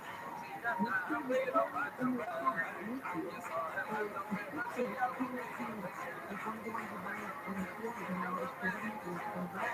You have one in a black container, make sure you have a lighter on that you can use too. And did you know that you can put prescription clear candles, you can light it inside your car, and it will give off more heat to keep you from freezing to death. Keep your Canadian shit. Make sure it's important to have some warm gloves in your car. How about a candle? That would be lovely. If you are in a snowy area, hopefully not translating your car into heat, and you can have a candle. But keeping it all Canadian is super cool. Listen, you have to remember when you start this movie with Nick Ferguson who's the Los Angeles. He had a little bit that was pretty funny about Los Angeles being wet. And what he said was, how is it anyone in LA gets anything done? Because it's happened to keep the weather, to keep the weather. He said, the sun comes out everybody knows out there. And they just hang out. They get their work done, they do everything. And he said, so every day I would arrive in LA and I would go to work and I would see the sun and I'm like, oh, I'm going to work. I'm going to work today. I'm going to beach today. The sun is out. And he said, he just doesn't understand how everybody in LA gets anything done. Well, we do have these every days. And so we have the time of days and weeks with a little bit of broadcast and a lot of rain. And sometimes that's just like the end of the sun. And that the sun will keep the sun dry and the rain can go into the road and you can deal with it because all of that is not absolutely in your neighborhood and everybody can live in the city and not always connected. You're listening to the Dr. Diane Show. I can't find it. I'm just going live everywhere. And I'm not really live. Right now, I'm doing the 24-hour interview. You can come on,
come on.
I know it's me. Don't skip your workout. You may not be able to, if you have a group of women at the drive to, then you're not going to do it. There's a lot you can do when you're living in Texas in front of the TV screen. And you're watching workouts on there because I find them on YouTube all the time. If you get on my screen for you and I did drive the gym to the gym, so I know. And so all you do is put on some dance and some Hinduistan music, and then I make sure that I give them 3 minutes of video. And that is enough to boost momentum and endorphin response. Also, this is not the time to do a couch potato, deep frying, and sleep attack. Okay? So you can do this and just keep your hand on the other side. But otherwise, this is the time to be a chef, a good healthy chef. That means protein and vegetables. By the way, you can hold me accountable. I'm doing dry TV. I missed dry January because I was in France. And I think about it. You can't go to France and not go to it. And you love French and everything. So just a little bit, but I have found substitute drinks that are doing just fine right now. I take, I'm telling you to do this because in 20 days it's because I'm drinking alcohol, which is a depressant, which adds to the depression. Okay. I do not alcohol here, and I put it over ice, and I squeeze it a bunch of lemon. You know, like you might do at the beach with a canoe or something. You know, it tastes so good. It's got enough acid in the flavor, it's very sweet, and so that's my go-to drink. But it has to be trying to find the best kind of minor body from it. Because you have to split my glass, and then I did it. And I found it. It's called French Blue. It's like a rosemary champagne, and it's really sweet. It's really, really good. You can put that in there. Alright, so that's 10 things that you should do if you're feeling a little bit down during this dark days of winter. Understand it. I have some lessons. I called some friends and candidates and we had a lovely workshop. It was really hard to explain about the rain for dresses when it's very cold today. My cousins were talking about us because husbands and not for the house. Okay, my intention is zero less at the conversation. But anyway, it just comes out of the darkness and the conversation. Okay, so it's time to open up the door a little bit. So all of a sudden, like, yeah, we have rain.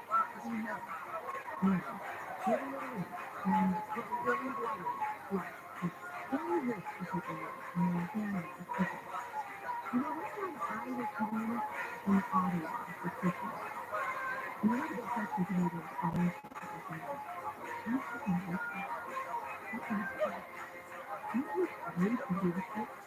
Because apparently that is what our 2 hours of practice for the first class right tells the rest of the world. So that we can try to reduce that as much as possible. Okay. We want everyone to be afraid to move to the cabin so that when we come in, so one time I was doing my workout and I had the other time on because keep it on in the background all day long because they're important to me constantly. Okay, even if there's a couple atmospheric rivers, a couple times a year, they have it on 24/7. So there's a subject going and they're talking about the flowers, I say every year in Canada, more than 200 people die of weather-related accidents.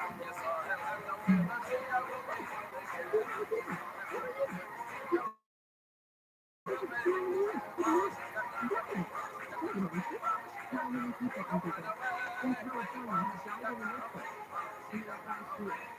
Zero. Year before, zero. Okay. Since the time I've lived in LA 30 years, 37 people. 37 people. Okay?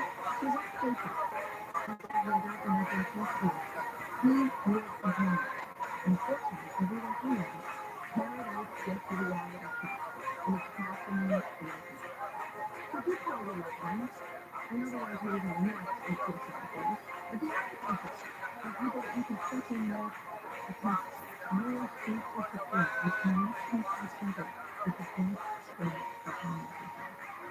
And I know I say this a lot, and it makes me sound very satisfying, but it's true and there's absolute truth ahead. Find gratitude, even for struggle. You have to tell yourself that remember all those years when you complained about the drought, when you had to turn the water off when you brush your teeth. You can just brush your teeth. When you say to take short showers or shower with a friend or do something to save on the water, and now for what? Too much water. And I'm filling up my list, and I'm filling my smoky. So then, we can maybe speak last week and I said, I have a problem with the waste of me, and I think it's a thing to do. So, tell yourself, thank you for the waste. If I wasn't happy, I'd take something for it. I'd never get a cup of coffee from a farm actually to go to tiny break to the kitchen. If you like calling and tell us what you did about what's going on in your neighborhood is 1-800-520-1534. It's 1-800-520-1534. You are listening to the Best in the West Show on free comment and it's recorded live every Wednesday in the Internet. And now let's go to 24-hour commercial nation in my phone. People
living in the Lakota Canyon area have been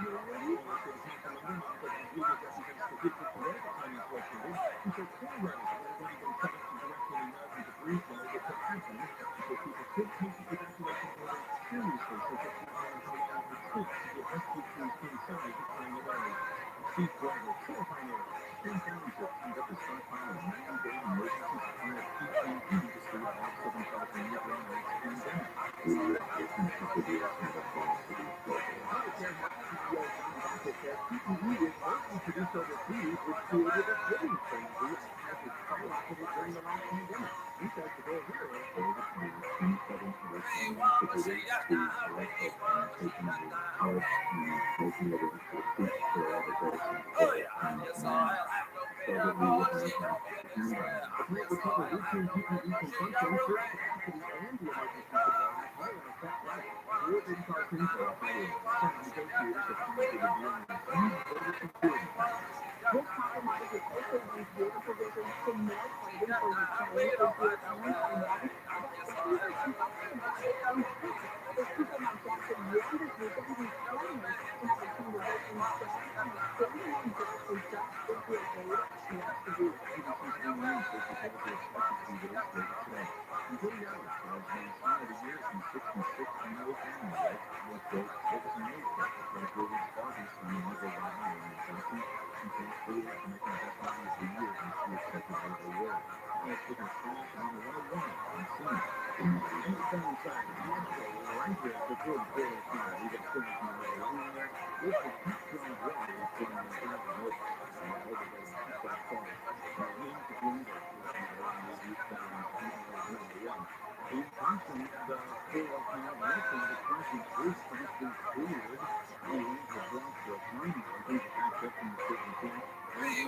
57 freeway Mustang Disneyland Drive. The road is very common around Greenland.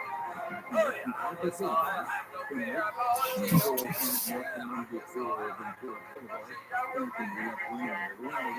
Northbound and southbound, everybody drive on 134 and downtown West Hampton. So if I understand, let's go to your attention. I'm Rabbi.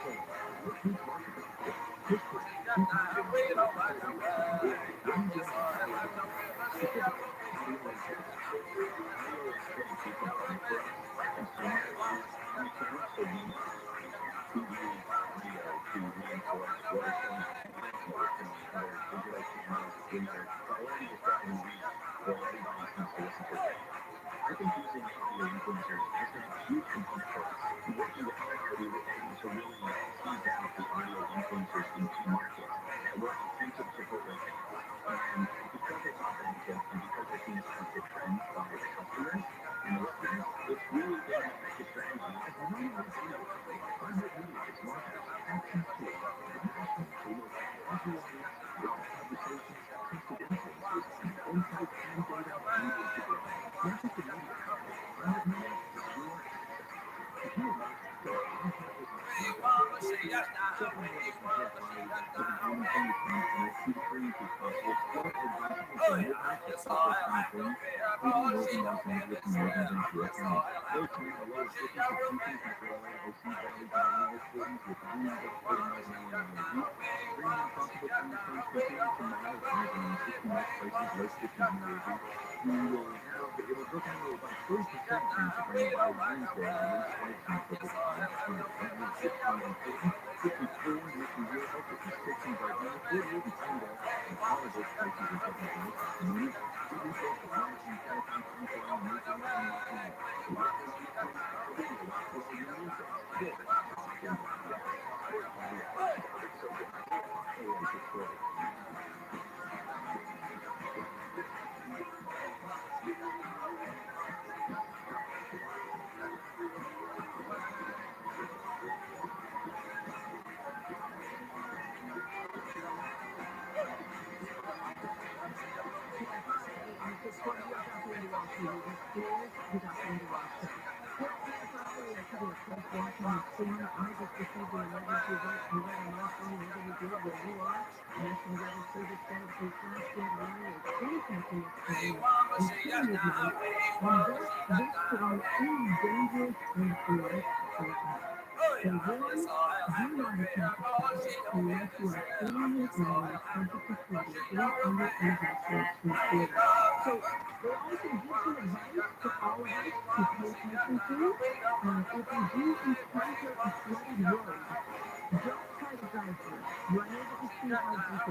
What old pimp are you living, baby?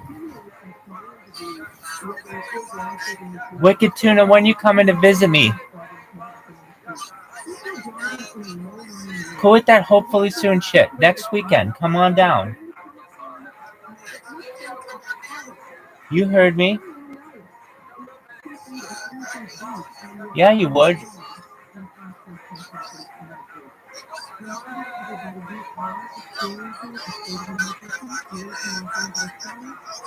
We'll smoke 24/7, 365, baby.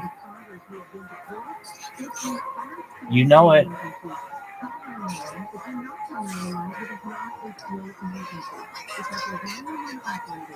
Well, get your shit together then.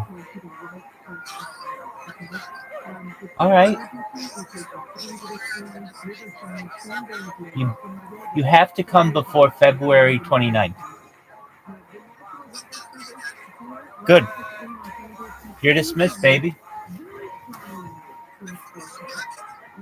Peace out, Girl Scout.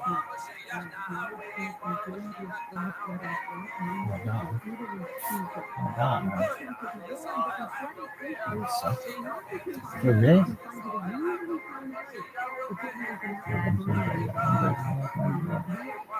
So sick.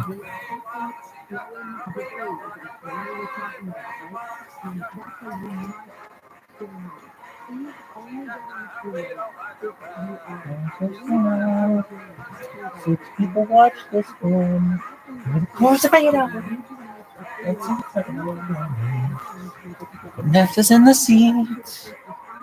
Never had so many